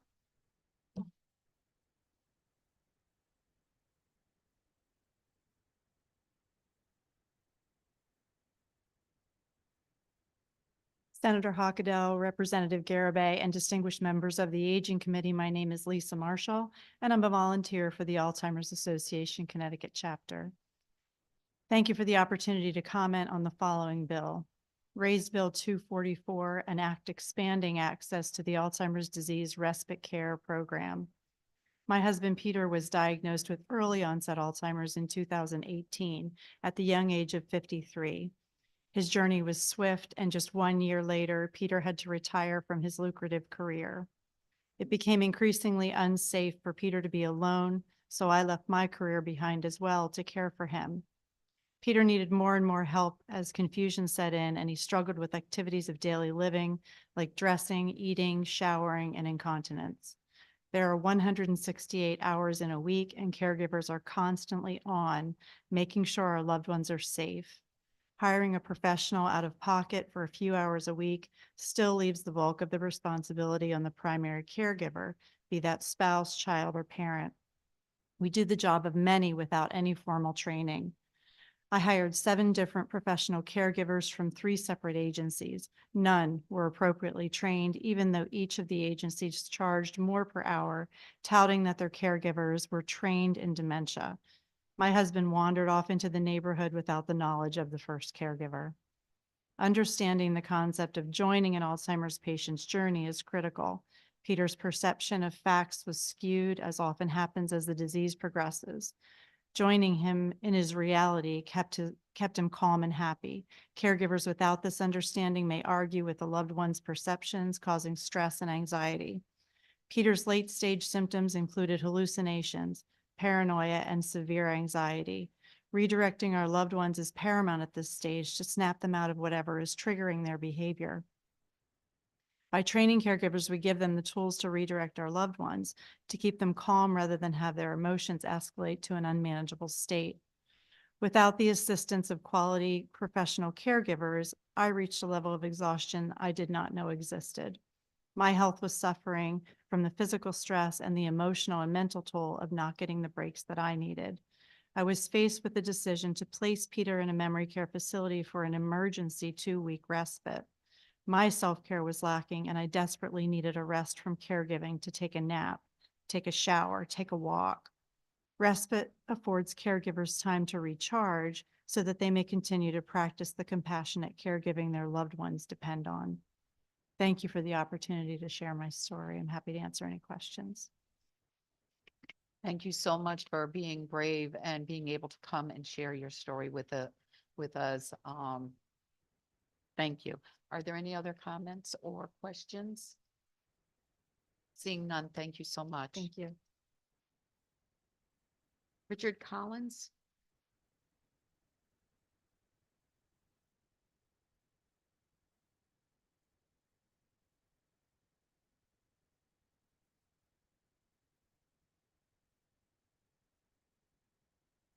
Good afternoon, Senator Huckabee, Representative Garibay, and distinguished members of the Aging Committee. My name is Rick Collins, and I'm a volunteer advocate for the Alzheimer's Association Connecticut chapter. I am honored to come here to support the Bill 244, an act expanding access to the Alzheimer's disease respite care program. My wife, Carolyn, was diagnosed with early onset Alzheimer's in March of 2013 at age 60. I took an early retirement to be her full-time caregiver. 4 years into her diagnosis, her condition became significantly worse. In August of 2017, Carolyn no longer recognized me as her husband. She thought I was a thief and became violent. Carolyn spent a week in Masonic Hospital, where they were able to balance her medication to control her mood swings and aggression. But Carolyn was never ever the same again. Her disease progressed rapidly and changes came quickly. In October of 2017, I felt a need for respite to get relief from the constant stress. I found an adult daycare facility and enrolled Carolyn 5 days a week. It gave me the time to clear my head, get things done, and decompress. I was fortunate that I had the means to afford her daycare. However, many caregivers are not able to use these services as they come at a very high cost. In January of 2018, Carolyn's condition continued to decline and she was placed on hospice in-home care for the first time. She was struggling with eating, losing weight, and having seizures. Carolyn was non-functioning. She could not walk, talk, dress, or feed herself, and she was totally incontinent. Carolyn was on and off hospice in-home care for 5 years. In 2018, my younger brother passed away suddenly in Georgia. I tried to get respite care on short notice to attend the funeral, but found there was a 1-week minimum at a very high price. Fortunately, my 2 children took time off from work to care for their mother while I was away. The stress of being a primary caregiver took its toll. In 2020, I suffered a heart attack. I was in the hospital for 3 days, and again, my children took time off from work to care for Carolyn while trying to balance my care. When dealing with a disease that can last 10 years or more, there will be family emergencies that require caregivers to seek respite care. This process needs to be more accessible and affordable. Respite care is essential to provide the much-needed support to caregivers. Being a caregiver for a loved one with Alzheimer's is the toughest job I ever had. It is extremely stressful, heartbreaking, and expensive. The success of our caregivers depends on access to quality programs like the Alzheimer's Respite Care Program. No one can do this alone. In closing, increasing funding for this essential program provides much needed support for caregivers trying to keep their loved ones at home while having easy and affordable access to respite care as needed. This is our goal. I appreciate the opportunity to share my story. Thank you very much. Thank you, Mr. Collins. Again, coming here to share your story. I know how painful it is for you, but it helps us to understand what's happening out there, with people. Is there anyone that wants to make a comment? Senator Seminara. Thank you for coming and thank you for your testimony. And to both of you who just testified, please understand that please do not fall on deaf ears. I too understand what it is like to take care of somebody who is suffering from Alzheimer's, and it is exactly how you detailed it: expensive, painful, and gut-wrenching. So I'm sorry you both have had to live through that, and I thank you so much for coming here and advocating for this program and for the assistance, because as the ranking members have, as the chairs have said over and over, and I believe many people on this committee feel, we really very much appreciate the testimony and the reliving that you go through when you provide it. But it does reemphasize for all of us the importance of this legislation. So thank you so much. Thank you for your support. I appreciate it. Is there anyone else? Okay, thank you very much. Marilyn Kowalski.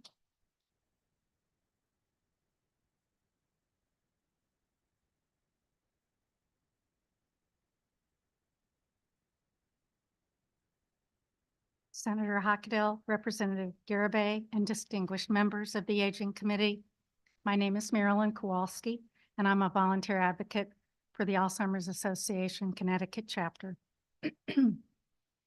My husband, Ted, was diagnosed with Alzheimer's disease in 2013. He had been showing signs of cognitive issues for at least a year before diagnosis. Ted was retired at the time, but I was still working full-time. While Ted was able to manage on his own for a while, that began to change and additional help was needed. I hired a woman I knew that had cared for someone with dementia, and I was lucky. She already knew some of the unique challenges that come with dementia. She was patient and caring. He also attended adult daycare for memory care. After I retired, the one thing I didn't have access to is respite care, so that I could get away from the constant demands taking care of someone with Alzheimer's requires. Every time my husband woke up at night, I had to wake up too, so that I could make sure he found the bathroom or didn't leave the house. Exhaustion sets in. You lose yourself because you no longer have time to do those things that you love to do or just do some self-care. People that I know with family members that have dementia are often reluctant to rely on outside help. Perhaps it's hard to ask for help or that they can't afford to hire someone. If the respite caregiver is trained and accustomed to dementia-related behaviors, it would make getting some time away possible for caregivers. Time away is the respite that I could have used and so many others depend on to try and take care of ourselves while caring for our loved ones. That's why the Alzheimer's Respite Program is so important in supporting caregivers, and any efforts to expand the program will help families access the support they need. Thank you for the opportunity to share my story. If you have any questions, feel free to ask. Again, thank you for coming and sharing your story. And we're all sad that this happens. And like Senator Seminara said, this makes us know that the hard work we're putting in is worthwhile and what we have to do. It's Are there any appreciated. comments? Rep. Walensky. Thank you very much. God bless you for the care that you provided, and your my chair echoes everything. We understand this policy and its importance. I've lived it, and we're happy to have you come and collaborate, that we're not talking to brick walls. Thank you for listening. Thank you, Madam Chair. I'm going to chime in real quick too. To all the people that are testifying, I think this is the most important part of public testimony, is hearing the general public.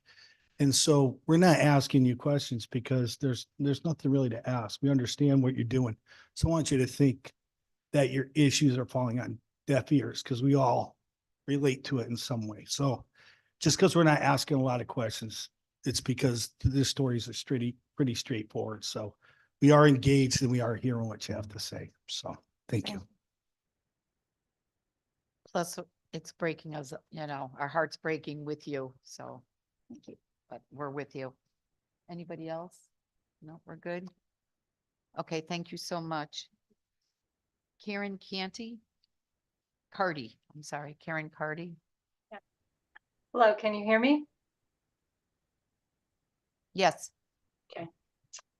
Thank you. Good afternoon, Senator Hockadell, Representative Garabay, and distinguished members of the Aging Committee. My name is Karen Cardy, and I'm a volunteer advocate and community educator for the Alzheimer's Association Connecticut chapter. Thank you for the opportunity to comment on the Raised Bill 244, an act to expand access to Alzheimer's disease respite care program. There are many challenges of getting a respite, meaning that break for caregivers to take care of themselves while caring for a loved one. It is so important to keep those caregivers as healthy and as positive-minded as possible. My aunt has a husband with vascular dementia. They're in a rural area, and my uncle constantly wants to go out and trim the trees so they don't fall on his home. When I asked my aunt if she takes herself out to see friends or to get her nails done sometimes, she said no, because she has to be there to stop and direct him time and time again. Out in my local community, I had an Alzheimer's Association table at some local farmers markets last summer. And I spoke to many caregivers who said, I'm trapped in my home because they couldn't either afford companions or homemakers, they didn't trust them, or they had no family nearby. Another woman at the market told me she left her husband with Alzheimer's at home with the doors locked in order to come to the market that day, even though she said he had gotten out before. She said she got sturdier locks and that their condo wasn't far away. And then she looked at me and whispered, I just needed a little bit of time for myself. So these breaks are the respite that so many depend on to try to take care of themselves while caring for their loved ones. Another woman at a recent Alzheimer's presentation who cares for her husband said, he always wants to be with me all the time. How can I get some time out of the house? Where would he go? That's why this bill, which would allow for possible expansion, would make it possible to expand this program. It is so important as it'll give caregivers the time to repair and reset. A caregiver could do very small things to help themselves on a daily basis. Just get a little bit of exercise, a meditation class to relieve stress, socialize with friends, get helpful counseling, or just sit silently on a park bench without the guilt of not being there for their loved one. Thank you for the opportunity to share these stories in support of Bill 244. Thank you. Any questions? Thank you so much for your testimony. Are there any questions or comments? Thank you so much for, I keep looking either up at the screen and I see myself, but thank you so much for coming and testifying and sharing your story. Thank you. Haritha Subramanian. No, I butchered it and I'm sorry. It's Subramanian. All right. Good afternoon, Chair Hockadell, Chair Garabay, Ranking Members Seminara and Belinsky, and distinguished members of this committee.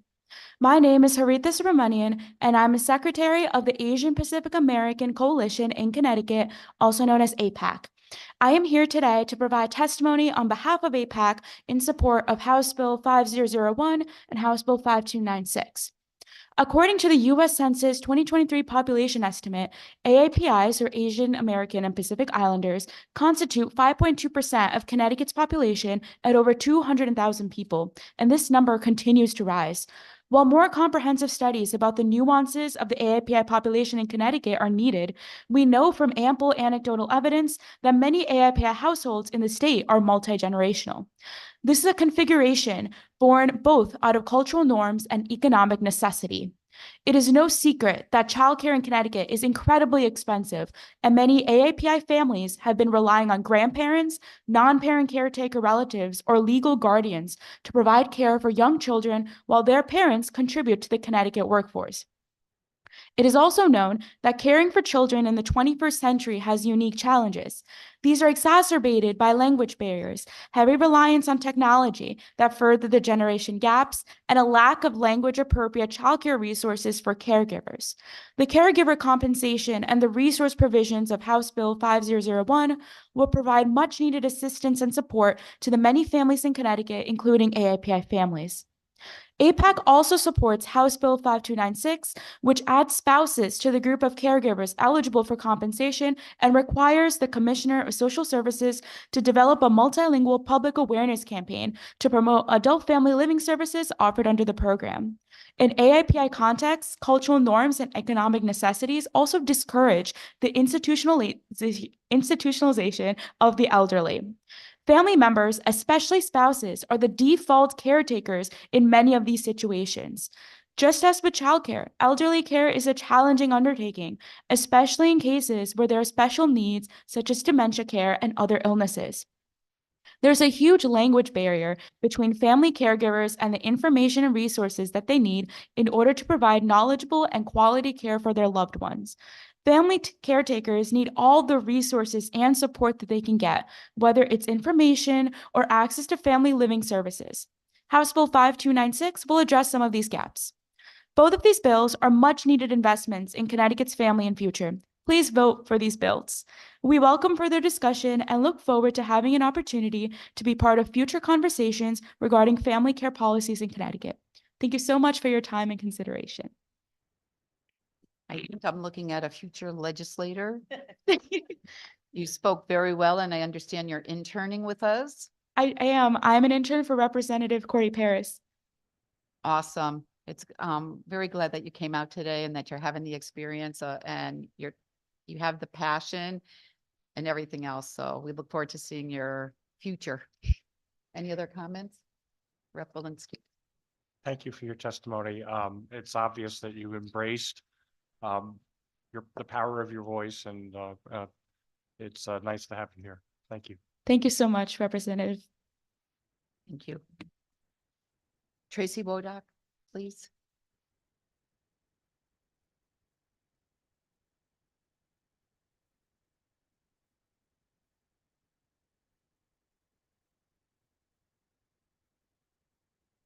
Chairs Hockedal and Garabay, Ranking Member Belinsky, and distinguished members of the Aging Committee. My name is Tracy Wodach. I'm the President and CEO of the Connecticut Association for Healthcare at Home, representing home and community-based providers who facilitate Connecticut residents successfully aging in place to avoid higher cost institutional care. Thank you for the opportunity to offer testimony on HB 5001, an act supporting Connecticut seniors in the improvement of nursing and home-based care. This bill contains many positive ideas and recommendations that we can support, and several that we have concerns in implementation and logistics. First, we thank House leadership and this committee for including the following sections that the association supports. Section 8, to expand fingerprinting locations. The limited locations have been a burden to the mandated fingerprinting portion of our home health and hospice providers and their mandated background check process. This causes delays in onboarding critically needed staff. Section 14, we also support, which establishes presumptive Medicaid eligibility for people who need access to care in the home and are able to receive it without undue delay. There are several sections that we recognize are well-intentioned, but with which we have concerns or questions over funding and practical implementation. Section 1, Home Care Services Provider Registry. We need a better understanding of the intent of this section, but would express concern that appears to only contemplate the Medicaid population. Home care services are not for the Medicaid population only. Many are paid by other insurances as well as privately. Sections 2 through 5 are about the training requirements. While we support the training requirements, we would like to be included in the development and implementation of these training initiatives with a focus on ensuring that funded is included to cover full cost of compliance for our agency providers. Sections 11 through 13, requirement of photograph and ID sent to the client in advance with disciplinary actions for failures to comply. We fully support the intent of transparency and safety of our clients and our workforce. However, there are serious concerns about the logistics, violation of privacy, and costs associated with this proposal. My written testimony highlights our concerns. Finally, we appreciate the investment of additional resources for the Long-Term Care Ombudsman Office, but must point out that these are additional dollars being invested once again on well-intentioned oversight without any additional dollars being invested in Medicaid rates that could be spent on cost-effective, quality care for our community Medicaid population. We look forward to working with the proponents and stakeholders to arrive at a piece of legislation here that serves the goal while fully funding the provisions and ultimately delivering better care and services to your constituents. Thank you. Thank you very much. Does anyone have any questions? Thank you for your testimony. Chair, I have a question. My hand's up. Oh, sorry, we missed you on.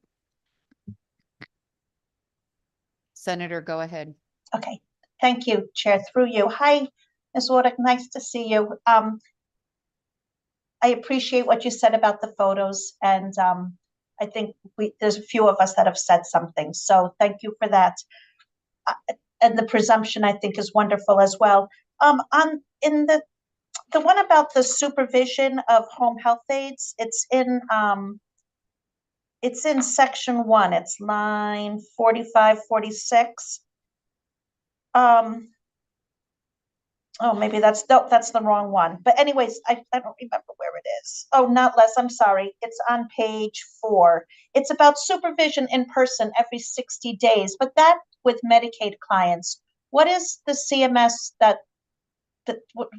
what is the mandate that we do right now with home care agencies? I believe that section of the bill is already in current. It's not addition. And that is exactly what we follow now for a non-skilled plan of care every 60 days with an oversight of the home health aide, supervision by an RN, and it has to be in person. Yeah, that's what I thought too. But the home health aide, it probably has a skilled nurse in there too. And then if there is And it's every 2 weeks. I'm sorry, go ahead. Every 2 weeks. Yeah, that's what I thought, and in person. So, okay, I just thought that was something else. And with the fingerprints, is fingerprinting, somebody said that it was a federal mandate now that direct caregivers get fingerprinted. Can you just give your, what you feel is the mandate right now for fingerprints? Sure. And I heard your questions before and your concern that you weren't aware of any of the people that you work with that have had the fingerprinting done.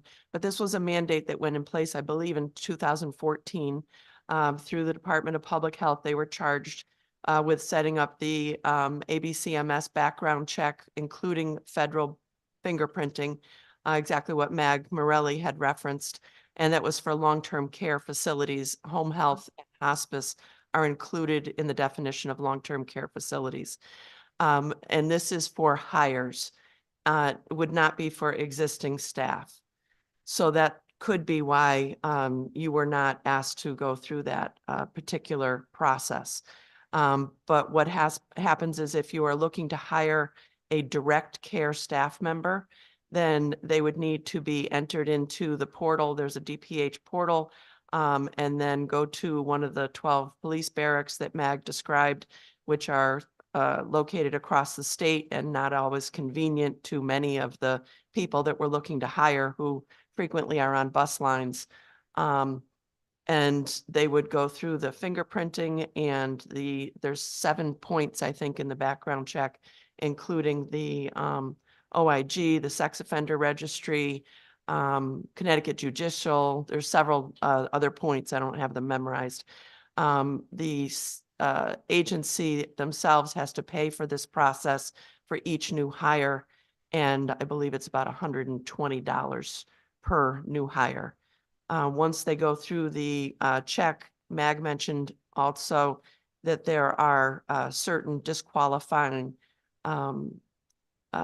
felonies and convictions.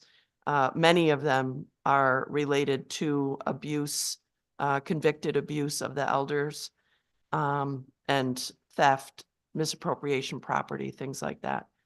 Does the fingerprint tell more than just what the really good background check does? The fingerprinting really is the search of the FBI database to see if there's any federal convictions. Okay, so do you think that's necessary for Homemaker Companion? So I know that that was asked already. I don't believe that it's an opposition at all. It certainly would have an added way of looking at their current background check, which is by a third-party company. But I think the biggest concern and the concerns that we have in home health and hospice would carry over to the Homemaker Companion.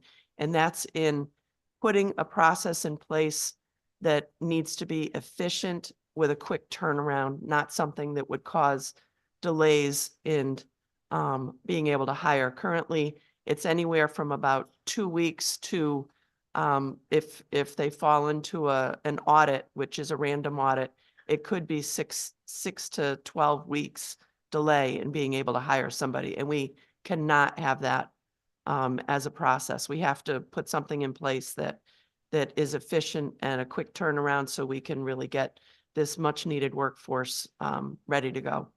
Yeah, I think, I mean, it's not in this committee, but school bus drivers, it's the same thing. That's why they have such a hard time is with the fingerprinting. So, okay, I appreciate that very much. Thank you. Thank you. Tracy, you have one more question from Representative Vale. Hey, Madam Chair, you said you had concerns about IDs. Could you explain that to me? Sure. So I certainly heard, I think it was Rep. Garabay before that talked about, the one agency that had one, the owner mass producing her staff and under her own name, I guess, for assignments, fraud. And that's certainly not what we want. But I can't say that the photo alert for scheduling is something that is 100% foolproof, because anybody can take a photo and do what they want nowadays. Having your staff wear a photo ID, and that's probably a little more effective and sure thing, but I'm guessing not 100%. And then we already have a requirement to notify, especially the Homemaker Companion agencies have a requirement to notify the client or the family caregiver of changes in schedule. So they would be calling or emailing, notifying them in advance of changes of a caregiver. That would not be with a photo, but we have grave concerns about the privacy and violation of confidentiality of people's photos just being out there.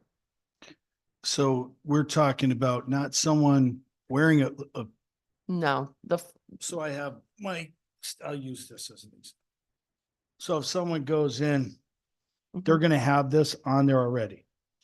Yes. I know that I will tell you that most have it. I do not believe that's a mandate.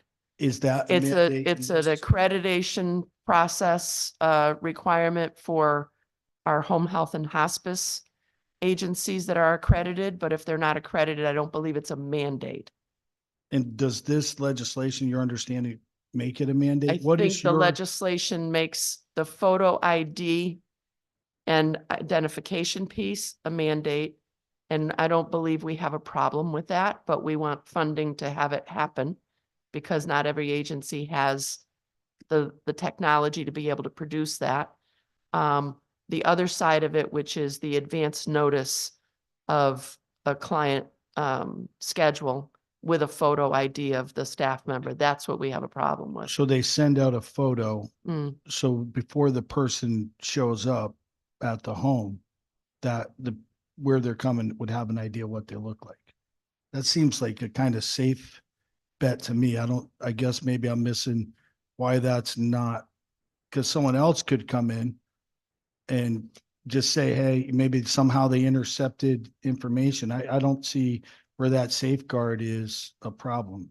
I guess I'm missing I something. guess I just worry about how this world has changed and can take any photo they want and cut and paste and do what they want with it. I'm sure they can. So again, the mandate, So doing something ID like that for a broad brush mandate across everybody when there's probably, I don't know if there's a few bad players, just seems like an awful lot of administrative burden and cost. I generally am not someone with any inkling for mandates.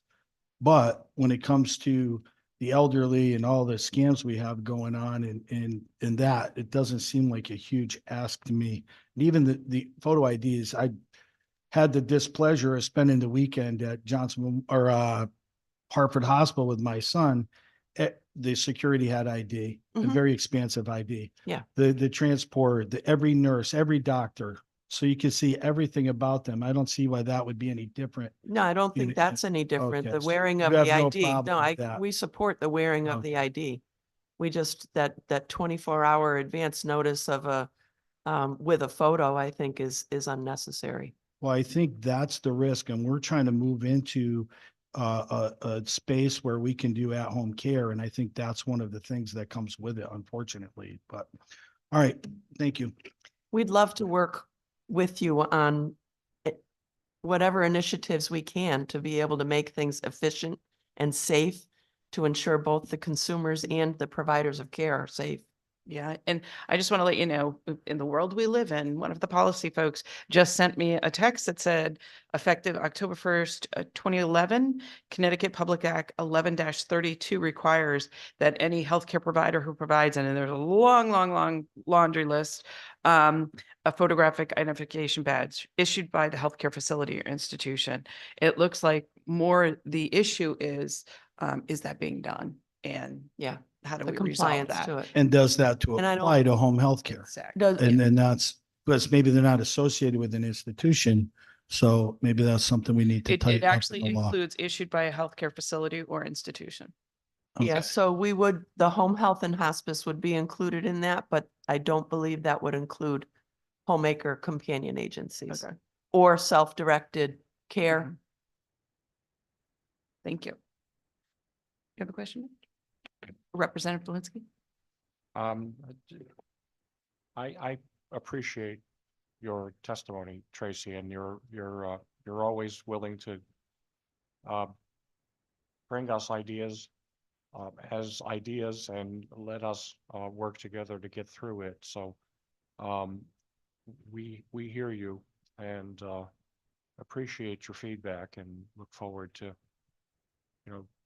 getting to a point where we're mutually comfortable with it. So but Mm. the way you approach your testimony is professional and prepared, and it's very much appreciated. Thank you. Well, we appreciate all that you're doing, and we certainly, as I mentioned, top priority is safety of the care that we are able to provide in the community to our consumers as well as to the staff that provide that. So we do want to work with you to make it as good as it can be. Absolutely. Thank you for all you do. And for your Thank you. testimony. Next up, we have Tony Malara. They're supposed to be remote, but I don't see anybody online. Tony Malara? Okay, moving on. And I am going to apologize now, John. John Ananthara, maybe? I know. I see him online. There he is. I'm here. Thank you. Good afternoon. Let me just turn my video on. Good afternoon to all the senators and representatives and all my learned colleagues there. I'm here in support of the Bill 246 for the capping of temporary nursing services. I'm here to discuss this in regards to the quality of care that has been provided by our group of nurses. Capping of the temporary nursing services fee is necessary due to the high fee structure, as everyone has been saying. And to make it honest, there's nothing temporary about this structure. We've had it from the time of the public health emergency, and it's continued till now. And it poses multiple challenges for us. Being a clinical person, I had the Riders Health Management as a corporate clinical director. And I've been noticing it. I'm always in the buildings, and currently I'm sitting in as a director of nursing. And one of the things I've noticed is the dependability. Before quality of care is to be provided, we have to be dependable upon the staff. And we use temporary nursing services to supplement staffing. But we have call-outs from them at the last minute. A couple of our buildings have had call-outs literally an hour before this it started. And during an investigation, it was found out that they go to the highest bidder. So they agreed to work for me today. And then come today morning, we find that they're working in another company's facility because they've been promised more pay there, because there's a bidding section in some of the agency websites which tells you how much are you going to pay the employee. And also, the 50% call-out rate puts it at a risk where we're not able to provide quality care to our patients.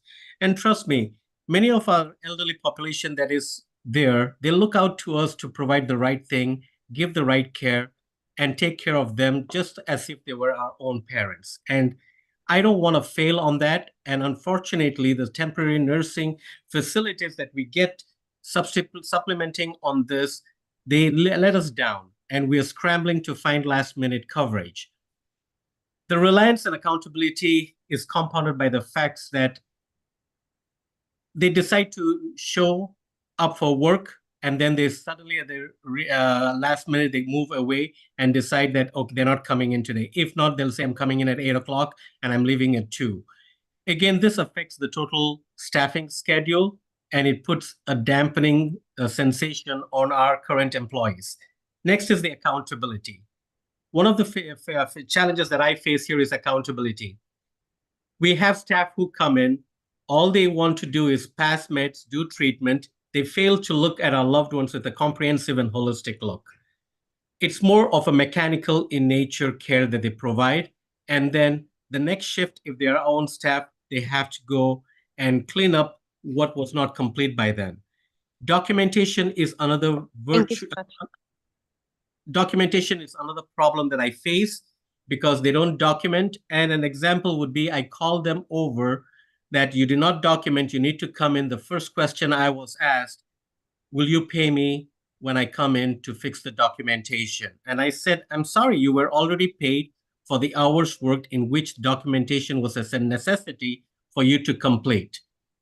But my employees here, they don't ask that, and they make sure that they complete their documentation. When you do not have... Please summarize, sir. Yes, please. When you don't have proper documentation, reporting is affected, communication is affected. Caring for our elderly people is affected because there's no timely passing of report, timely care, which delays treatment and goes into hospitalization. So in summary, I just would like us to say, we are dealing with human lives. I personally do not believe in giving a second chance to anyone who deals with human lives because we can't risk that. Please let us think of the population we serve and come to agreement to promote one thing, quality care to our loved ones without breaking the industry we serve with the cost of temporary nursing services. Thank you. If there are any questions, I'll be glad to take it.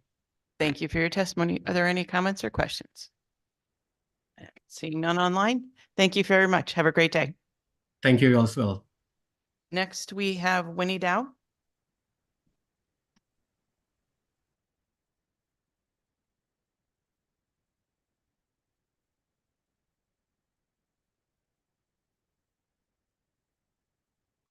Can you just press the button right in front of you to make your microphone go on? There should be a button right. There you go. Perfect. Thank you. Hi, my name is Winnie. I'm from Enfield, and I belong to a grandparents raising grandchildren, which I am raising both of my grandchildren now.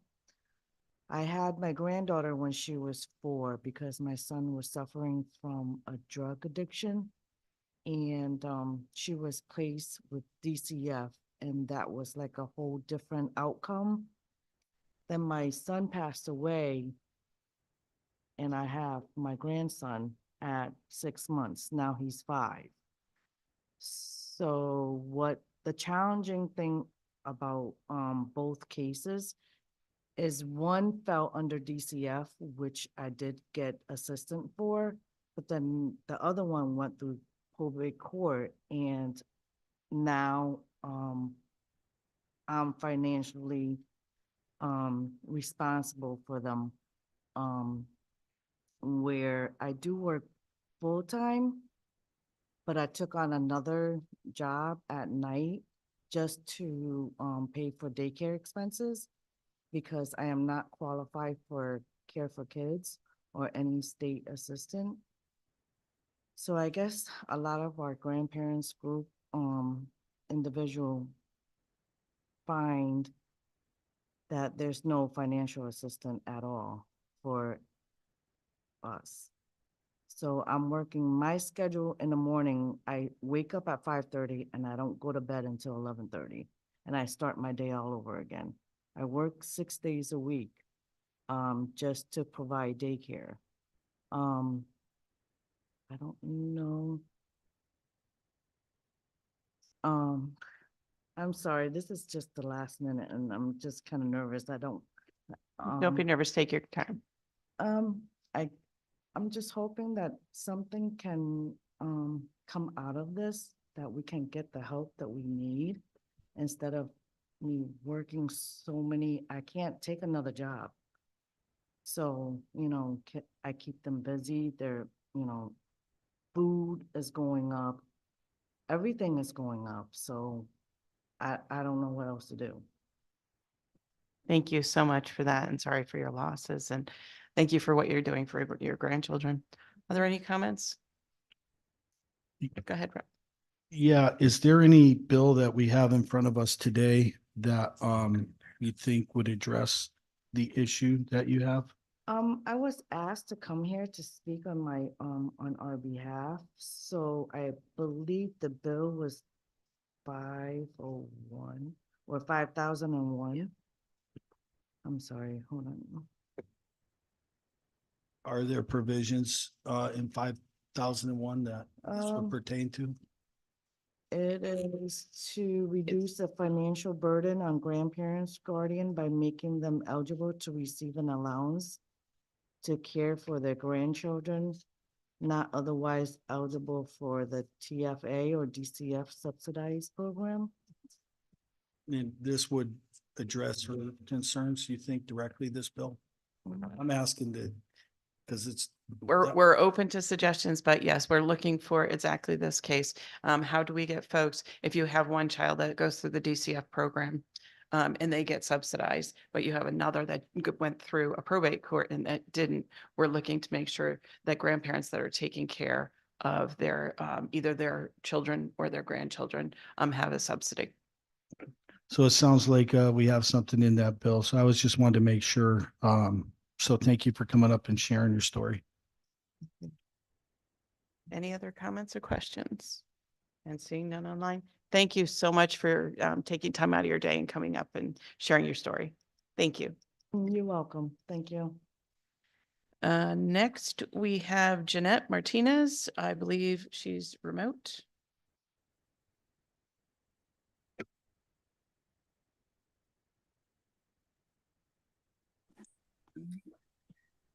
Good afternoon, distinguished members of the, oops.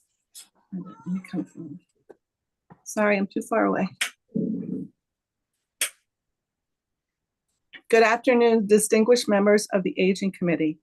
My name is Jeanette Sullivan Martinez, and I am president of the Resident Council here at Pendleton Rehabilitation and Healthcare. I am also president of the statewide coalition of Resident Council presidents. The SCPRC is an organization of nursing home resident council presidents throughout the state who work together to empower Connecticut's 20,000 nursing home residents to self-advocate on issues that directly impact their care and quality of life. I am also currently on the steering committee for a national group called Moving Forward for Home Care Quality Coalition. I would like to provide my testimony regarding HB 5001 that is before you today. I'd like to take a moment to speak to a few of the specific sections that resonate with me as a resident in a long-term home in Connecticut.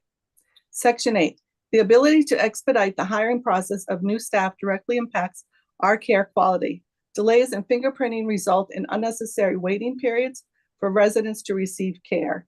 By enabling quicker staff onboarding, this provision ensures that we receive timely assistance, maintaining our well-being and dignity. Section 8, while I understand the intent behind incentivizing nursing homes to improve quality of care through Medicaid reimbursement adjustments, I do want to urge caution, as I do see the potential for negative impact on resident services due to reduced payment from poor star ratings. In my home, I often hear complaints about the quality of the food and the struggle to balance budgets while meeting resident needs. Reducing financial resources available to facilities could further compromise the quality of meals and other essential services. I urge that any adjustments to Medicaid rates be carefully considered to ensure that they do not inadvertently worsen our living conditions. Section 35, the COVID-19 pandemic has highlighted existing challenges within nursing homes, leading to an increase in resident complaints. Issues ranging from restricted activities to limited family interactions due to staffing shortages have significantly impacted our quality of life. The Long-Term Care Ombudsman Program, LTCOP, plays a vital role in addressing these concerns. However, the current staffing levels limit their ability to respond promptly and build meaningful relationships with residents. Expanding the LTCOP is, as proposed in Section 35, is crucial for the improving our living environment. Additional ombudsman will allow for quicker resolutions of issues and enable more personal interactions between residents and the ombudsman program. Trust and rapport are foundational.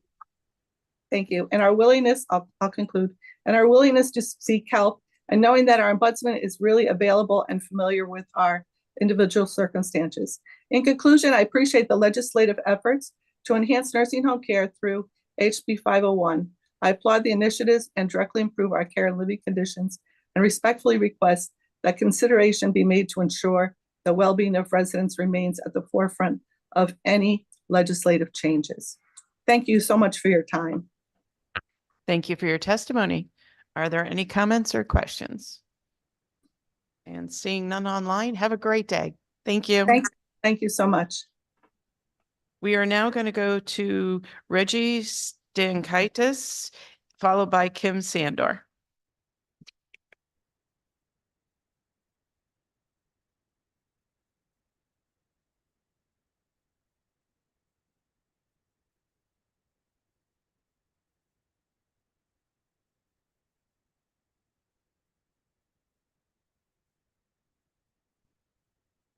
Good afternoon, distinguished members of the Aging Committee.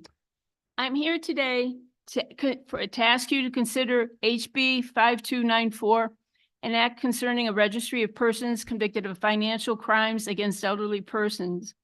My name is Regina Stankaitis. I'm a senior, I'm disabled, I'm a veteran, and I'm a victim.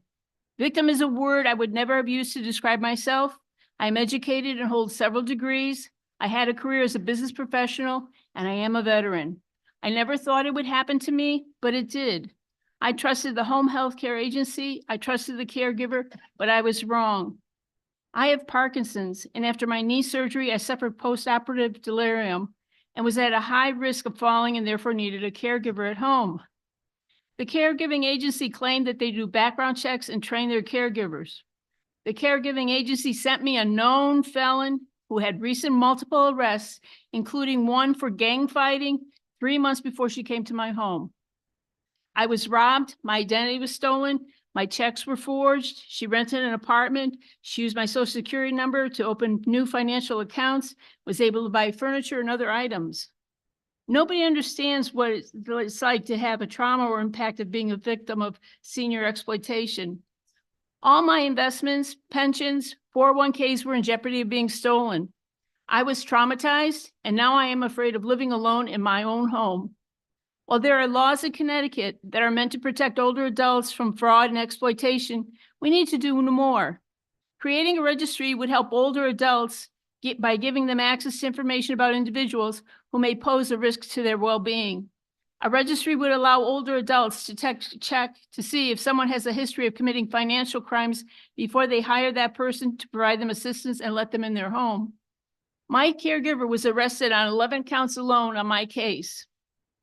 Unless you have experienced it, you don't know what it's like to be a victim and to be violated. There are many thousands of other seniors who are victims of elder abuse and exploitation. You may know someone, or maybe you have a family member who has been exploited. We need your help to protect them and show them the care and support they deserve. I ask you to consider passing HB 5294, an act concerning registry of persons convicted of financial crimes against elderly persons for all of Connecticut elderly citizens. It's too late for me, but a registry would be able to help and prevent future abuse and exploitation of other seniors. Thank you. Thank you so much for your testimony, and really sorry for what you had to go through. Comments, questions? We definitely need to do more to help you and others in your situation. We will do that. And I want to thank you for your service too. Thank you. Thank you. Representative Hughes. Thank you, Madam Chair. Hey, I just wanted to say that's a reason why we said that we needed an elder justice unit dedicated, because we talked about your experience that we really need to give the tools to law enforcement to go after both civil and criminal penalties and investigations, including forensic audit and all that kind of stuff to really try to stop that kind of exploitation. I will just comment that along with other agency folks that testify, we're not sure that a registry would be easily maintained, current, super helpful to the public, because it could give a false sense of security, and it's a point in time thing, and it's not necessarily updated enough. So we're looking at other tools that would be more effective to address what you've been through. Yeah, I appreciate that. But in my case, if there was a registry, I wouldn't have had to go through what I did. And I know that registry is not the only solution. Possibly it's in addition to some other things that could be taken into account before you bring that person on board. Thank you. Seeing no further questions or comments, thank you for your time and your testimony. Thank you. We're going to go to Kim Sandor, who is remote, and then to Representative Bobby Gibson.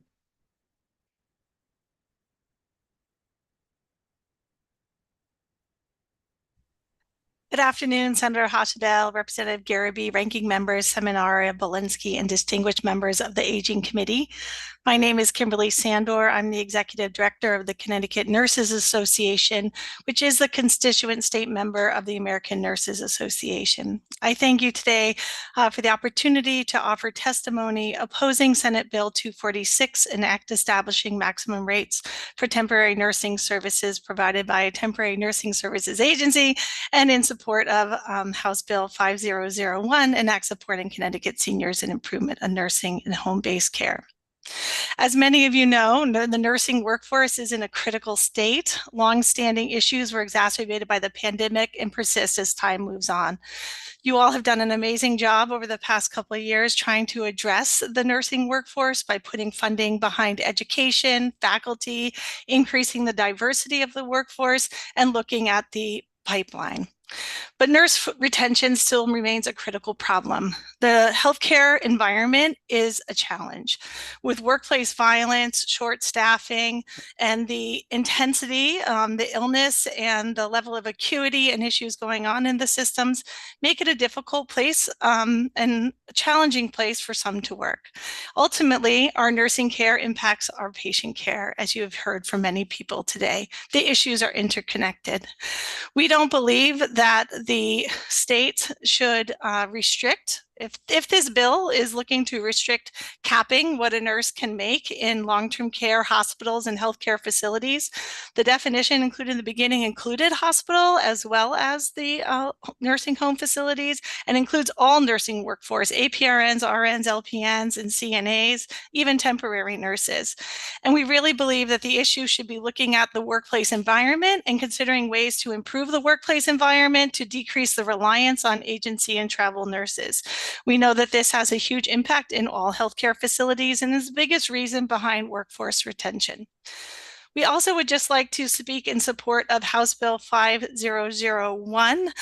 We are really seeking to address workplace violence in all places and for all healthcare workers. And we appreciate that this bill includes the need to train and help people recognize and respond to harassment, abuse, and discrimination by consumers.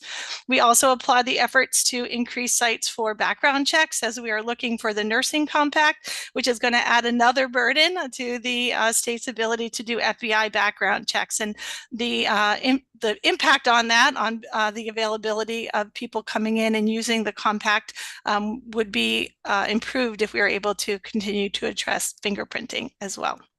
We're happy to work with you and talk with you further about this, and happy to answer any questions. Thanks, Kim. Any questions? Hi, Kim, this is Senator Seminara. Good to see you. Thank you so much for your testimony. I just wanted, you mentioned that you were in opposition of 246 and said that one of the things that you mentioned was you think that we should be improving the work environment. Many providers in my area came to me with this, saying that the work environment was compromised as a result of having visiting nurses come in and be making significantly more than the nurses that are there full time. Just so you know, I'm a huge supporter that we should be increasing our nurses' compensation, period. But so I just wondered if you could comment on how the work environment would be improved if we didn't do this. Yeah, it's more about the recognition about your point is well received, right? The issue is not straightforward. It's complex and interconnected. If you don't have the nurses, you have short staffing, which increases the stress on the job and makes getting the job done more difficult. So it's a complex problem. This isn't the first time in the history of nursing that this has happened. It has been a cyclical problem for over 50 years. So, you know, knowing that there are shortages and knowing that there are issues it's not new to healthcare.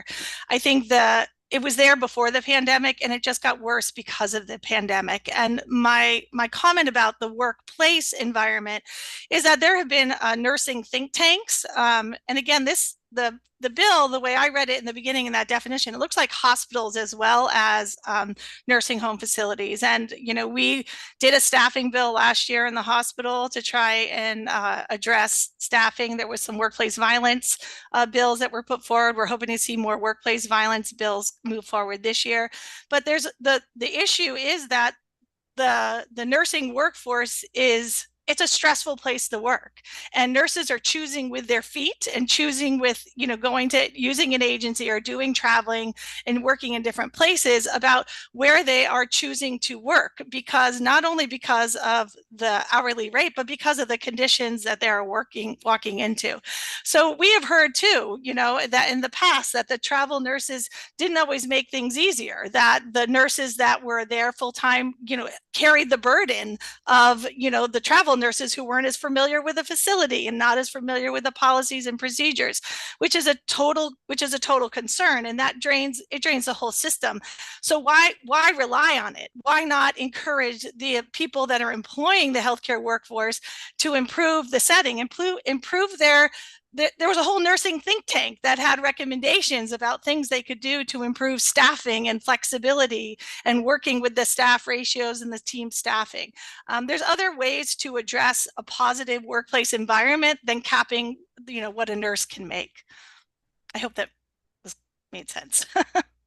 Yes, it made a lot of sense. And I appreciate you also acknowledging that it's a very complex issue. So I agree. We'll continue to look at it and examine whether this would be helpful. Thank you so much for your testimony. Are there other comments or questions? Seeing none online. Thanks, Kim. Have a great day. Thanks, you too. Representative Gibson.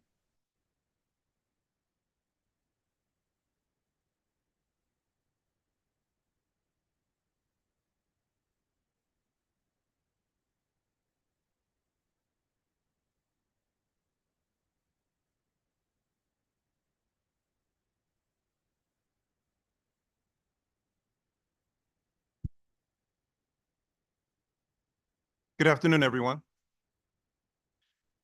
Hello.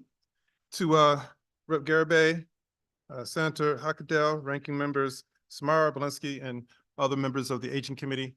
Thank you for having me here today. I'm here to offer testimony for House Bill 5001, but I'm going to actually yield my time to the Director of the Minority Construction Council, Ms. Jennifer Little Greer, who has more information on why we support 5001 and more specifically Section 40. Director. Good afternoon. Thank you for this opportunity to present our testimony in support of House Bill 5001, an act supporting Connecticut seniors in the improvement of nursing and home-based care.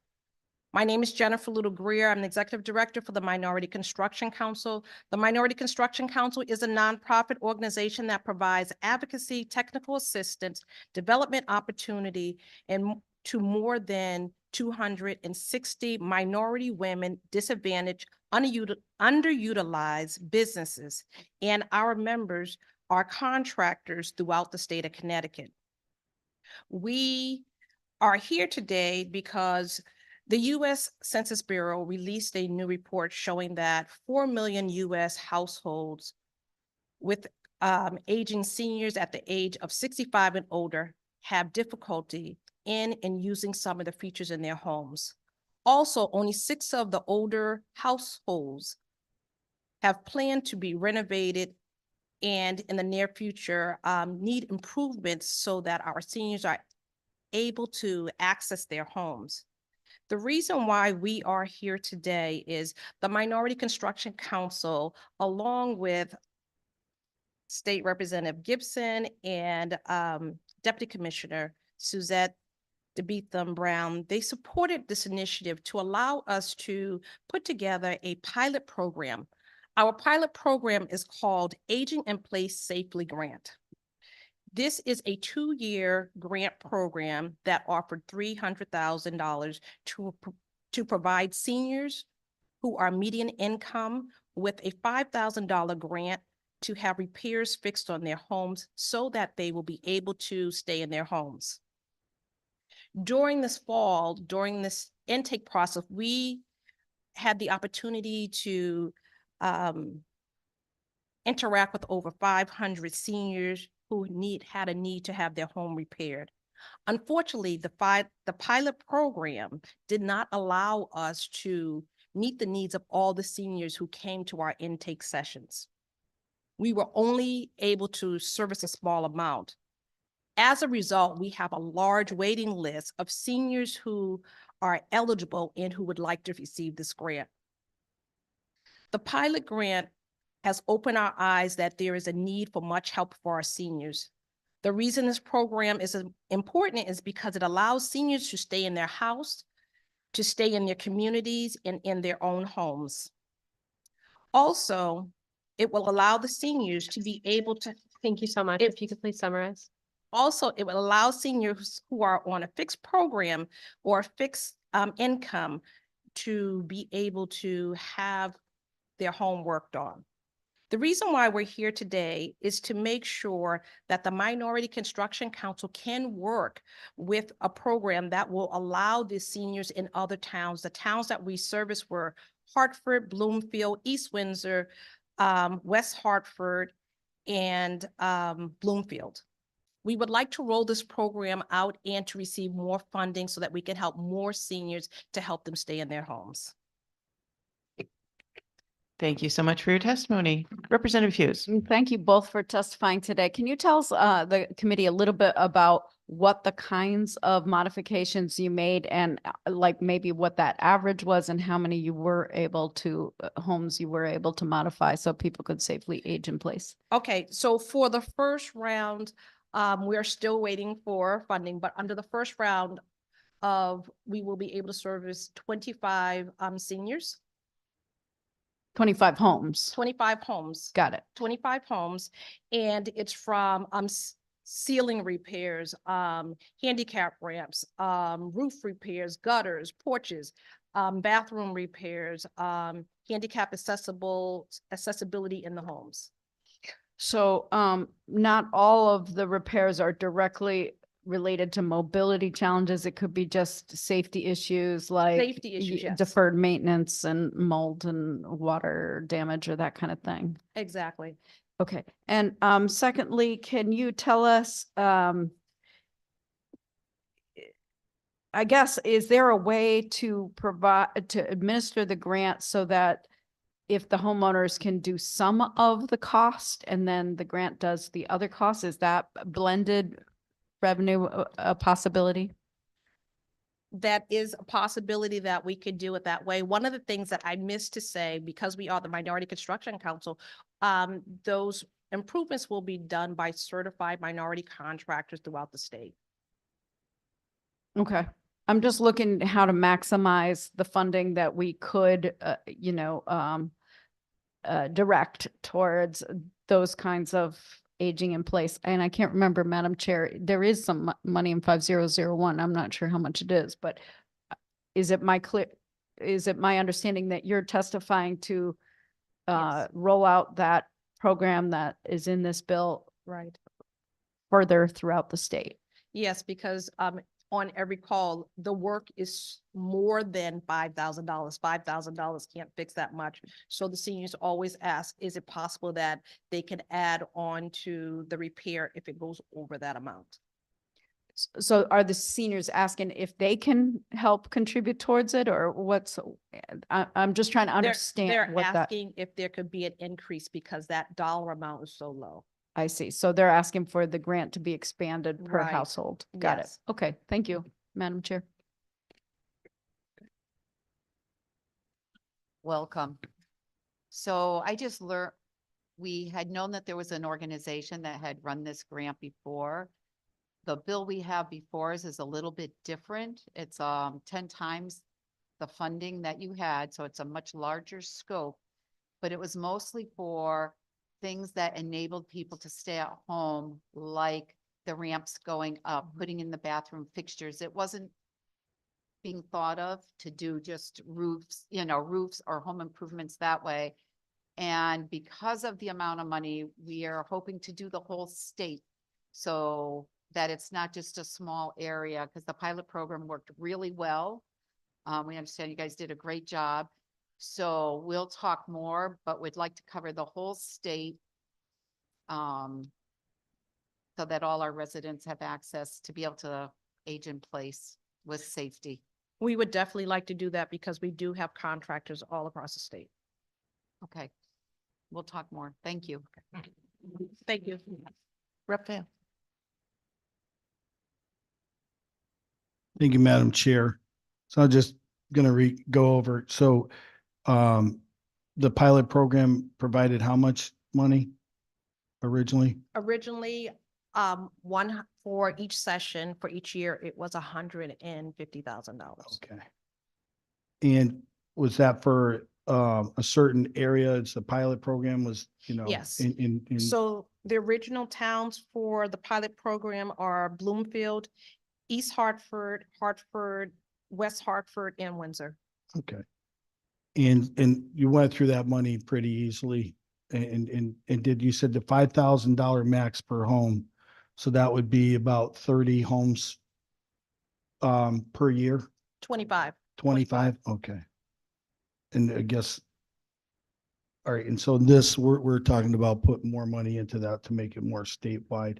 That's the thing though, if we add more money to each thing, then that's less homes we can do. So that's that's the tough thing we have to juggle. If we put more money per home, then we can do less homes. So that's the thing, but sounds like it's off to a good start. Maybe we can enhance it moving forward. Thank you for those numbers. Thank you. Any other comments or questions?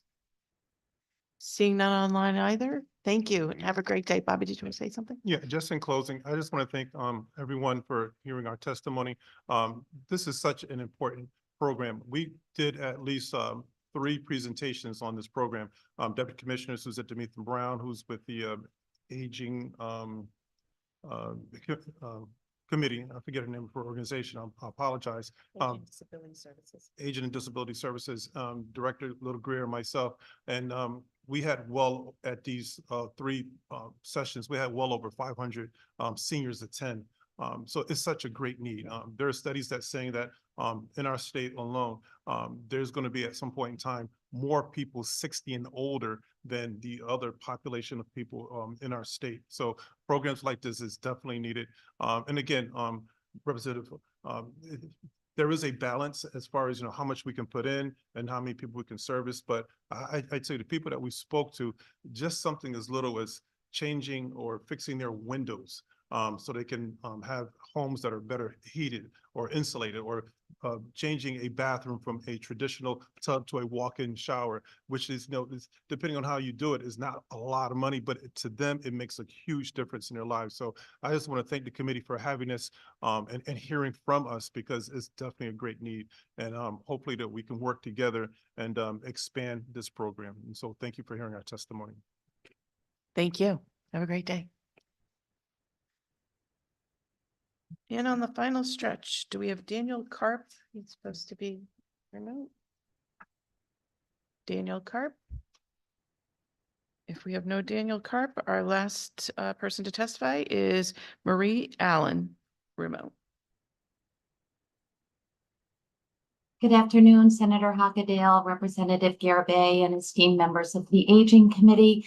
I'm representing again Aging Connecticut, as Maureen McIntyre had done earlier, the Association of Agencies on Aging, not automobiles. Many of the recommendations in 5001 and 5296 are greatly supported, and I've submitted testimony. But after listening to the committee today, I'd like to take it back to who qualifies for care. In Connecticut, older adults who need long-term care services and supports typically come in through the Connecticut Home Care Program, our Medicaid waiver. And for programs that we've discussed today, like the adult family caregivers, the eligibility, the asset eligibility is $1,600 for the individual to qualify, and approximately $1,280 per month in income. There are some higher levels, like for the Alzheimer's respite program, which is at $55,000, but that is a very limited care plan.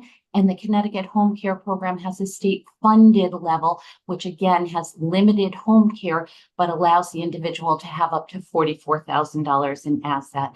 These programs, the devil is truly in the details. I listened to Representative Vail say earlier how he could have benefited from educational training on how to take care of his mom with Alzheimer's, or some additional respite services, as so many people have spoken eloquently. As an access agency here in Connecticut, I can tell you I watch every day as people who are $10, $100, $200 over asset struggle to figure out how they're going to take care of their mom or dad, and we have to say no. So as we look at these programs like Adult Family Caregiver, which is in the menu of services in the Connecticut Home Care Program, let's also keep an eye on that barrier to access, which are the Medicaid income and asset levels. Also, I'd like to speak in support of presumptive eligibility. It sounds like a wonky legal term, but what it means is when mom is being discharged from the hospital and she needs care, she cannot toilet or bathe or manage her medication, and we know she's going to need it long term, rather than making her wait for an eligibility decision, which will take 90 to 180 days to be determined. Let's make her eligible immediately if she meets certain basic criteria. That she only has Social Security income, she has no pensions or other assets available.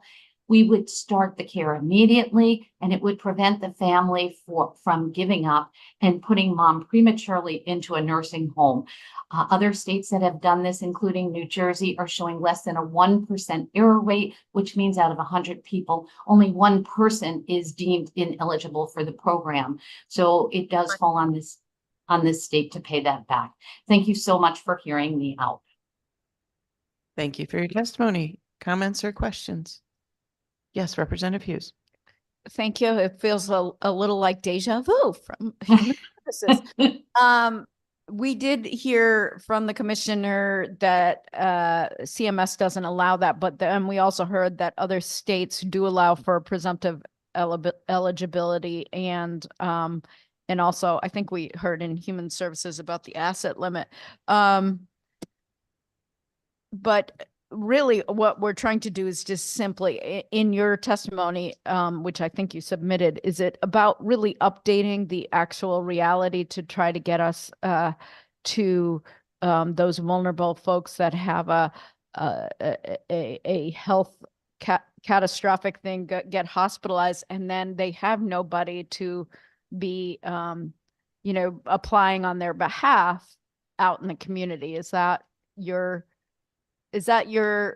assessment of the barrier? I guess Representative Hughes, I think the barrier is that mom comes home from the hospital, the family can only take a couple of weeks off from work, but mom cannot stay at home alone. And while there is no money, there are minimal to no assets available to pay for care, which is upwards of $6,500 a week for care for a PCA and aide who can help with toileting, bathing, dressing, medication management.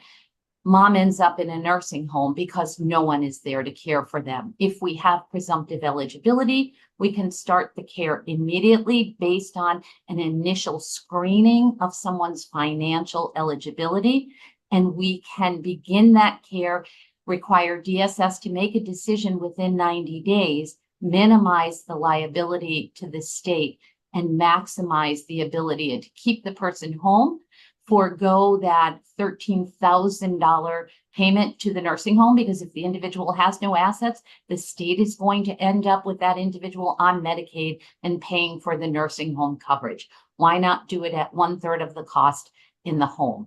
That is a tremendous barrier. And then once they get deemed eligible, then they could potentially be a part of, or begin the elder home care program, or they could go to maybe adult day program, or those other kinds of things if they're or adult family living if they are deemed Medicaid eligible, correct? That's exactly correct. The Connecticut Home Care Program is the funnel that all of those clients have to go through in order to qualify for the adult family living program, adult day services, a PCA in the home. It is a menu and it's based on the family's needs. As Michael Warner spoke earlier, if it's a culturally diverse family, the family caregiver may be the best option. They speak the language, they know the needs of mom or dad. In other cases, we have wonderful adult day services that provide respite for a caregiver, or it allows the adult daughter to go to work every day and know that mom is safe and cared for. In other cases, it makes more sense to have a PCA in the home. Perhaps the person is too frail to travel to an adult day. All of it starts at the Connecticut Home Care Program with the Medicaid eligibility. Once they're eligible, then all of these services become available. And that is important to note because not all families will be eligible. Some people will have to spend their own income and assets on it, and perhaps spend down if they live long enough. Assets deplete, then they come in through the door of the Connecticut Home Care Program, and they can experience all these wonderful programs that your committee is doing so much to promote. Thank you. That's it for me. Thank you. Any other comments, questions? Seeing none, have a great day. I want to take a minute just to thank everybody that came out and gave testimony and for my awesome committee for their questions and their concerns. Yes, Rep. Vale. I was just wondering if anyone testified in favor of House Bill 5295. Good question. There's a method to my madness. Oh, yeah, you're. It's a placeholder, correct? Oh. So nobody testified in favor of it. I'm looking So through it got my a notes. public hearing. So let's remember. So, all right. Thank you for your Very good. indulgence. And on record, Thank you. nicely done. Yeah. All right. Have a great day, everyone.